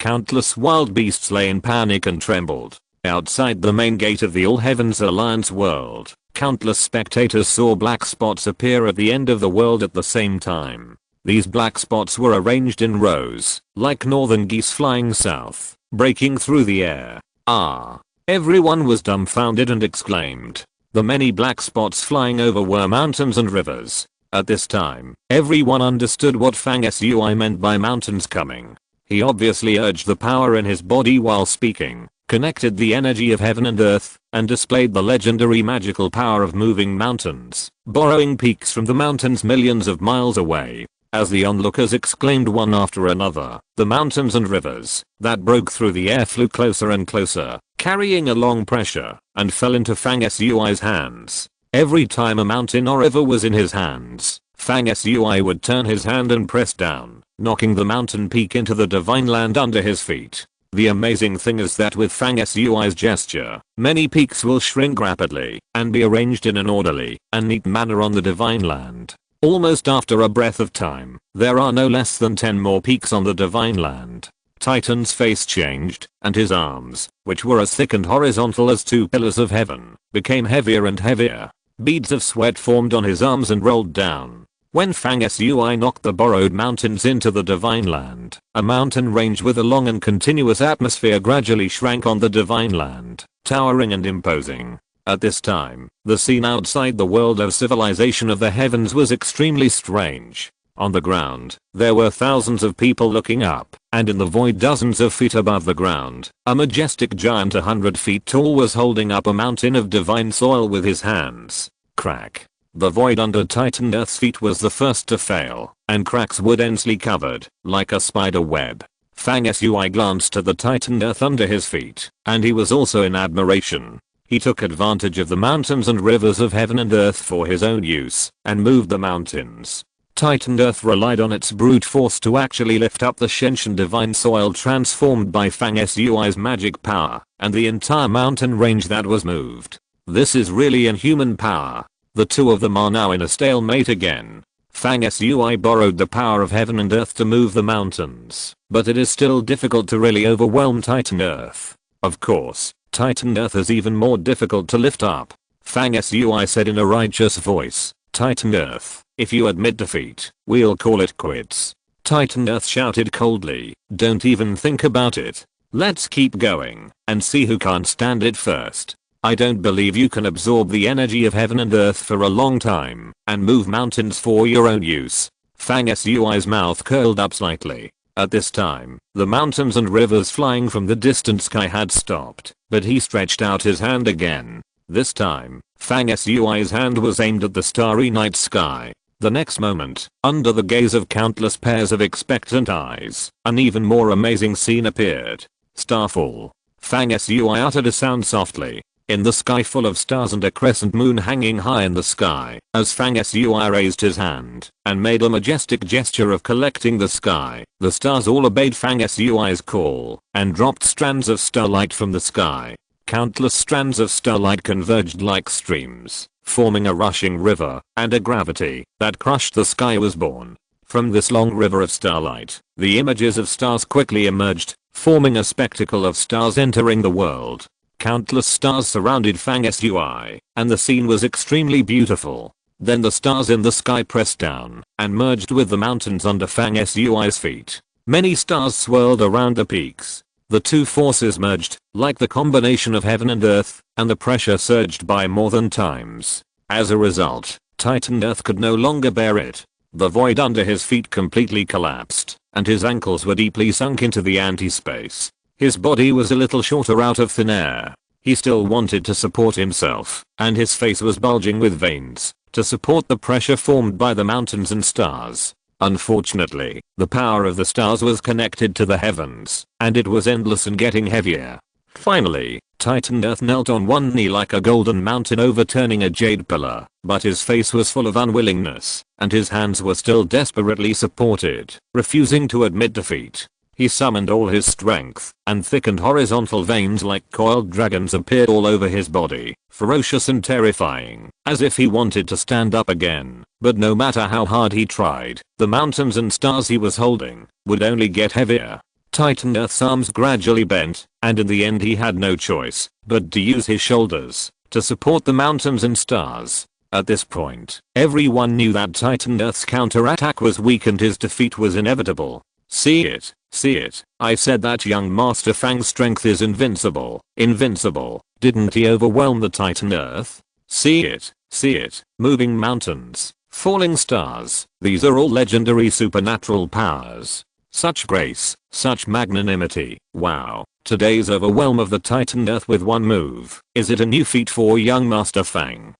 Young Master Fang has done so many amazing things in recent years that he would still care about such a trivial matter as overwhelm the Titan Earth. I say, aren't we exaggerating a bit? Young Master Fang just made a kick first, then the mountain split apart, then moved the peaks, and then absorbed the power of the stars into the mortal world, which should be counted as 4 moves. We say that young Master Fang overwhelmed the Titan Earth with just 1 move. Isn't this a bit too much? It sounds like we are helping young Master Fang to brag. You know nothing. This is called 1 move and 4 styles. They are all subsequent changes of 1 move. How can there be so many 4 moves? What nonsense are you bragging about? Titan Earth was originally overwhelmed by Fang Xiao. How many people here have seen it together? Is it fake? Seeing Fang Sui gaining the upper hand, the surrounding supporters were happier than Fang Sui himself, and they talked excitedly. Some people had different opinions and almost rolled up their sleeves to fight. Titan Earth here was still trying to raise it desperately, but suddenly felt his hand loose. It was Fang Sui who let him go at the critical moment, and retracted his magical power. In an instant, the dark mountain disappeared, the star power dissipated, and the borrowed mountains and rivers flew away silently. Where they were borrowed, they flew back to where they were borrowed, and disappeared in a blink of an eye. Boom. Because Fang Sui suddenly retracted his move, Titan Earth's unparalleled divine power, which was supported by the whole body's strength, lost its target. Like a rocket, it formed a huge pillar of power, which rushed straight up to the sky and hit an extremely long distance. In a trance, a star in the sky seemed to be hit by the pillar of power rising up into the sky, and it showed signs of shaking, and almost fell from the sky. This scene made many people secretly stick out their tongues. This Titan Earth is so powerful, obviously reaching the legendary level of shaking the sky and shaking off the stars. When the dust settled, everyone turned around and saw that Fang Sui had already joined Yi Chan and Zhang Shizhen and was walking away. Fang Sui said as he walked, "Titan Earth, you have amazing power and invincible aura. If you are a good man, you should kill more shadow tribes. What's the point of you competing with me?" Fang Sui said the 4 words invincible aura because he was very impressed with Titan Earth. As soon as these words came out, Titan Earth, who had a gloomy face, suddenly relaxed. After the battle, the crowd watching the battle refused to disperse for a long time. Some people even jumped into the sky and came to Fang Sui's previous position, imitating Fang Sui's appearance and shouting "Mountain come, stars fall." He enjoyed it so much that the other onlookers laughed. Behind the crowd, the 2 siblings, Rousali and Puel, along with Pakant and others, left silently as if they were struck by frost. As the most powerful orthodox force in the 5 regions, the headquarters of the Privy Council is closer to the central mother star of the 13 stars, on the eastern star, the first of the 4 core stars. At this time, Fang Sui and the other 2 came to the outside of the majestic and magnificent Privy Council building complex. P.S. Keep asking for votes. Thank you all. Happy reading. Chapter 517 The First Authority in the 5 Regions. The 13 star regions are divided into 4 outer stars, 4 inner ring stars, 4 core stars and the central mother star, 4 layers of star circles. The building complex of the Privy Council headquarters on the East Star, the first of the 4 core stars, covers a vast area and is in a very wonderful location. The entire building complex spans the North Desert Sand Sea, the East Sheng Ocean and the South Sky Jungle on the East Star. In other words, the Privy Council headquarters building, which is thousands of miles wide and looks like a majestic city, is located at the junction of the north, southeast and 3 places, occupying the core hub position of the entire East Star. The northern part of the entire building complex is built on the edge of the Great Sand Sea and the North Desert, while the middle part is on the surface of the East Sheng Ocean, and the southern part is built in the densely vegetated South Sky Jungle. This shows how huge this Privy Council headquarters is. Its architecture alone is a miracle of some size. The Privy Council headquarters has a total of 10 divine gates, among which the main gate, which ranks first among the 10 divine gates, is located in the South Sky Jungle City, the chief majestic city on the East Star. Fang Sui and the other 2 are now in the Jungle City, less than 100 feet away from the main gate of the Privy Council. On the core 4 stars of the 13 star fields, the construction of all buildings is required to minimize the damage to the original appearance and ecology of the stars, so the cities built on the core 4 stars are all built in the original ecological style. Take Nanshan City as an example. Walking in the city, you can see towering ancient trees and lingering greenery. Trees and various flowers and plants can be seen everywhere, with various colors. Entering the city is like walking into a fairy tale world. You can feel refreshed in your breath, as if wandering in the ocean of the jungle, making people unable to control themselves. Most of the buildings in the city are built in accordance with the terrain and trees in the jungle. There is rarely any large-scale felling of trees, so the whole city looks like a hole with the jungle. Buildings and roads are spread out in the jungle, and the scenery is beautiful and wonderful. Fang Sui and the other two walked along a main road paved with huge stones, approaching the main gate of the Privy Council. The road was lush and green on both sides. The buildings in the city occasionally showed a corner of the eaves behind the uneven ancient trees, showing prosperity and the quietness. Dancing is in early spring. In the early morning, the light of the rising sun sprinkled through the gaps between the dense treetops, like golden sand falling on the ground. There were many birds singing softly in the trees, and the sound was like the sound of nature. At the end of the road, the main gate of the Privy Council stood like a majestic peak, with an imposing manner. In front of the gate stood two statues, one on the left, and one on the right, majestic and gorgeous. One of the statues was pure white and 100 feet high. It was the main god worshipped by all the people in the city of South Sky, a female deity, the image of the god of the jungle. Her image was beautiful and solemn. She held the colorful sacred tree in her hand, and looked into the distance with a solemn expression. The other statue inherits the core spirit of the Privy Council, fighting and wisdom, so the statue is a statue of the wise god of war, tall and majestic, towering into the sky. Yi Chan's family power also occupies a place on the East Star. Wanwu Store also opened several stores here, and the main store is located in the South Sky Jungle City. Therefore, among the three people, Yi Chan is not the first time to come to the East Star. She is responsible for explaining the history and customs of the East Star and the South Sky City as they move forward. The East Star is a life source star that has existed since the beginning of the universe. Legend has it that in ancient times, the sky of the East Star had divine light shining on the world, and a heavenly monument fell into the mortal world with the divine light. The monument records the methods of teaching people to practice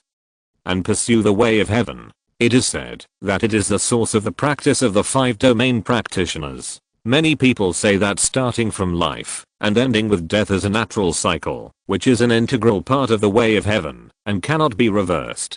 The practice itself is to transcend life and death, so practice is against the will of heaven. In fact, I have a different view on this. The way of cultivation involves all aspects, and it cannot be simply and generally summarized as against heaven. From another relatively different perspective, the operation of heaven sometimes requires practitioners to set things right. When there are more people cultivating immortals and gods, the fortune of the universe will also grow and prosper. From this perspective, cultivation is not only not against heaven, but also to a certain extent in line with heaven, and is closely related to the key of the universe, and is one with it. Yi Chan is sunny and lively by nature, with a pure heart. Therefore, although she has a peerless appearance and is the first rich woman in the universe, she never puts on airs and is very easygoing. At this time, she walked between Fang Sui and Zhang Shizhen, talking about the history of dancing and her understanding of cultivation.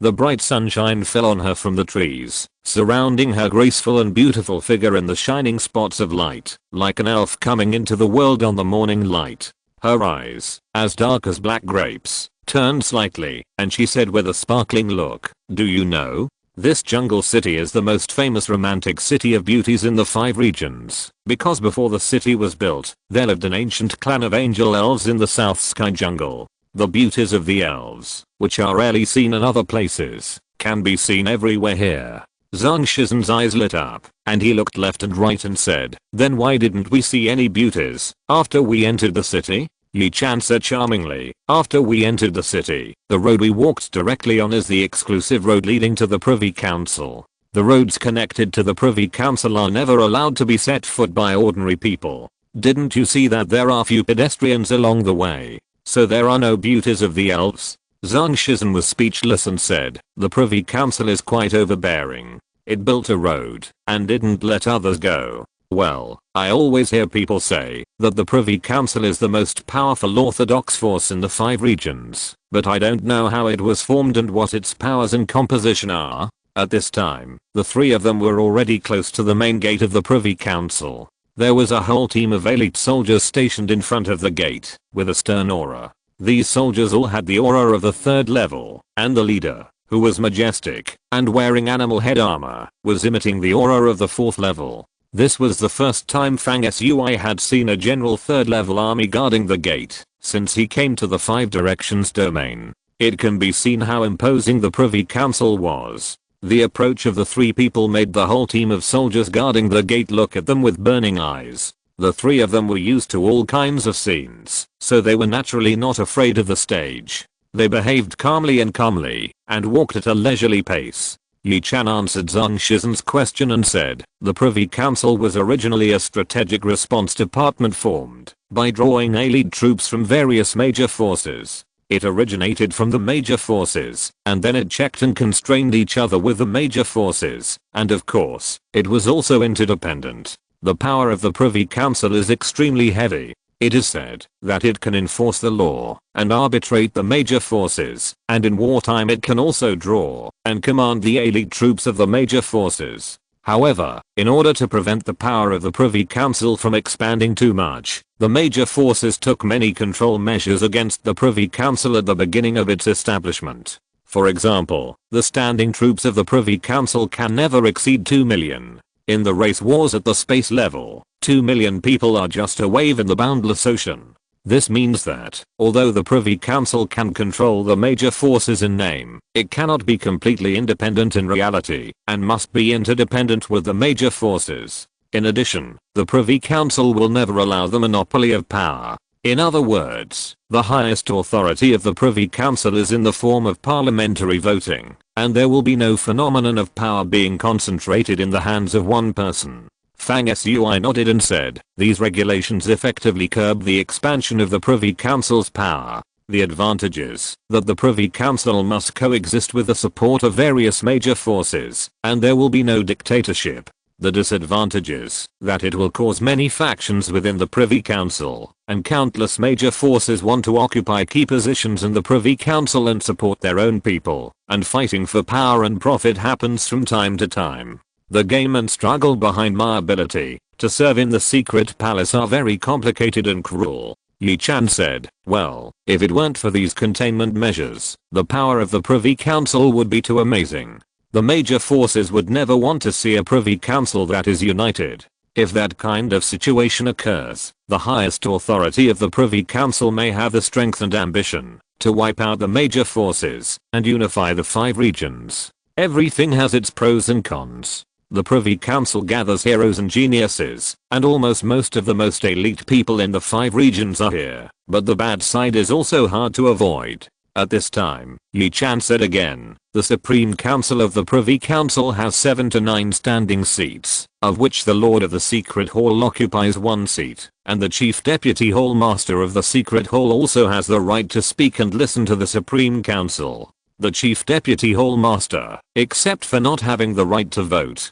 can almost be regarded as sitting in another position of the Supreme Council, and can be regarded as a candidate for the 7 to 9 people of the Supreme Council. In this way, the Secret Hall has occupied 2 positions that can make their voices heard in the Supreme Council of the Privy Council. It can be seen that the power of the Secret Hall is heavy, and it is indeed a key department that attracts attention from all sides. Fang Sui, you must be more careful when you take office. There will be no shortage of power struggles against you. I don't know how many people are waiting to see your joke. Fang Sui took it lightly, grinned, and his face was full of brilliance. At this time, the 3 of them walked to the main gate of the Privy Council, which was hundreds of feet high, and looked like the gate of heaven. The leader of the warriors stationed in front of the gate looked over expressionlessly, his eyes flickering like lightning, and said neither servilely nor arrogantly, are you here on business in the Privy Council, reporting in, or looking for someone? Reporting in. Fang Sui said. Which department are you reporting to? The chief guard looked Fang Sui up and down with a sharp gaze. My reporting level is confidential. The subtext of Fang Sui's words was that the guard in front of him was not qualified to know which department he was reporting to. This was indeed the case. The chief deputy hall master of the secret hall was naturally not someone the guards at the door could question. While Fang Sui was speaking, he frowned secretly. Before he came, he had sent a summons to the secret hall of the Privy Council through Zhang Zheng. Logically, someone should have come out to greet him at this time, but there was no movement at all. A show of force. Are the means against me starting now? Just not arranging someone to pick me up so that I can't enter the Privy Council and taking the opportunity to embarrass me. Isn't this a little trick to shameful? This thought flashed through Fang Sui's mind, and the chief guard opposite him had a hint of hesitation in his eyes after Fang Sui finished speaking. He was not like the other guards who looked down on others. Seeing Fang Sui's young face, and the fact that there were only 3 of them, and no big deal, he looked down on Fang Sui. In fact, the guard leader strictly followed his duties, and did not show any arrogance or contempt for Fang Sui and the other 2. Fang Sui said that his reporting level was confidential, and the chief guard was not qualified to ask. The chief guard was not annoyed, but thought to himself, I have not received any notification today that an important person will come, and let us prepare to welcome him, or treat him with caution. This shows that the identity of this young man should not be very high. He changed his mind and thought, but since his identity is not high, why did he say something that I'm not qualified to ask? Could it be that the department he reported to is extremely extraordinary? Is it the Starry Sky Battle Hall or the Privy Confidential Hall of our Privy Council? Or could it be the Secret Hall? This is troublesome. If he is going to report to one of these places, I'm indeed not qualified to ask, but he doesn't say it, and I can't let him in without knowing it. This matter is stuck here. What should I do? Actually, Fang Sui would come today, and the secret hall had received the notice in advance. However, the deputy master of the secret hall who was arranged to come and greet Fang Sui in person deliberately did not show up. His purpose was to block Fang Sui at the door, so that he could not even enter the Privy Council, and give Fang Sui a big embarrassment. Although this method of tripping him up is not a big deal, it is quite practical, and can make Fang Sui lose his spirit as soon as he arrives. PS. Keep asking for votes. Thank you. Happy reading.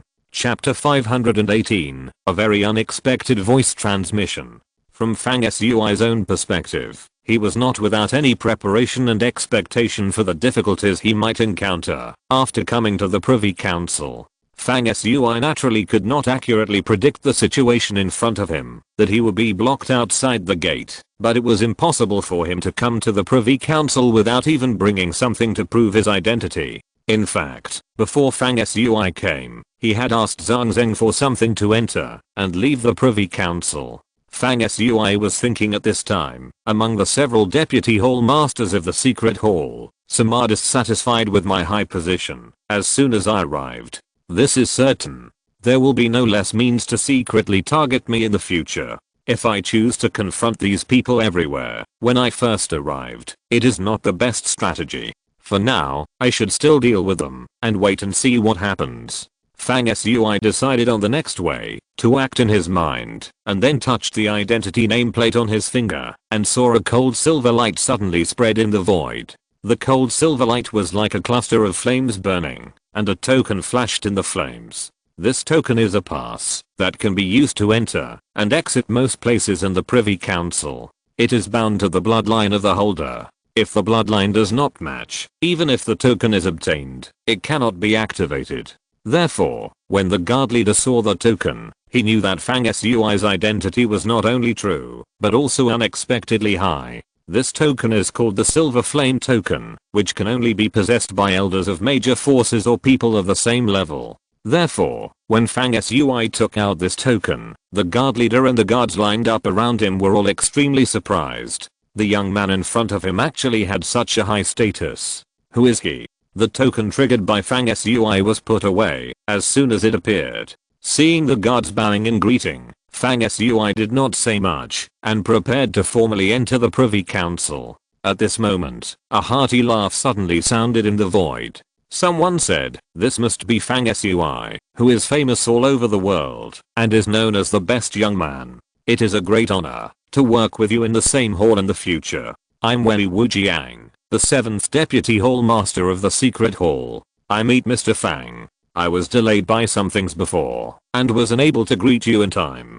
Please forgive me, Mr. Fang. Following the voice, outside the main gate of the Privy Council complex, not far in front of Fang Sui and the other two, someone tore open the void and walked out with his head held high. After this person appeared, he connected the energy of heaven and earth, deliberately showing auspicious visions, and even divine sounds lingered in his ears, and the scene was magnificent. In addition to the leader, there was a whole team of about 30 guards who followed him out, posing a grand welcome to Fang Sui. This leader was obviously the Deputy Hall Master of the Secret Hall who had received the order long ago but deliberately delayed to greet Fang Sui. He hid in the dark, and when he saw Fang Sui take out the token and enter the main gate, he came out belatedly. The leader who broke through the air wore a simple and ordinary light white robe. He had an oriental face, middle-aged appearance, thin face, deep eyes, and a pair of gloomy eyes hidden deep in the shadows under the eye sockets, which looked a bit gloomy.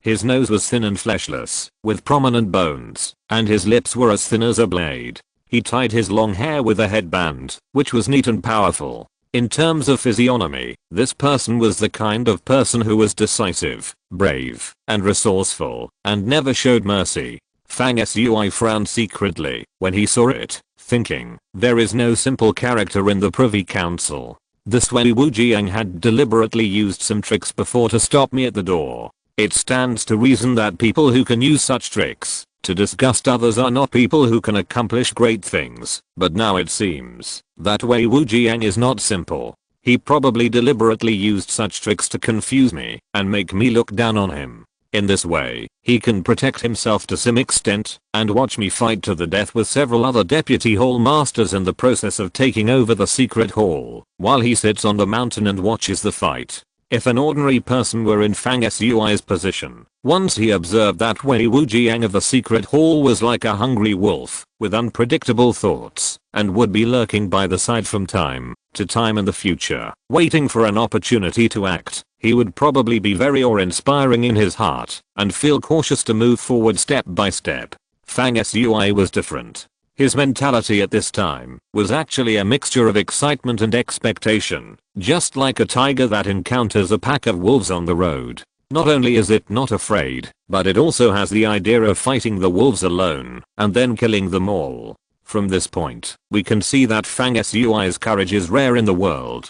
It is said that fighting with others is endless fun. Fang Sui is the kind of person who will choose to move forward instead of retreating when faced with a challenge. If Wei Wujiang knew what Fang Sui was thinking at this time, he would be frightened by Fang Sui's vicious eyes and see through his thoughts at a glance, and he would break out in a cold sweat and regret his self-defeating. He deliberately did not come to greet Fang Sui's trick, hoping that Fang Sui would despise him, but Fang Sui not only did not despise him, but was even more cautious towards him. Unfortunately, Wei Wujiang could not see Fang Sui's psychological activities, and Fang Sui's face was always calm, without showing any joy or anger in his heart, so Wei Wujiang did not doubt that his purpose had been seen through by Fang Sui. At this time, Fang Sui said calmly, Deputy Palace Master Wei, you don't have to be polite. Fang Sui is new here, and I need more guidance from Deputy Palace Master Wei in the future.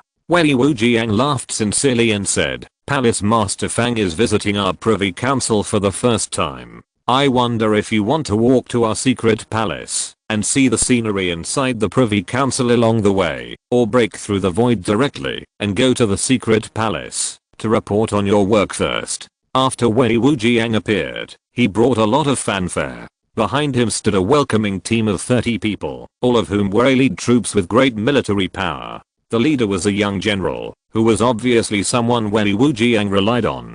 He had a square face, wore bright silver leopard head armor, looked heroic, and stared at Fang Sui with his tiger eyes shining. Fang Sui said calmly, I've heard that the scenery in the Privy Council is very beautiful, and it is said that there is something new at every step. This is my first time here, so I naturally hope to walk forward and enjoy the view along the way. If Deputy Palace Master Welly is busy with official duties, please go back to the secret palace first. There is no need to accompany us. We can walk by ourselves. Welly Wujiang hurriedly humbled and sincerely prepared to accompany Fang Sui to the secret palace. Fang Sui just shook his head and refused, saying that the Deputy Palace Master of the secret palace was very busy with official duties and he dared not bother to accompany him. Welly Wujiang was humble and saw that Fang Sui was firm in his attitude, so he was no longer polite. He tore open the void again, flashed into it, and disappeared without a trace in an instant. However, when Wujiang left the young general and his followers, he brought with him to Fang Sui to lead the way. The young general could become a person that Wei Wujiang relied on, so he was naturally not a mediocre person. He had a way of dealing with people. He greeted him enthusiastically, introduced himself to Fang Sui in a humble and unyielding manner, saying that his name was Liu Liemo, and then turned around and led the way. The group officially entered the Privy Council. This young man is Fang Sui, who has become famous recently and is well known to everyone in the world. Not only did he come to the Privy Council to report, but he is also the Chief Deputy Hall Master of the Secret Hall who is about to take office. This is really amazing. Deputy Hall Master of the Secret Hall. This thought flashed through the minds of the soldiers on duty outside the main gate of the Privy Council, and everyone was stunned. At this time, Fang Sui and the other two followed the young man named Liu Liemo, and under the protection of a team of soldiers, they walked along the wide road paved with huge stones. Walking in the Privy Council, it still felt like being in a dense jungle. Occasionally, pedestrians could be seen on the way. Most of them had a stern face and shrewd eyebrows. Most of the people they met on the road paid a lot of attention to Fang Sui and the other two. It was obvious that they rarely saw someone so impressive in the Privy Council. They were actually surrounded by a team of guards, which made people look sideways. Fang Sui and the other two followed the crowd. From time to time, they could see palaces or attics along the way, some of which were towering, some were exquisite and beautiful, and their shapes were different, but they all showed their architectural charm in a perfect way. The Privy Council was like an architectural exhibition hall of various periods. The buildings seen along the way ranged from the styles before ancient times to the various buildings full of futuristic sci-fi colors and novel shapes. There were all kinds of buildings from every period, colorful and magnificent. The Privy Council was filled with a heavy charm, and the atmosphere was extremely solemn invisibly. Hey, the Privy Council is really a big family. Even the ornamental fish raised in a small lake are spiritual beasts, golden nine-tailed. The crowd walked along the road and passed a clear and crystal small lake. The lake was shrouded in mist, and the flowers and plants beside the lake were swaying, full of greenery. Zhang Shizhen glanced at the lake casually and immediately saw a small school of fish floating to the surface of the lake to breathe. They were all extremely precious and rare aquatic spiritual beasts. Fang Sui smiled and explained, "Before I came, Elder Zhang Zheng specifically reminded me that there are two major departments in the Privy Council, the Phoenix Palace and the Dragon Nest. In fact, they are equivalent to the imperial stables in the civilian emperor's family, specializing in raising exotic beasts. I heard that in the Dragon Nest, the 9 sons of the dragon are also raised, and in the Phoenix Palace, there are several exotic beasts with the bloodline of the Phoenix spirit, so it is not surprising to see the golden nine-tailed fish in this lake." Yi Chan said in a crisp voice, "The exotic beasts raised in the Privy Council are all rewards for people who have made meritorious services. With the power of the secret palace, it is not difficult to ask for a few exotic beasts." 13. If you like dragons and phoenixes, wait until Fang Sui takes over the position of Deputy Hall Master of the Secret Palace, and ask him to help you get to. Zhang Shizhen said happily, "I don't really want these things, but I thought about getting them in our suburban and raising them. When people see that we raise dragons and phoenixes, they will be scared and envy them to death." How interesting. Fang Sui and Yi Chan smiled at the same time. Fang Sui glanced at Liu Liemo next to him calmly, and happened to see that he was looking away from Zhang Shizhen. A flash of contempt flashed in his eyes, and it was obvious that he regarded Zhang Shizhen as a bumpkin. Fang Sui sneered in his heart. At this time, Yi Chan said again, Fang Sui, you said a while ago that the Shadow Clan was hunting down your demon sect members. How are they now? Is there any new news? Zhang Shizhen restrained his laughter and turned his head to look at Fang Sui. Liu Liemo led the way calmly, but he also pricked up his ears to listen carefully. He had complicated emotions towards Fang Sui, the youngest deputy hall master in the history of the secret hall, with curiosity and jealousy. Fang Sui replied, it has been confirmed that Keqing received my message in time, so she stayed at Guanhe News House and did not come out, so she is not in any danger. However, the situation of Tina, Guo Dongshan and others is a little bad.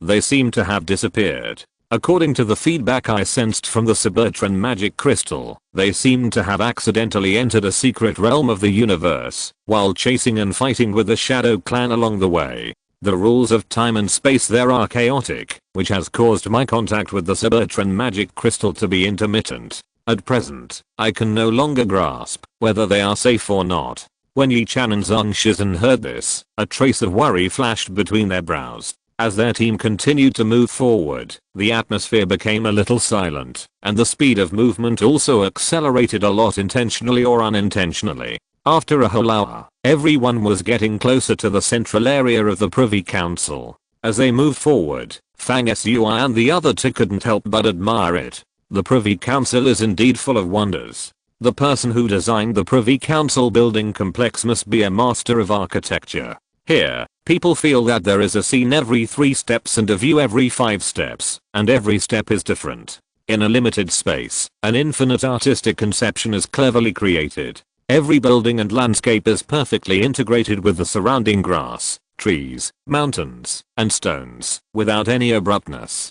Such a building layout ability deserves the reputation of being ingenious, and it is indeed a peak embodiment of the architectural realm. At this time, the group has walked out of the jungle. Sand grains roll by on the road under their feet from time to time. The vegetation on both sides of the road is getting less and less, and the air is dry. Gradually, the surrounding area begins to turn into endless yellow sand. Obviously, this is close to the core area of the Privy Council, where the ocean, desert and jungle meet. The vision in front of everyone is empty. Fang Sui and the other two noticed that at the end of the front sight, there appeared an oval building full of modernity and built of transparent metal similar to glass. The building has a peculiar shape, like a giant clam lying on the ground. The appearance is round and the lines are simple, but it conforms to some mysterious laws of nature, full of visual tension. The giant clam-like building was located under the bright sunshine. Its entire body was dazzlingly white, and its radiance was flowing, like a living alien. Liu Limo turned around and said, Deputy Palace Master Fang, the building in front is called the Desert Star Clam, and it is the southern entrance of our secret palace in this desert. At this moment, Fang Sui heard a voice transmission that surprised him. P.S. This chapter is more than 100 words short of 4,000 words. Please continue to vote. Thank you. Happy reading! Exclamation mark. Chapter 519. The Secret Palace. Other people around him, including Zhang Shizhen, did not notice Fang Sui's expression, which was slightly abnormal at this moment. Only Yi Chan was thoughtful, and noticed that Fang Sui seemed a little strange, but she did not ask rashly, but secretly transmitted the voice. What's wrong? Nothing. Fang Sui did not say that he heard an unexpected voice transmission. In fact, the voice transmission disappeared as soon as it appeared, and there was no specific content. It was just a dry laugh, which sounded like someone encountered something very interesting and laughed out loud, which was a little weird.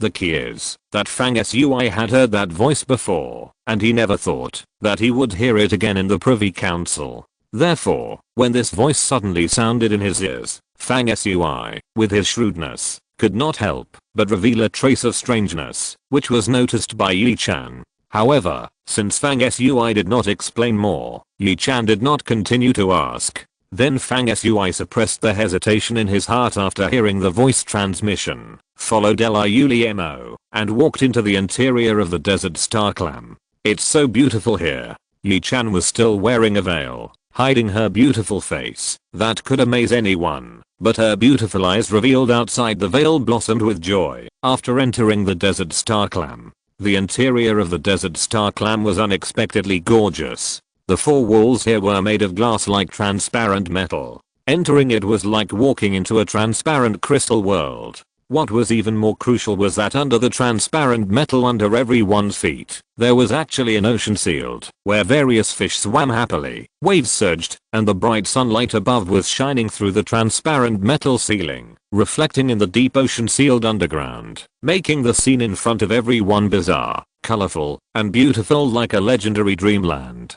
In addition, the yellow sand outside the hole was endless. In contrast, the inside and outside of the hall, which were only a step away, seemed like two completely different worlds, which was even more shocking. Before entering, no one could have imagined that the Privy Council's secret hall, which was known for its mysterious and murderous nature, would be such a beautiful place. After that, everyone continued to move forward, and the guards who had escorted them on the way stopped following, leaving only Liuliemo to continue leading the way. The group first passed through a hall with a range of 1,000 feet. At the end of the hall, there were as many as a dozen passages leading to different areas. There was also a place in front of these passages, where colorful teleportation array patterns were engraved on the ground. There were many guards stationed next to the array patterns. When they saw Liuliemo approaching, they all saluted solemnly, and maintained strict discipline. Liuliemo ignored the guards, and turned to Fang Sui and said, "Deputy Palace Master Fang wants to go to the core area of our secret palace first to see if he can be received by Lord Darkking, or go to the rest area to rest first. It should be noted that Lord Darkking's whereabouts have always been mysterious, and his actions will not be reported to anyone in our secret palace. Therefore, no one knows whether Lord Darkking is in the palace at the moment. If we rush over Ashley, we may find nothing. My suggestion is that, if Deputy Palace Master Fang has just arrived, and is not in a hurry to take office, it is better to wait for Lord Darkking to summon him." Fang Sui shook his head and said, "No need, just go directly." Liuliemo nodded slightly and responded, thinking in his heart, "Lord Darkking is not in the secret palace most of the time in a year. No one in the world knows where he goes. I just heard from Lord Wei Wujiang a few days ago that the Darkking is not in the secret palace. This Fang Sui seems to be not calm enough. He is eager to take office right after he arrived. He wants to meet Lord Darkking without understanding the situation. He is destined to come up with nothing." Liuliemo's thoughts turned in his mind, but there was no abnormality on his face. He quickly opened a teleportation array pattern, walked into the array pattern first to lead the way, and his figure disappeared. Fang Sui and others followed closely behind, entering the teleportation array pattern one by one. In the flash of light, everyone successfully arrived at the other end of the teleportation array. After Fang Sui walked out of the teleportation array and glanced around, he felt a sense of novelty again. It turned out that they were teleported from the desert to an ocean. The surrounding buildings were still made of glass. Through the transparent outer wall, they could see the turbulent waves outside. The blue sea water was surging without stopping. The vision was vast. Looking far away, they could see that the sea and the sky were connected, and the blue sea and the blue sky were integrated. There were several seabirds flying gracefully under the blue sky and white clouds, like dancing, which made people feel relaxed and happy. Fang Sui and the other two followed Liuliemo to go deeper and deeper into the ocean palace, always going down, and finally came to the depths of the sea. The surrounding light was completely dark. It turned out that only a small part of this building was built on the sea surface, and most of it was under the sea. The transparent passages were connected in all directions under the boundless ocean. The group followed the submarine passage and soon came to the front of a huge and magnificent underwater palace. This palace was majestic and had been located on the seabed for many years. It gave people a sense of long-standing existence and mottled ancient charm. The square in front of the palace was over 1,000 feet in radius, with a row of more than 10 chariots pulled by dragons parked neatly. The dragons pulling the chariots had their scales spread out, and they looked ferocious. Their huge eyes were full of ferocity, and they let out low roars, looking at Fang Sui and his party approaching from afar, looking very majestic. Just by looking at these more than 10 dragon chariots, one can see how amazing the power and resources of the secret palace are. Outside the main gate of the palace, there stood several statues, all blue, made of special materials, like ice ridges, but they did not melt for a long time, which was very special. At this time, the main gate of the palace was closed, and only a 9-foot high side door was open. Outside the door stood a team of warriors with straight postures like javelins and stern faces, solemnly silent, not looking away. Liuliemo introduced with some pride, "This underwater palace is the most important place in our secret palace. It was expanded on the basis of an underwater relic left over from the ancient times. It is said that this was originally the bedroom of a sea god, called the Seeking Palace. The Seeking Palace ranks in the top 3 among the 9 world famous landscapes of our Privy Council. If Lord Dark King is in the secret palace, he will work here. If Deputy Palace Master Fang can successfully inherit the position of Deputy Palace Master, he will also be qualified to work in the Seeking Palace." Liuliemo's words more or less revealed what he was thinking. That is, he was not optimistic that Fang Sui could successfully take over the position of Deputy Palace Master of the Secret Palace. After hearing this, Zhang Shizhen snorted coldly with a fierce light in his eyes. Liuliemo looked back at Zhang Shizhen without fear and smiled calmly. At this time, the group had arrived outside the Seeking Palace. The space around them flashed with ripples, and a person appeared out of thin air. It was Wei Wujiang, the Deputy Palace Master of the Secret Palace. He smiled and said, "Vice Palace Master Fang, are you satisfied with the scenery and the Privy Council along the way?" Seeing Fang Sui nod gently, Wei Wujiang smiled, and turned to Liuliemo and said, "I will wait here with Vice Palace Master Fang. You go in and report whether Lord Dark King is here. If he is here, whether he is willing to meet Vice Palace Master Fang." Liuliemo smiled secretly, thinking that Lord Wei Wujiang had just said that Dark King was out and had not returned, and asked me to ask, which was obviously to perfunctorily deal with Fang Sui. Liuliemo turned and walked towards the side door of the Seeking Palace. As he approached, the main door of the Seeking Palace, which was originally tightly closed, suddenly opened silently. A tall and charming woman walked out from behind the door. The woman looked about 30 years old, exuding a mature and attractive charm. She had a head of brown slightly curly long hair, which was spread out freely and naturally fell on both sides of her shoulders. She had a pair of blue eyes as deep as the ocean and her skin was as white as a warm and beautiful jade. She was as tall as an ordinary man, with a pair of slender and strong legs. As she moved, her ocean blue gown rose and fell, outlining a reverie-inducing curve. What was particularly attractive was that her gown had a V-neck design, which generously revealed a little bit of her plump chest skin, highlighting the beauty of her upper body. The appearance of this woman made Wei Wujiang frown subconsciously. Liuliemo, who was walking towards the main entrance of the Seeking Palace, had a strange look on his face, and bowed and said, "Liuliemo greets the Deputy Palace Master." Wei Wujiang whispered to Fang Sui, "Deputy Palace Master Fang, be careful. This woman is one of the 2 most beautiful women in our Dark Palace, but she is the most ruthless and cruel. She treats men as if they were nothing, and her mood is unpredictable. She is known as the Sea Siren." Fang Sui's heart moved. Bloody Sea Siren, Helen Alter, the 4th Deputy Palace Master of the Secret Palace. It is rumored that she is a descendant of the ancient sea god. That Helen did not even look at Liuliemo, who bowed and greeted her. Her charming eyes were full of spirits, and she looked at Fang Sui from a distance. As she approached, Fang Sui discovered that this woman was actually walking barefoot in the air for an inch, and her pair of white jade feet appeared and disappeared under the goddess robe, like a lotus just emerging, tempting him. Liuliemo followed behind her, his eyes always flickering towards the graceful curves of Helen's hips and back, his eyes showing strange colors. Fang Sui smiled knowingly, thinking that this guy was quite bold and had some thoughts about Helen. Fang Sui looked at Helen without any reservation, with the meaning of a man examining a beautiful woman, glancing at Helen's slender waist, long legs and chest, and admired in his heart that this woman was really a natural beauty, naturally exuding an invisible charm. Helen on the other side quickly noticed Fang Sui's gaze, frowned slightly, and thought to herself, "I thought Fang Sui, who is famous all over the world, and is said to be the best master of the young generation, could be so great, but it turns out that he is just like this and is also a pervert. Such a person, no matter how strong his martial arts are, his achievements are limited.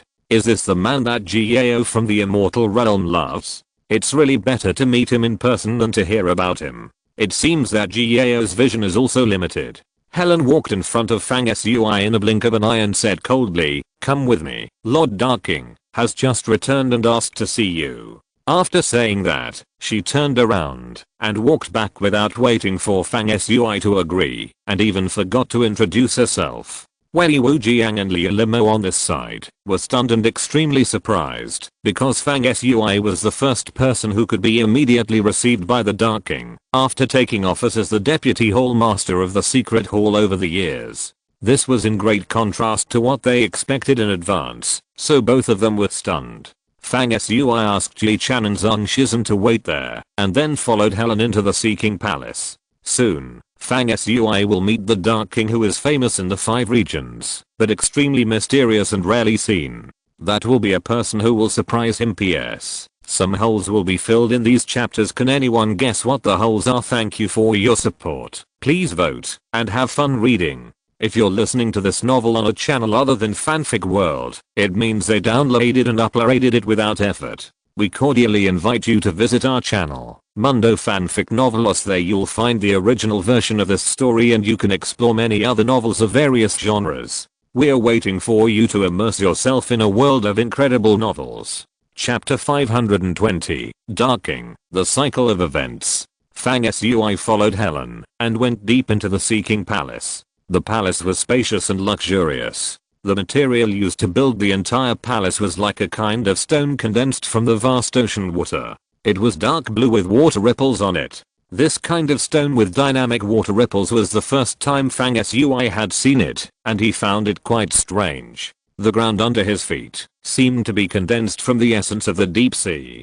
Stepping on it was like walking on the water. It felt a little soft, which made him feel even more novel. The Seeking Palace is divided into 5 floors, each with a different style. It was magnificent and extraordinary. After Fang Sui followed Helen through the entrance hall, he walked up the stairs covered with gorgeous carpets. During the process, he only saw 2 young guards standing upright at the corners of each floor, but he felt that the number of secret sentries and the strictness of the security here far exceeded all the places he had seen before. Fang Sui followed Helen, who said nothing, for more than 10 minutes, and finally arrived at the top floor of the Seeking's Palace, stopping outside a dark blue gate formed by the interweaving of water curtains. Helen glanced at Fang Sui and said with a straight face, "Go in, the Dark King is inside." Fang Sui nodded slightly, his expression calm, not nervous about meeting the legendary Dark King. He walked forward leisurely, his figure was covered and swallowed by the flowing water curtain door, and disappeared from Helen's sight. Fang Sui had entered the space behind the door. Helen did not leave, but turned into a statue, standing motionless outside the door waiting. Fang Sui, who entered the door, felt that the light in front of him dimmed, and the space in front of him was nearly 1,000 square meters, very spacious, with a dome on top, 100 meters above the ground, and as bright as the night sky. The main color of the space is dark blue, matched with silver and white decorations, which is very impressive. In the direction of the door, there is a heavy desk with dark blue color and gold and silver spots flowing. Behind the desk is a huge bookshelf with a height of 100 feet, on which hundreds of thousands of books and materials of various colors are displayed. So many books are displayed in the hall, which makes this hall have a kind of low-key luxury, which makes people feel peaceful and calm after entering. Of course, if ordinary people suddenly come to such a profound space, they will feel nervous and cramped. Behind the desk in this gorgeous and elegant palace space, which looks like an office, a study and a reception room, there is a sea blue chair with a majestic aura. Sitting on this chair is a skinny old man with a somewhat wretched image. The old man is wearing a noble black robe with gold edges. His small eyes blink up and down, radiating dazzling light, and he looks at Fang Sui with a playful look. Strangely, Fang Sui seems to have known that he would see this old man here, and his expression is not too surprised. He strode to the desk, bowed slightly, and said sincerely, "I haven't thanked Lord Dark King for helping me in the shadow area. to stop the demon chief from killing Dark Kui at the last moment. In fact, this was not the first time Fang Sui and the old man in front of him had met. At the beginning, Fang Sui went deep into the shadow area. When he first entered the bandit's den, he found an old man squatting across the road and looking at him. Later, when he walked towards the old man suddenly glared like a frightened old rabbit and ran away without a trace. This matter puzzled Fang Sui at the time, and he was puzzled. Before this, Fang Sui had also been healing in the Bahir Hall of Yinding sect. At the right time, an old man also broke through the air and looked him up and down for a long time. After that, several times in the shadow area, the old man appeared from time to time, including the sound transmission that Fang Sui heard when he went to the mysterious time and space where the Mother of Life was stored, which was also sent by this old man. There is no doubt that the old man is a Dark King who is famous in the 5 regions, has great power, and is in charge of the secret hall of the Privy Council. This is the second time Fang Sui has met this old man, but the old man has secretly observed Fang Sui for a long time. From Fang Sui's entry into the shadow area to his departure from the shadow area, the whole process was in the eyes of this old man. Before this, all the things about Fang Sui's trip to the shadow area spread in the 5 regions. Many people don't understand how someone can grasp Fang Sui's trip to the shadow to such a thorough and detailed degree. In fact, all the information was sent by the Dark King himself, so it was very accurate. Even with the help of the Shadow Tribe, Fang Sui was made into a banner, attracting the attention of the masses, and used to incite the emotions of hundreds of millions of cultivators in the 5 regions, so that the belief of countless cultivators to fight against the Shadow Clan was unprecedentedly high. These things were also instructed by the Dark King, including the sound of laughter that Fang Sui suddenly heard before entering the Desert Star Clan. It was also a little trick used by the Dark King to tease Fang Sui. After seeing the true face of the Dark King, Fang Sui instantly understood part of the reason and guessed that it was the old man in front of him who had tried to stop the Dark King from killing him from a distance, so he opened his mouth to thank him. This old man, whose image did not fit the imagination of the famous Dark King at all, waved his hand after Fang Sui finished speaking and said honestly, "Don't thank me. It's your own ability that you can walk back and forth in the shadow area. I was actually bored at the beginning, so I thought about other people finding a successor for me. If I want to take over the secret hall, I have to see with my own eyes whether this successor is capable. If he is a fool, I will kill the successor to avoid embarrassment." Fang Sui was stunned. He almost broke out in a sweat. He thought to himself that this old man was telling the truth without beating around the bush.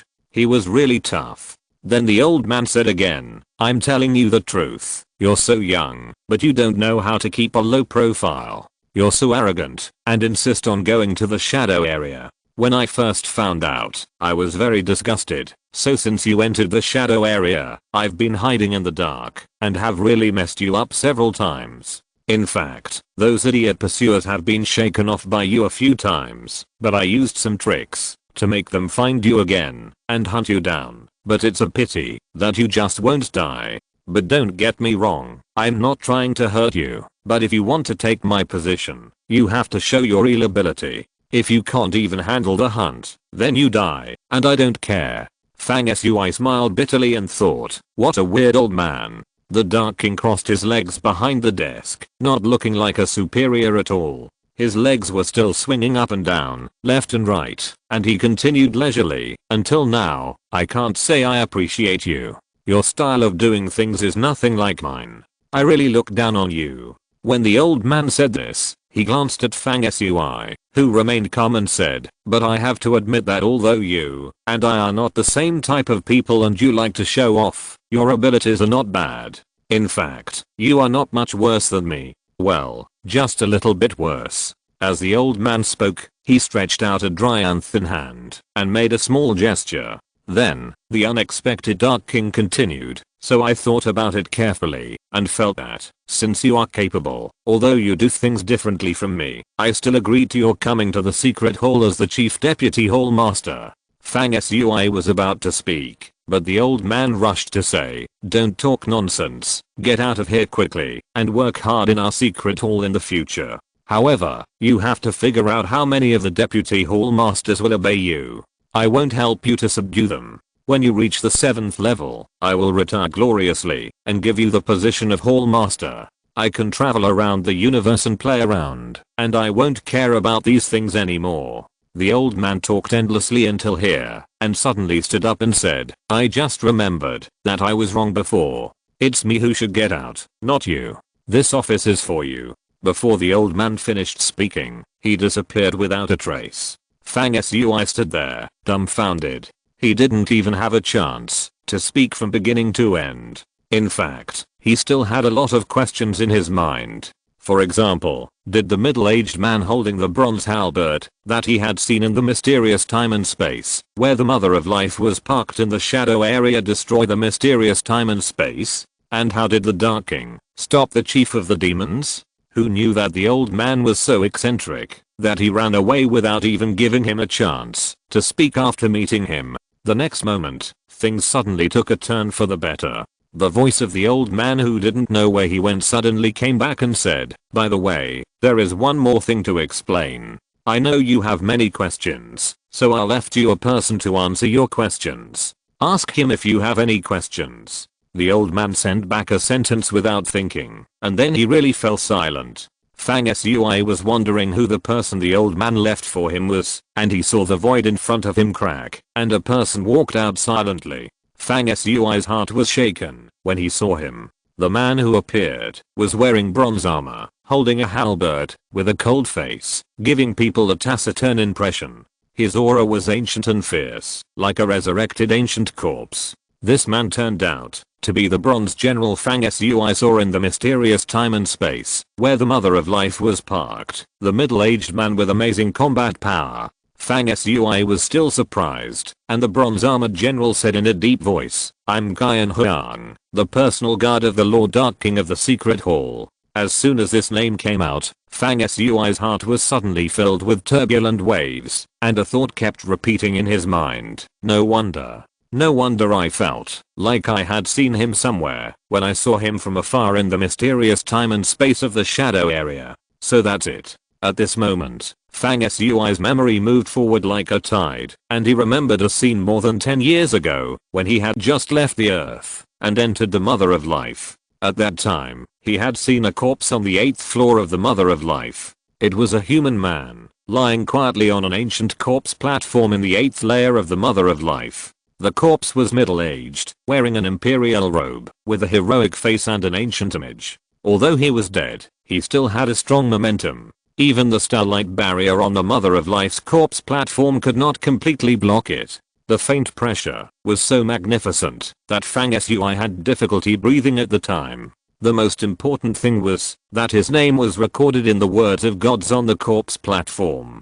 Guyan Huang. Guyan Huang also had another identity and name, which was well known. It was Zhuangzi, the grandson of the Yellow Emperor, the ancestor of China, in the ancient Eastern mythology. He was also called the Zhuan Emperor, and was one of the 5 emperors of China. According to legend, Guyan Huang once competed with Gan Gan for the throne. The battle between the two broke Mount Buzhou, the sun collapsed, the moon fell, and the stars fell to the ground. According to the legend, Guyan Huang was dead. At that time, Fang Sui was very puzzled as to why his body appeared in the Mother of Life. Later, Fang Sui went to the 9th floor of the Mother of Life. When he returned to the 8th floor, a more bizarre situation occurred.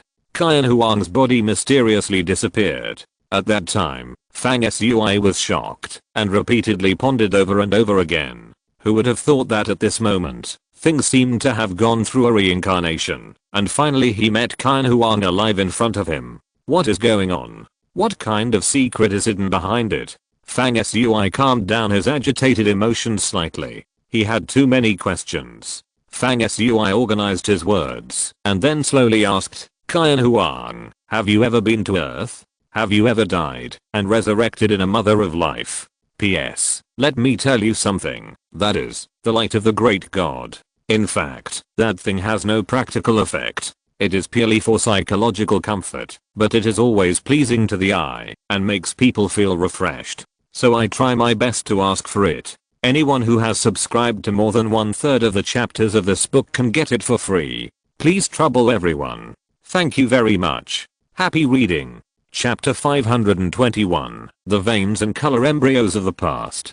Qian Huang, who was wearing bronze armor and had a cold face and rarely showed any emotion, was inevitably a little surprised after hearing this. The Dark King asked him to stay and answer Fang Sui's questions. Originally, Fang Sui was expected to ask about the things that happened in the shadow area. Unexpectedly, the question Fang Sui asked had nothing to do with the shadow area, but was actually a strange question about whether Qian Huang had come back from the dead. When Fang Sui saw Qian Huang's surprised expression, he immediately reacted and laughed. I was a little anxious. The thing is, my hometown is the Earth. That year, I left the Earth on the Mother of Life. During the process, I saw you, Qian Huang, but you were a corpse at that time, so there was the previous question. Qian Huang's eyes lit up and burned like fire, and his emotions were obviously a little throbbing. After thinking for a while, he said, there are some things that you may not understand, Deputy Palace Master Fang. I did wake up from the Mother of Life and lived a second life incredibly. This is true, but this kind of resurrection has a price. Not only has my strength been damaged, I only have the combat power of the 7th level now, and although I have been resurrected, I don't have much memory of the previous life. To be precise, I should be considered two different people in this life and the previous life. So if you ask me about whether I have been to your hometown Earth in the previous life, I actually don't have any impression of this. After a pause, he said, but I can answer your question about the Mother of Life. My resurrection happened in the Mother of Life. I felt like I had regained vitality from an eternally silent darkness, and my mind was awakened by some mysterious power, thus resurrecting. But after I was resurrected, my brain seemed to be covered with chaos, and I was confused and unconscious. When I woke up from a corpse display table in the Mother of Life, I didn't know what mechanism was triggered, and then I was teleported from the inside of the Mother of Life to space. I floated in space for a long time, and the fog shrouding my soul gradually dissipated, and my wisdom became clear and complete. Fang Sui frowned. At first, what Qian Huang said didn't sound like much valuable information, but Fang Sui's reasoning and analytical ability was extraordinary. After listening to Qian Huang's words, combined with some of the situations he knew, he still outlined the situation in his mind. Based on some of the things Yi Chan said before, it can be concluded that the Mother of Life is at all under the command of the mothers of all mothers to explore space and collect cosmic wonders, especially the corpses of various powerful creatures. There is no doubt about this. The thought extended along this line of thought and analyzed. The Mother of Life that carried me to the 5 Directions domain should have discovered the solar system and found Qian Huang's dead body during the exploration of the universe in a certain era. The Mother of Life at that time was most likely driven by a driver, and this driver was the Yasu tribe that I once discovered on Earth. That is, when the three-eyed skull was alive. He drove the Mother of Life and sailed in the vast universe for endless years. Just before and after the discovery of the Earth, perhaps because the Mother of Life had a malfunction and could not sail, it was forced to hide the Mother of Life on the dark side of the moon, absorbing the light of the sun and the moon to recharge, waiting for the opportunity to set sail again. And the Yasu tribe took the opportunity to go to Earth. I don't know what dangers they encountered on Earth, which led to their eventual death. Fang Sui frowned deeply and continued to think. Several years later, the energy of the Mother of Life was full, and Buster and I, holding the three-eyed skull and the moon god key obtained in the moon temple in the Amazon jungle, successfully summoned the Mother of Life from the dark side of the moon. This is why I can leave Earth. The Mother of Life lost its master and had no direction to move forward, so it started its journey back to the 5 Directions domain on its own, which is why I came to the 5 Directions domain with it. As for how Qian Huang could wake up in the Mother of Life and come back to life, the most likely possibility is that the strange and unique spacecraft of the Mother of Life had some kind of malfunction. So during the long time of charging the dark side of the moon, some kind of substance leaked or was transferred to Qian Huang's body, causing Qian Huang's body to be resurrected before it returned to the 5 Directions domain and fell into the hands of the Mother's forces. Fang Sui's analysis is based on his own experience, combined with the function of the mother of life itself, and the most reasonable explanation deduced with limited clues. If someone knew Fang Sui's experience, and what he was thinking at this time, they would definitely applaud this reasoning. Fang Sui enriched the flesh and blood of the whole thing with a limited skeleton, and almost restored the truth of the matter. In fact, Fang Sui's analysis is indeed similar to the real situation. Although there are still some details that cannot be sorted out at this stage, the main line of the whole thing is very clear. The analysis of these things is cumbersome, but in fact, the relevant thoughts only flashed through Fang Sui's mind, not even enough time to breathe. At this time, Qian Huang continued the previous topic. I wandered in the universe for a while. After I became conscious, I released my spiritual power and tried to sense the direction of life in the universe. I wanted to find my kind, but soon after, the situation changed. A group of people suddenly appeared and arrested me. It's a pity that these people underestimated my strength and were killed by me in return. However, after that, more and more people came to hunt me down, and they became stronger and stronger. They fought with me many times in space. Fang Sui thought to himself, someone suddenly appeared and arrested Qian Huang. This is obviously because the mother of life that carried me, after returning to the 5 directions domain, passed the message of Qian Huang's resurrection from the ship to the mothers, and they sent people to search and hunt Qian Huang down. Well, I, the Queen of Hunting, the Ancient Saint and others also escaped from that mother of life, but compared to the resurrected Qian Huang, we can only be regarded as small shrimps that are not on the stage, so no one came to hunt us down at that time. Qian Huang looked solemn and continued, the things that happened later were simple. I fought and competed with the team that arrested me, and we fought frequently in space. Finally, the secret palace, which was always paying attention to their movements, discovered that the mothers were hunting me down in space. Lord Darking then appeared and joined forces with me to kill the people who were hunting me down, and then I came to the secret palace. Not long ago, you saw me appear in the mysterious time and space. It was with the instruction of Lord Darking that I went to destroy the docking place of the Mother of Life under the command of the Mothers of all Mothers. Fang Sui hummed. After hearing this, the story becomes complete. It's a pity that Qian Huang didn't retain much memory of his previous life, otherwise I might be able to solve the mystery of the true origin of human beings on Earth. As for why the Mother of Life was stranded in the solar system and hidden on the dark side of the moon, and why did the 3-eyed Yasu tribe die on Earth?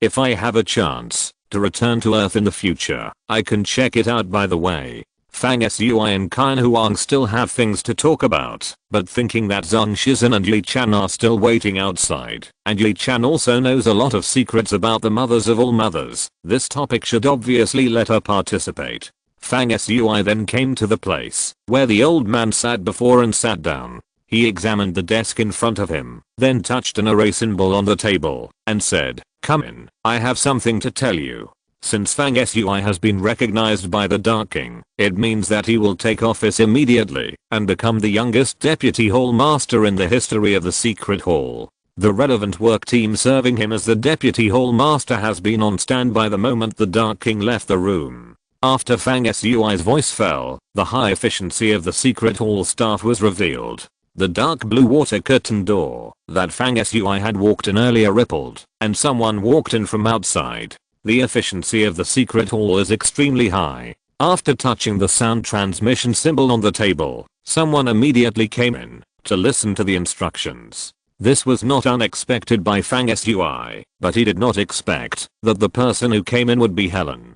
Similarly, Helen did not expect that after entering, the Darking was no longer in the hall, but Fang Sui was sitting in the position that was originally for the Darking. At this moment, a trace of uncontrollable surprise flashed in Helen's charming blue eyes. Obviously, she did not expect that Fang Sui would be recognized by the Darking and qualified to sit in the only chair in this hall just by coming in and talking for a few words. Fang Sui's observation ability was amazing, so he naturally saw Helen's surprise, but he didn't explain to Helen that he had the obligation to sit here. The fact that the old man, the Darking, gave Fang Sui the study room with the special status was very telling. Although the old man had said before that he would not help Fang Sui to subdue the several deputy hall masters of the secret hall. His attitude was still very clear. That is, the Dark King had recognized Fang Sui's position as the chief deputy hall master of the secret hall. This was known to both Fang Sui himself and Helen, who saw Fang Sui sitting there after walking in. Fang Sui didn't waste any words and said straight to the point, "It's very simple. From now on, I will officially perform the duties of the Deputy Hall Master of the Secret Hall. Personally, I hope that Helen and I can become partners who are frank and sincere in our future work." Well, that's all the polite words. Now, go and call Zhang Shizhen and Yi Chan in. In addition, you need to give me a detailed introduction to the operation process of the secret hall and the scope of my authority later. Helen narrowed her big watery eyes expressionlessly and did not move and did not act according to Fang Sui's orders. Fang Sui looked calm, neither angry and embarrassed that Helen ignored his orders, nor did he speak again to emphasize, eager to establish his authority. He looked at Helen across the table with a calm look, and his expression was as calm as the ocean without being disturbed by the wind. After a long time, Helen's eyes turned slightly, and she glanced at Qian Huang, who had been standing silently behind Fang Sui since Fang Sui sat on the chair, and asked in a charming voice full of magnetism, "Lord Dark King asked you to obey Fang Sui's orders?" Qian Huang said expressionlessly, "Yes. Lord Dark King said that there are many factions in the Privy Council, and some people are incompetent and have been looking for opportunities to split the authority of our secret palace. Now that the secret palace is facing the transition between the old and new powers, it is a good opportunity for these people to take action. They can do anything, so they asked me to be responsible for protecting Deputy Palace Master Fang before he is promoted to the 7th level. After that, I can regain my freedom and choose to stay in the secret palace or leave. It is up to me." Helen lowered her head and pondered after hearing this. It took a while before she looked up again and looked at Fang Sui and said, "I can be where I am today thanks to the cultivation and promotion of Lord Dark King. So since he likes you, I don't want to disobey him, but you, Fang Sui, are not qualified to order me. But I can choose to cooperate with you temporarily." She emphasized the word temporarily, and it was obvious that what would happen in the future would depend on how Fang Sui performed during this temporary process. Fang Sui said in a simple and shocking manner, "Deal." Helen curled her soft lips with a proud look, turned around and walked out. When she reached the door, she suddenly stopped, turned back and added, "Also, I think it is necessary to emphasize again that we are temporary cooperation, not a superior subordinate relationship, so the content of cooperation does not include letting me sleep with you, a pervert. If you do anything wrong, our cooperation will be cancelled immediately." After that, she snorted coldly and left gracefully. Fang Sui was embarrassed and asked Qian Huang in surprise, "Do I look like a pervert?" P.S. Let me tell you something, that is, the light of the great god. In fact, that thing has no practical effect. It is purely for psychological comfort. However, it is always pleasing to the eye and makes people feel refreshed. So I try my best to ask for it. Anyone who has subscribed to more than 1/3 of the chapters of this book can receive it. On the title page of this book, there is a Light of the Great God logo in the position of the author's name.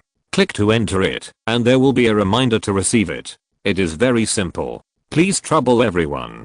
Thank you. Happy reading. Chapter 522, Experienced.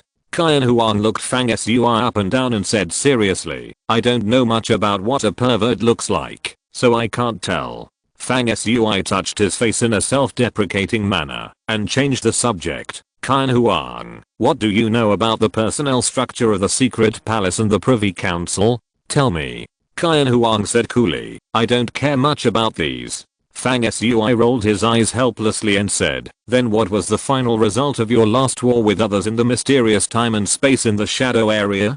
Qian Huang said, "At that time, I was responsible for attracting the enemy's attention and attacking the Mothers of Life parked there, and Lord Dark King took the opportunity to sneak into a confidential place in that mysterious time and space to steal information and investigate the secrets hidden by the Mother forces. After we succeeded, we placed a scroll of destruction rules and blew up that mysterious time and space." Fang Sui laughed and said, "This old man Dark King is really fighting. The Lord of the Secret Palace actually went into the battle himself and went deep into the shadow area to cause destruction and to investigate the news." Fang Sui suddenly turned his eyes thoughtfully and said, "Since our secret hall has been fighting against the mother forces for so many years, have you ever seized the mother of life?"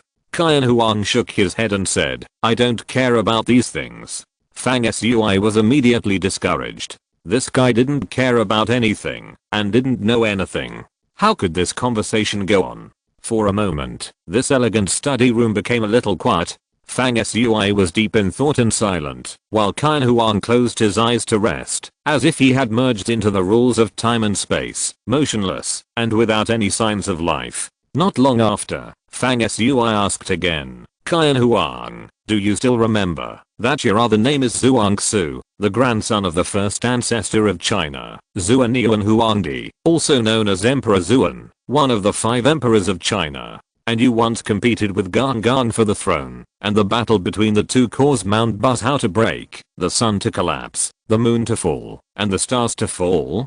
Qian Huang suddenly opened his eyes, with a frightening and compelling light in his eyes. Fang Sui's words obviously touched his deep memories. "I remember part of it." Fang Sui was refreshed, and Qian Huang continued without waiting for him to ask, "I still remember my birth in the previous life. In my memory, we seem to have migrated to the earth you mentioned, Deputy Palace Master Fang. Our ancestor Zuanian Huangdi eventually rode a dragon and left the earth, probably to find the source. And according to what I know now, there is an ancient Zuanian family in the east region of Wufang, which should be our ancestral home. I haven't explored the specific situation yet, and I'm going to take a look when I have a chance." Fang Sui asked, "After Emperor Zuanian left the earth, did the rest of your people stay on earth?" Qian Huang said, "As a matter of course, we did settle down in the solar system at that time." Fang Sui noticed that Qian Huang was talking about the solar system instead of the earth, and thought to himself, so in Qian Huang's memory, they actually had the ability to leave the earth, and have the ability to land on other planets in the solar system. Hey, the Golden Sun Sutra that took me through that year flew out of the sun. Does Qian Huang know anything about the sun? Fang Sui asked. "Qian Huang, do you have any special memories of the sun and the solar system?" Qian Huang's ancient face showed an expression of trying to recall, and he said, "I remember that at a very ancient time, the sun's light disappeared. The entire solar system fell into darkness, as if time had gone back to the chaotic Han Meng period, without a trace of light." Qian Huang frowned deeply. "Unfortunately, I only remember these, and I can't remember anything else. The sun's light disappeared. What's going on?" Fang Sui's eyes flashed with strangeness, thinking in his heart, it seems that something special happened in the solar system a long time ago. At this time, ripples came from the deep blue water curtain door of the study room, where Fang Sui was, and Yi Chan and Zhang Shizhen walked in unceremoniously. Helen followed closely and said expressionlessly, "Wei Wujiang and Liu Limo want to see you, and they are waiting outside the door now." Perhaps because she and Fang Sui had reached a temporary cooperative relationship of not sleeping together, Helen added, "I need to remind you that Wei Wujiang is nicknamed the Three-Headed Tiger. He is treacherous and insidious, but he is also ruthless and extremely ferocious. You should be careful." Fang Sui hummed in agreement, and there was no more expression. Helen snorted in dissatisfaction in her heart. "You answered so lightly. Obviously you didn't take my words to heart. Don't blame me for not reminding you if you suffer a loss." Helen thought so, and without stopping, she turned back to the door and brought Wei Wujiang and Liu Limo in. Wei Wujiang and Liu Limo were not people who showed their emotions easily, and they were scheming. However, as soon as they walked into the office study room that originally belonged to the Dark King, and saw Fang Sui sitting calmly on the chair in the secret hall, which was called the Dark King's throne by many people, they were like Helen when she first saw Fang Sui sitting on the chair, and they all had an irrepressible surprise in their hearts. Is Fang Sui lucky, or is he really so talented that he can get the Dark King's approval after just meeting him for a while? He actually sat on the throne. The two did not know the Dark King's itinerary, so naturally they did not know that the Dark King had entered the shadow area not long ago and watched Fang Sui's series of performances in the shadow area. Only then did they make the decision to let Fang Sui serve as the chief deputy hall master of the secret hall. Because they did not know the considerations behind the Dark King's decision, they thought it was incredible that Fang Sui could get the Dark King's permission to start performing his duties in the secret hall after meeting the Dark King once. At this time, when Wu Jiang saw Fang Sui sitting calmly on the throne, and suddenly he had an unprecedented respect for Fang Sui in his heart, thinking, no matter if this kid has other hidden secrets, or really won the favor of Lord Dark King at first sight, sitting in this position shows that he is not simple. Unfortunately, the relevant information about this boy was sealed by Lord Dark King and became extremely secret. It is impossible to view some details of his past actions. Otherwise, we can infer his true ability and character based on this, and start with his character, so as not to be confused about his details like now. Compared with Wei Wujiang's caution and consideration, Liu Limo's emotions are much simpler and more straightforward. He is very jealous in his heart. Fang Sui is about the same age as him, but he is almost at the pinnacle of power and sits on a position that many people dream of but cannot get. What does Fang Sui rely on? Is it ability? Liu Limo does not think that, if the opportunity comes, he will do worse than Fang Sui. Wei Wujiang and Liu Limo's thoughts were connected, but their faces remained calm. Except for a flash of strange color in their eyes when they first came in, they never showed their true thoughts again. This is the necessary quality of all people in the secret hall, not showing emotions. The next moment, Wei Wujiang showed a sincere smile that no one could see was fake, and said generously, before meeting, I had heard all kinds of amazing rumors about Deputy Hall Master Fang, but I didn't believe them all. It was not until I saw Deputy Hall Master Fang's demeanor today that I realized that the rumors outside were not only not exaggerated, but also implicit. Even Lord Dark King agreed with Deputy Hall Master Fang at first sight, which is incredible. Wei Wujiang's words sounded very frank, and a little like he was flattering someone by lowering his status, but in fact, it was not the case.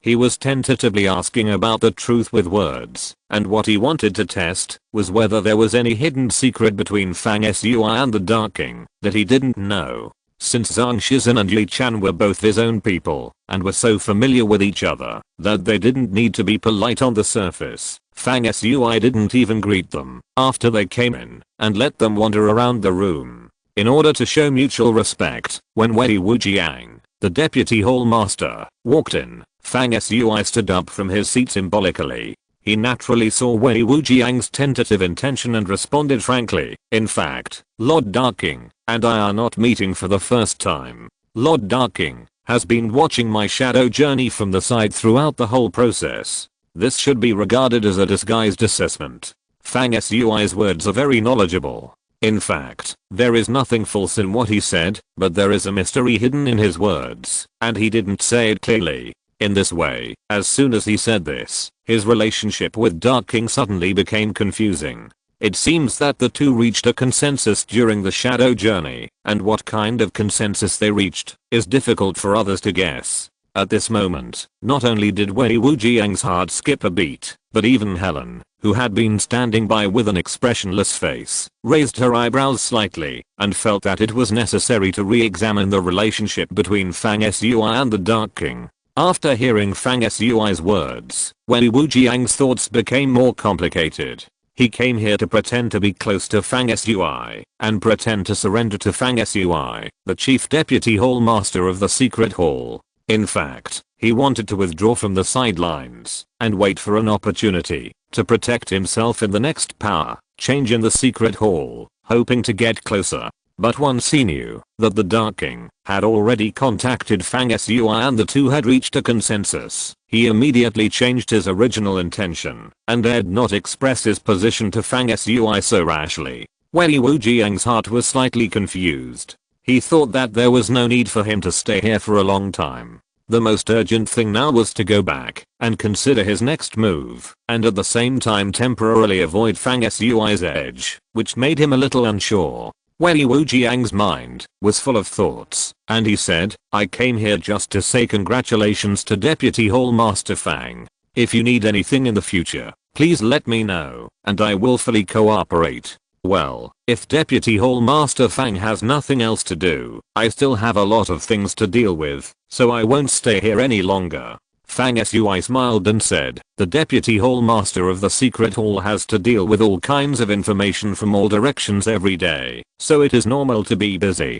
Deputy Hall Master Wei, take care, I won't keep you. Wei Wujiang originally wanted to test Fang Sui, but Fang Sui's casual words took the opportunity to say that he had contact with the Dark King a long time ago, which immediately made Wei Wujiang more cautious and disrupted his wishful thinking. As a result, after he came in, he had no chance to carry out his established plan, so he turned around and left. This scene seemed ordinary on the surface, but in the eyes of those who were interested, Fang Sui's response had some meaning. Of a good fighter is not famous for his achievements. The reason for saying this is that Fang Sui had obviously seen through Wei Wujiang's purpose of coming here, so he responded calmly, and his words disrupted Wei Wujiang's subsequent plans. If the two of them fought, it would be equivalent to Fang Sui predicting the opponent's moves, leaving the opponent no chance to attack before the winner was decided. During the period, who was stronger and who was weaker was really clear at once, and the winner knew the outcome.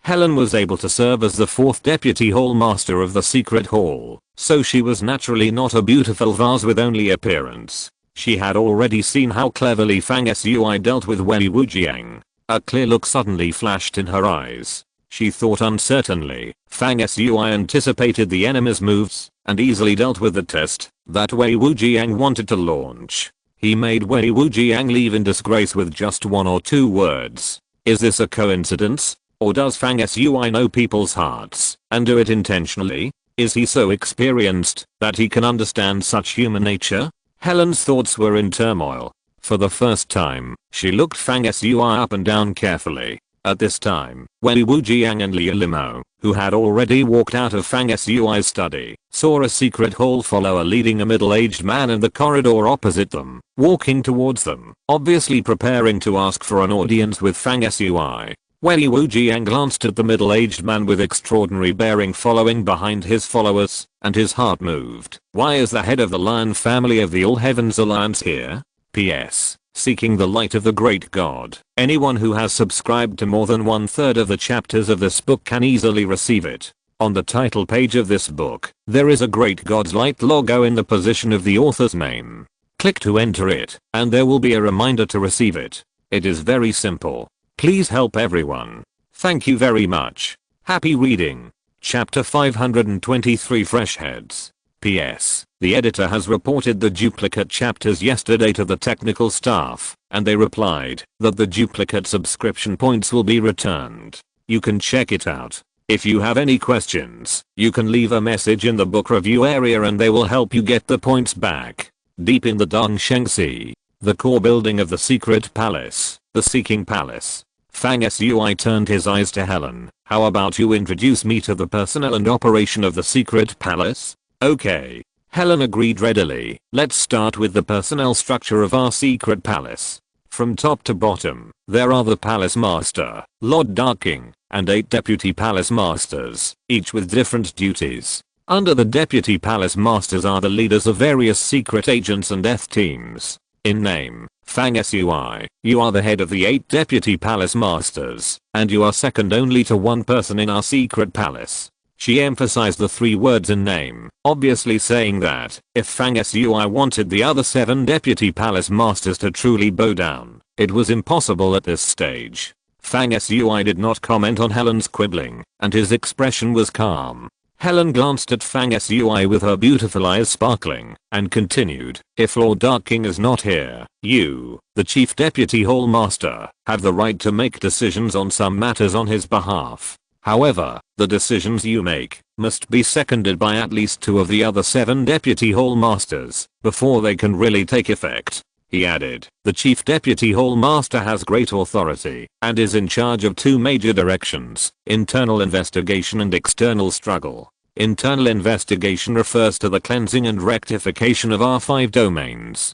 For example, if we find evidence of crimes of certain people or forces, such as collusion with the enemy. As long as the evidence is conclusive, we have the power to enforce the law and can confiscate the target's family. At that time, we can mobilize the help of the major forces by issuing the secret hall order. External struggle refers to the hostile forces outside our 5 domains, such as the Shadow Clan in the Mother's forces, and confront their spies, responsible for destroying and killing their bases, and related personnel lurking in the 5 domains, or instigating rebellion. From a macro perspective, our other 7 Deputy Hall Masters are actually assisting you, the Chief Deputy Hall Master, in exercising your authority. Helen's introduction was concise and accurately summarized Fang Sui's scope of responsibilities. Combined with her charming voice and seductive appearance, it was indeed a pleasing thing to the eye. Fang Sui opened and closed his eyes, listened and thought, and said,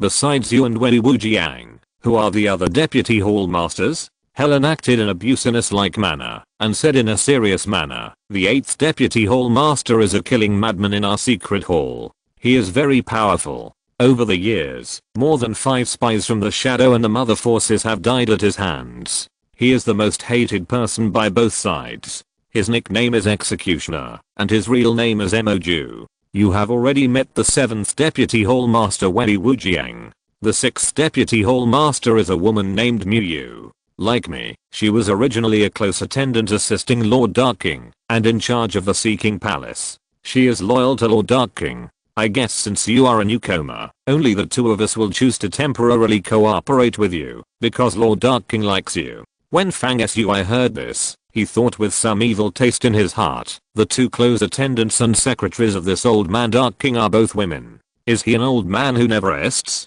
He doesn't look like it. At this moment, ripples suddenly appeared on the sea blue water curtain door of the study, and a mirror image appeared on it, reflecting the scene of someone waiting outside the door. Helen glanced at the gate, quickened her speaking speed, and said concisely, "Usually half of the 8 Deputy Hall Masters of the Secret Hall will stay in the base camp, and the others will go out to patrol various places. At present, there are 3 of us in the hall, Wei Wujiang, Miyu, and you, Fang Sui. There are 8 Deputy Hall Masters, and exactly 4 of them are staying in the Secret Hall. The other 4 are out on official business. You will see them when they come back on duty. Now that someone wants to see you, let's not talk about it for now. I will take you to familiarize yourself with the operating procedures of our secret hall later." Well, Miyu didn't come to see you, because he was busy dealing with news from all over, and couldn't get away. She paused, thought for a while with some hesitation, and added, "The 2nd Deputy Hall Master who ranks only below you is called Jingshans.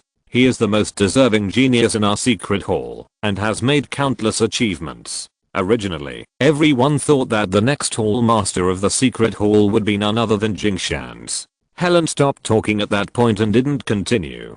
As she spoke, she had already walked out of the study. After a moment, she turned back and said to Fang Sui, "It is the head of the Lion family of the All Heavens Alliance who came to see you in person. The guards outside dare not neglect a person of his level, so they took him directly to the door." Fang Sui was not in a hurry to reply. He turned around and saw that Yi Chan and Zhang Shizhen were reading an ancient book of interest on the bookshelf in the room. Yi Chan was reading a book that explained the origins of several ancient beasts at the beginning of the universe, including a detailed record and introduction of the Chaos Beast. She was reading it attentively. On the other side, Zhang Shizhen was reading a code called The True Explanation of Hell and Reincarnation, and he was also reading it with relish. Seeing that the hall was quite quiet, Yi Chan had just taken off her veil, revealing her beautiful face. Helen followed Fang Sui's gaze and inadvertently caught a glimpse of Yi Chan's appearance. She was stunned and thought to herself, "This woman is so beautiful. The so-called stunning beauty is just like this. This woman is so beautiful that people can't even feel jealous. I'm afraid she deserves the praise of the most beautiful woman in the world." She turned to look at Fang Sui again, thinking indignantly, "This guy's really a pervert. He comes to the secret hall to report, and he has to bring such a peerless beauty with him." Fang Sui inexplicably discovered that after Helen saw Yi Chan's true appearance, she immediately turned around and glared at him. He was filled with the feeling of suffering an unexpected disaster, shook his head, stood up and walked towards the main door, thinking as he walked, why did the head of the Lion family come to visit in person? Even if I inherited the position of the deputy hall master of the secret hall, I would at most not interfere with people of his level. Why did he put on such a low attitude? It couldn't be because of the small dispute with the Lion family that year. Then, it means that the Lion family has been doing a lot of things behind the scenes in the past 2 years, so the purpose of his coming is probably to tell me these things and take the opportunity to make peace with me. In order to avoid having a potential opponent like me, the deputy hall master of the secret hall, as a great threat to them, instead of being on guard all the time, it is better to lower your attitude and take the initiative to seek reconciliation or even cooperation. Fang Sui's mind was racing, and in an instant he analyzed the reason why the head of the Lion family came to visit, and at the same time thought about the most favorable way to deal with it. At this time, Helen had arrived in front of the water curtain door before Fang Sui stretched out her hand and gently stroked it, and the whole door was completely opened immediately, posing a gesture to welcome the distinguished guest. Outside the door, a man in an ordinary grey-white long gown came into Fang Sui's sight. This was the first time that the head of the Lion family met Fang Sui. He had a middle-aged appearance, a slightly feminine face, gentle and restrained temperament, and did not show much power on the surface. What made him different from ordinary people was that he had a pair of thick eyebrows, which added a touch of solemnity to his weak temperament. When people saw his face, they would inevitably think that he must be extremely powerful when he was angry. The temperament of the head of the Lion family was the kind that seemed almost mediocre at first glance, but when you start to look at him a second time, you will unconsciously feel his extraordinariness, as if there was a kind of ferocity contained in silence before a volcano erupted, stored in his seemingly ordinary face and body. While Fang Sui was looking at the head of the Lion family, the head of the Lion family was also looking at Fang Sui. Fang Sui was dressed very casually at the moment. He did not wear the usual dark robe or underworld armor. Instead, he used the ever-changing characteristics of the underworld magic weapon technique to transform the robe into a casual outfit. He wore a pair of black pants-like jeans on the lower body, a stand-up collar of the same material on the upper body, and a pair of light shoes similar to canvas shoes on his feet. This outfit is quite similar to the modern dress on Earth before Fang Sui crossed over. This dress does not seem special in the Five Directions domain, where various civilizations coexist, and gives people a feeling of ease and comfort. Fang Sui's momentum has not changed at all. His face is firm, especially his eyes are unfathomable, radiant, and have a soaring and intimidating demeanor. Fang Sui, you are worthy of being the most amazing person in our contemporary Alliance of the Heavens. You have risen all the way, and your light is better than a meteor, shining in all directions. I can see that there are young talents, like you emerging in the Alliance, and I'm only relieved in my heart. The head of the Lion family looked deep in his eyes. After looking at Fang Sui, he spoke first. As soon as he opened his mouth, he conveyed a message, using the words "I'm only relieved in my heart" to tactfully express that the purpose of his visit was to seek peace. This was consistent with Fang Sui's judgment. Fang Sui was very polite and said in the tone of a younger generation of the Alliance, "Elder Lion is coming in person. He should have told Fang Sui in advance and let me go out to greet him." The head of the Lion family laughed dumbly, walked into the study with his hands behind his back, and took a glance at the situation in the study clearly. When he saw Qian Huang standing motionless behind the desk, his eyes fixed, and a ray of brilliance flashed and disappeared. Fang Sui said to Helen, "You go out and prepare. I will go to see the operating procedures of the secret hall later." Helen curled her lips secretly. Fang Sui obviously had something to say to the head of the Lion family, so he let her go out, but did not let Yi Chan and Zhang Shizhen go out together. It was obvious that there was a difference between relatives. Helen was not annoyed. After all, she and Fang Sui had just started their cooperation, and were far from trusting each other. However, she could not help feeling a little unhappy. She turned around and walked out with some pride, leaving Fang Sui with a graceful back like a white swan. Fang Sui's meeting with the head of the Lion family lasted a very long time this time. It was not until a whole hour later that Helen, who was waiting outside the door, saw the head of the Lion family leave Fang Sui's study. For a person of the level of the head of the Lion family, whether the conversation with Fang Sui was satisfactory or not, Helen could not tell the slightest clue from his face. However, judging from the time the two talked, the content of their conversation should have been very in-depth, and it did not seem like the conversation had broken down. This made Helen a little curious about what the two talked about. After the head of the Lion family left, Helen immediately entered the study and looked at Fang Sui. She wanted to judge the general content of the conversation between the two based on Fang Sui's expression, but Fang Sui's expression was as usual, neither happy nor worried, which disappointed Helen. She muttered in her heart, the head of the Lion family is an old fox, and Fang Sui in front of her is undoubtedly a little fox. Neither of them is a good thing. What Helen didn't expect was that not long after the head of the Lion family left, he asked someone to send Fang Sui back a brocade box. The box was opened, and it contained a bloody fresh head, the old man of the Lion family. Fang Sui glanced at the head in the brocade box and thought to himself, the head of the Lion family is very sincere. In this way, the process of taking over the secret hall will be much simpler. Some things can be started now. P.S. Well, I heard that the rules for receiving the light of the great god have changed. You need to subscribe to all chapters to receive it. Alas. Happy reading. Chapter 524 Spiritual Heart. The second deputy hall master of the secret hall, Jing Shan's, dressed in black, quietly returned to the Privy Council headquarters with several close secret agents without anyone knowing. In terms of appearance, Jing Shan's actually doesn't look like a secret agent in charge of intelligence work. He is born with a strong and sturdy body, nearly 2 heads taller than an ordinary person, making him stand out wherever he goes.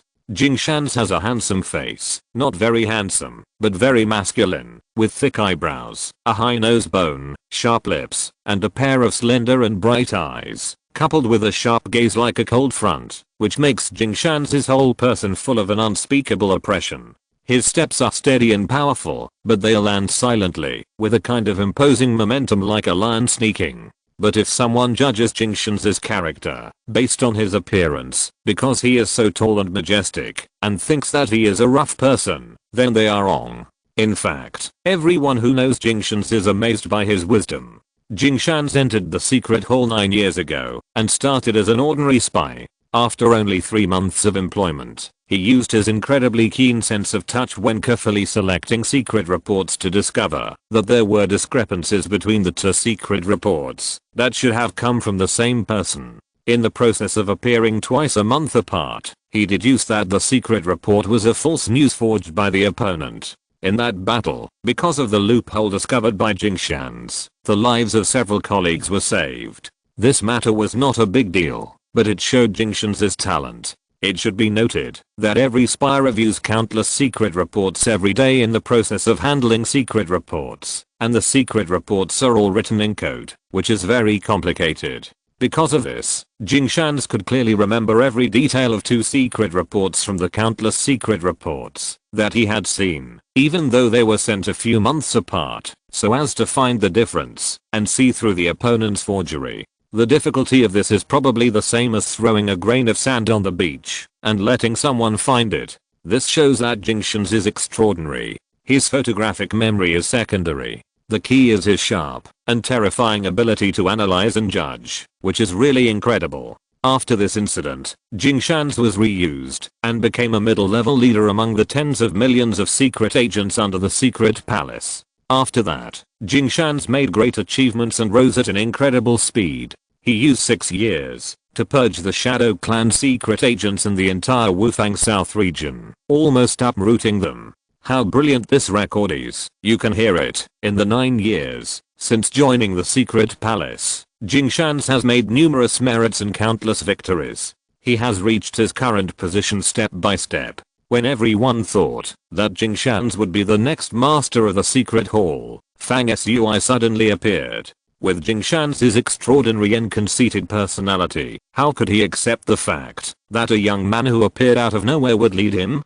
Jing Shan's walked steadily in the Privy Council building complex. He came back very secretly this time and did not inform anyone in advance, so they walked in silence and chose to walk in deserted places. Jing Shan's was wearing a cloak that reached the ground, and his proud and majestic body was as strong and powerful as a god in the world. His face was calm, and the eyes of the followers behind him moved around, all with shrewd faces. When their eyes moved to Jing Shan's back, they would flash a fanatical look, as if they were looking at a god. At this time, a petite and charming woman like a civet cat beside Jing Shan's lifted the one-piece hood covering her head, revealing a pretty face that was both angry and happy, and said softly, "Palace Master, which elder of the Privy Council should we meet first?" People around Jing Shan's always called him Palace Master. In the hearts of these followers, in addition to the Dark King, only Jing Shan's was worthy of their death, so they always called Jing Shan's Palace Master without the prefix deputy. Jing Shan's has been in the Privy Council for 9 years. He can't be said to be deeply rooted, but the direct lineage he cultivated, and the network of relationships he woven, are also extremely large. This time he gave up sitting in the south region, and hurried back to launch an offensive to make it difficult for the young man who wanted to compete with him for the position of the Lord of the Secret Palace, to move forward in the Secret Palace. Jing Shan's face was as hard as iron, and he walked forward on his own, ignoring the question of the woman beside him. The woman was used to Jing Shan's silence, and was not annoyed at all. She thought to herself, "Fang Sui, it is your greatest misfortune to choose Lord Shan's as your opponent. Your fate will be to accomplish nothing in the Secret Palace and eventually leave with your tail between your legs. The light under the deep sea should be dark, and you can't see your hand in front of you, but it is not the case around the Secret Palace of the Sea King. In the sea area near the Sea King's palace, there are people with great magical powers who pick star meteorites, melt the 9-day starlight, and sacrifice to refine it into a bright moon. This bright moon revolves around the continuous building complex of the Sea King's palace. The light covers the deep sea for thousands of miles, making the sea hazy and beautiful. Under the reflection of the bright moon, the deep sea is like a dark night covered by the bright moonlight. Being in it, people will unconsciously have a wonderful feeling. After meeting the head of the lion family, Fang Sui followed Helen to the bottom of the Sea King's palace, and began to check the operation of the secret palace. The main body of the Sea King's palace is built on the top of a sacred mountain under the sea, with a total of 5 floors. Each floor is nearly 100 miles in radius, which is already extremely large. However, only the people inside the secret hall know that in addition to the 5 floors on the surface, the vast space hidden under the bottom of the Sea King Palace is beyond the imagination of ordinary people. The space under the Sea King Palace is as many as 36 floors, and the bottom floor is close to the center of the earth. These 36 underground city-like spaces are the real secret palace. There are many secrets and the buildings are extremely magnificent. In these 36 underground buildings, there are countless elite spies who are constantly receiving and processing countless messages from inside and outside the 5 directions. Fang Sui has always been very curious about one thing.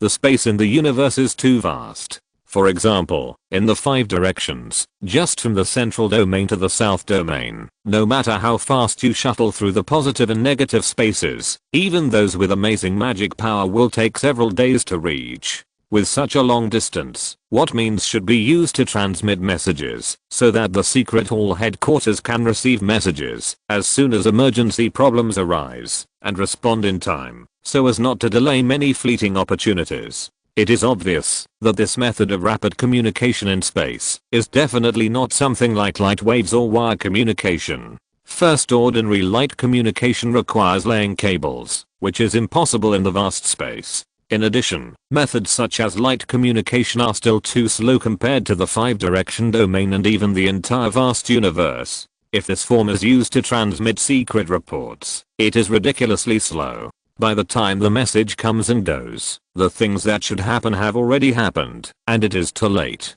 It is also impossible to use the array communication method commonly used in the 5-direction domain, to use the natural power of heaven and earth, because it has obvious fluctuations, and does not conform to the secrecy of the secret agents. Once the array communication is used, the identity of the secret agent will be exposed in many cases, so the array communication is not feasible. It is precisely because of the impracticability of the above communication methods that Fang Sui has always been very curious about what the real communication method of this ultra-long distance is. Until this moment, he came to the bottom of the Seeking Palace, and the mystery was solved in front of him. At this time, Fang Sui was concentrating on looking at the crystal ball-like object in front of him that was the size of a human head. The crystal ball was silver white and crystal clear, and its surface was flashing with fiery red words and symbols, which appeared and disappeared, line by line. Helen, who was beside Fang Sui, explained to him the origin and function of the crystal ball. This crystal ball is called the Heart of the Spirit, and it is a tool that every secret spy and assassin in the secret hall will operate and equip. Through the Heart of the Spirit, our communication can ignore the distance. Even if it is separated by billions of miles of time and space, we can still receive the message at the first time. This means of communication is a power similar to telepathy, so it can ignore the distance and achieve telepathy. If the spy has a message to report, as long as the spirit is connected to the crystal ball of the Heart of the Spirit they carry with them, the message can be sent to our crystal ball of the Heart of the Spirit in an instant through the spiritual connection, and the secret characters will be displayed. The secret spy who guards the Heart of the Spirit day and night can see it and deal with it at the first time. Fang Sui was surprised. It turned out that the communication method he had always been puzzled about was a power similar to telepathy, mysterious and illusory, but real. This is indeed extremely wonderful and breathtaking. Fang Sui looked at the crystal ball in front of him, thinking that this is the transmitter that spies must have. Fang Sui is now located on the 16th floor below the Seeking Palace. The space is very large, and it is an underground hall that is hundreds of miles wide. In this hall, there are as many as hundreds of thousands of densely packed positions, each of which has a spiritual heart crystal ball.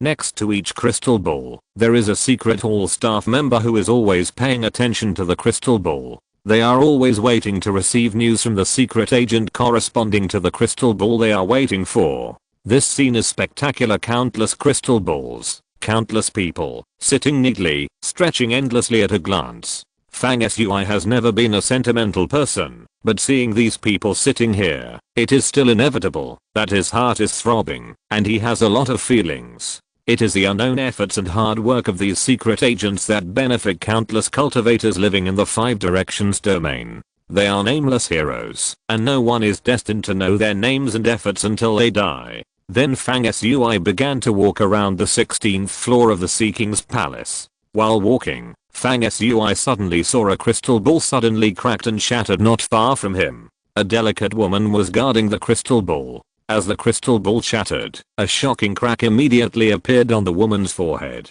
and she was seriously injured and dying in the blink of an eye. But the woman didn't make a sound throughout the whole process because she didn't want to disturb a companion who was deciphering the secret language on the crystal ball. Helen watched the scene expressionlessly. She was obviously used to seeing such things happen, so she was almost numb and not moved. She just said in a slightly low voice, "The crystal ball is broken," which means that the spy corresponding to the crystal ball died while transmitting the message. Correspondingly, the woman in this underground spiritual temple who was waiting to receive the message and was connected to the dead spy through the crystal ball was also injured in the soul, and there is no possibility of recovery. Helen paused, then said, "This situation happens every day, and it is inevitable. Our secret temple once went into a full-scale war with the spies of the Mother Forces. At that time, the spiritual heart crystal balls in the entire underground spiritual temple exploded, and many spies died tragically. It was a scene like hell on earth." Fang Sui was silent for a moment, turned around and walked out of the underground spiritual temple, and said in a flat voice, "Helen, summarize some of the things that the secret temple urgently needs to deal with in a document, and give it to me." At the same time, in the vast space, Cybertron had just experienced a fierce battle, just like a meteor flying back to the Five Directions domain. PS. Happy reading. Chapter 525 Retreat. When Fang Sui returned to the study from the underground spiritual temple, Yi Chan and Zhang Shizhen had already finished reading the books they had read earlier. Their eyes wandered back and forth on the bookshelves, looking for new books of interest. After the three of them arrived at the Palace of Poseidon, they had not had a chance to talk alone. Now that they had some free time, Fang Sui walked leisurely to the chair behind his desk, saying, "Hey, I have good news to tell you." I just restored spiritual contact with the Cybertron magic crystal and learned that it is on its way back to the 5 directions domain. Zhang Shizhen turned his head abruptly. Artina, Guo Dongshan and the others okay? Fang Sui sat down on the chair leisurely and said, although the Shadow Clan's pursuers are all masters, their number is small, and they cannot form a siege, so our people have not suffered any more casualties. Only Guo Dongshan seems to be injured. I don't know the specific situation.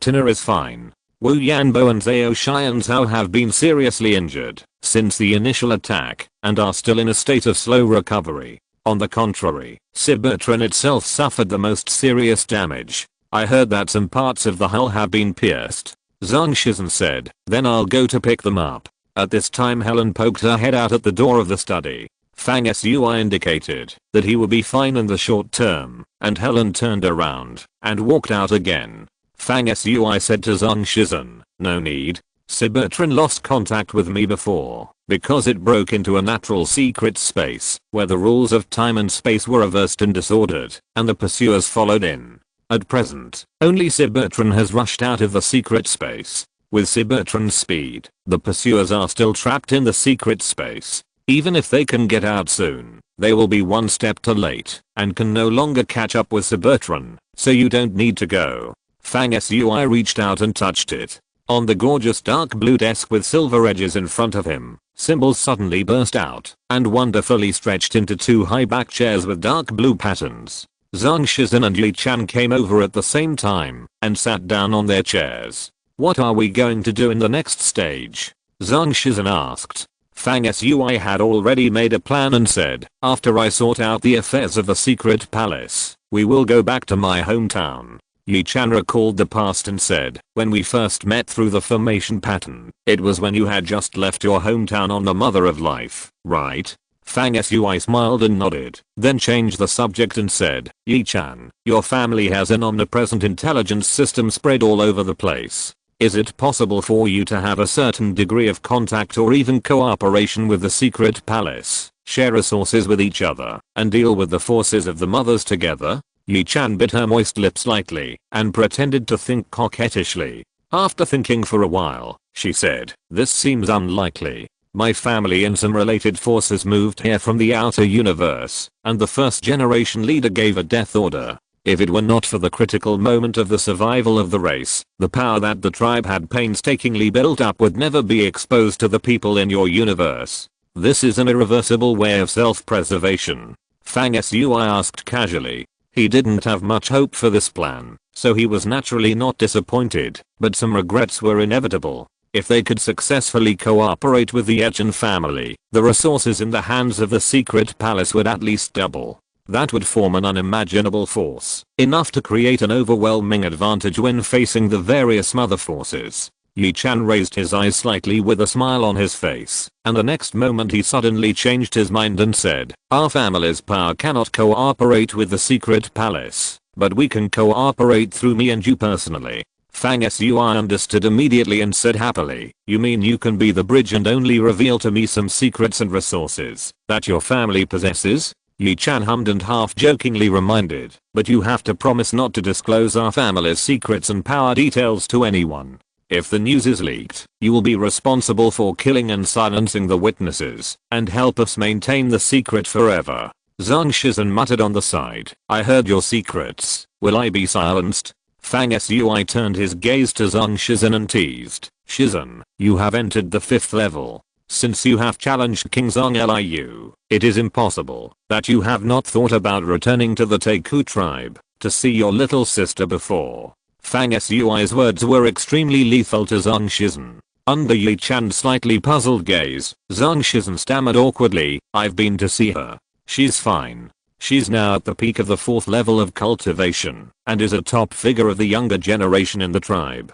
Fang Sui smiled and said, I knew you would go back to the underworld. Now that you have met that young lady, has she changed? Is she as pretty as when she was a child? Have you talked to her? Zhang Shizhen's eyes lit up and said, she's still as beautiful as she was when she was a child, but I didn't dare to get close to her. So you were peeping? Fang Sui said in surprise. Zhang Shizhen said awkwardly, I was just peeping at first, but then she found out. There was a sequel. Fang Sui blinked and said, she found out. So what happened next? Nothing happened. She was just stunned for a moment, and then she actually recognized who I was, came over to say hello, and told me not to hate the tribe. There were good people in the tribe back then, and many people stood up to speak for me, otherwise they wouldn't have spared my life. Now I'm sneaking into the tribe to see her, and it's impossible for some elders to not sense it, but they turned a blind eye and let me into the tribe, which shows that many elders in the tribe haven't forgotten me all these years.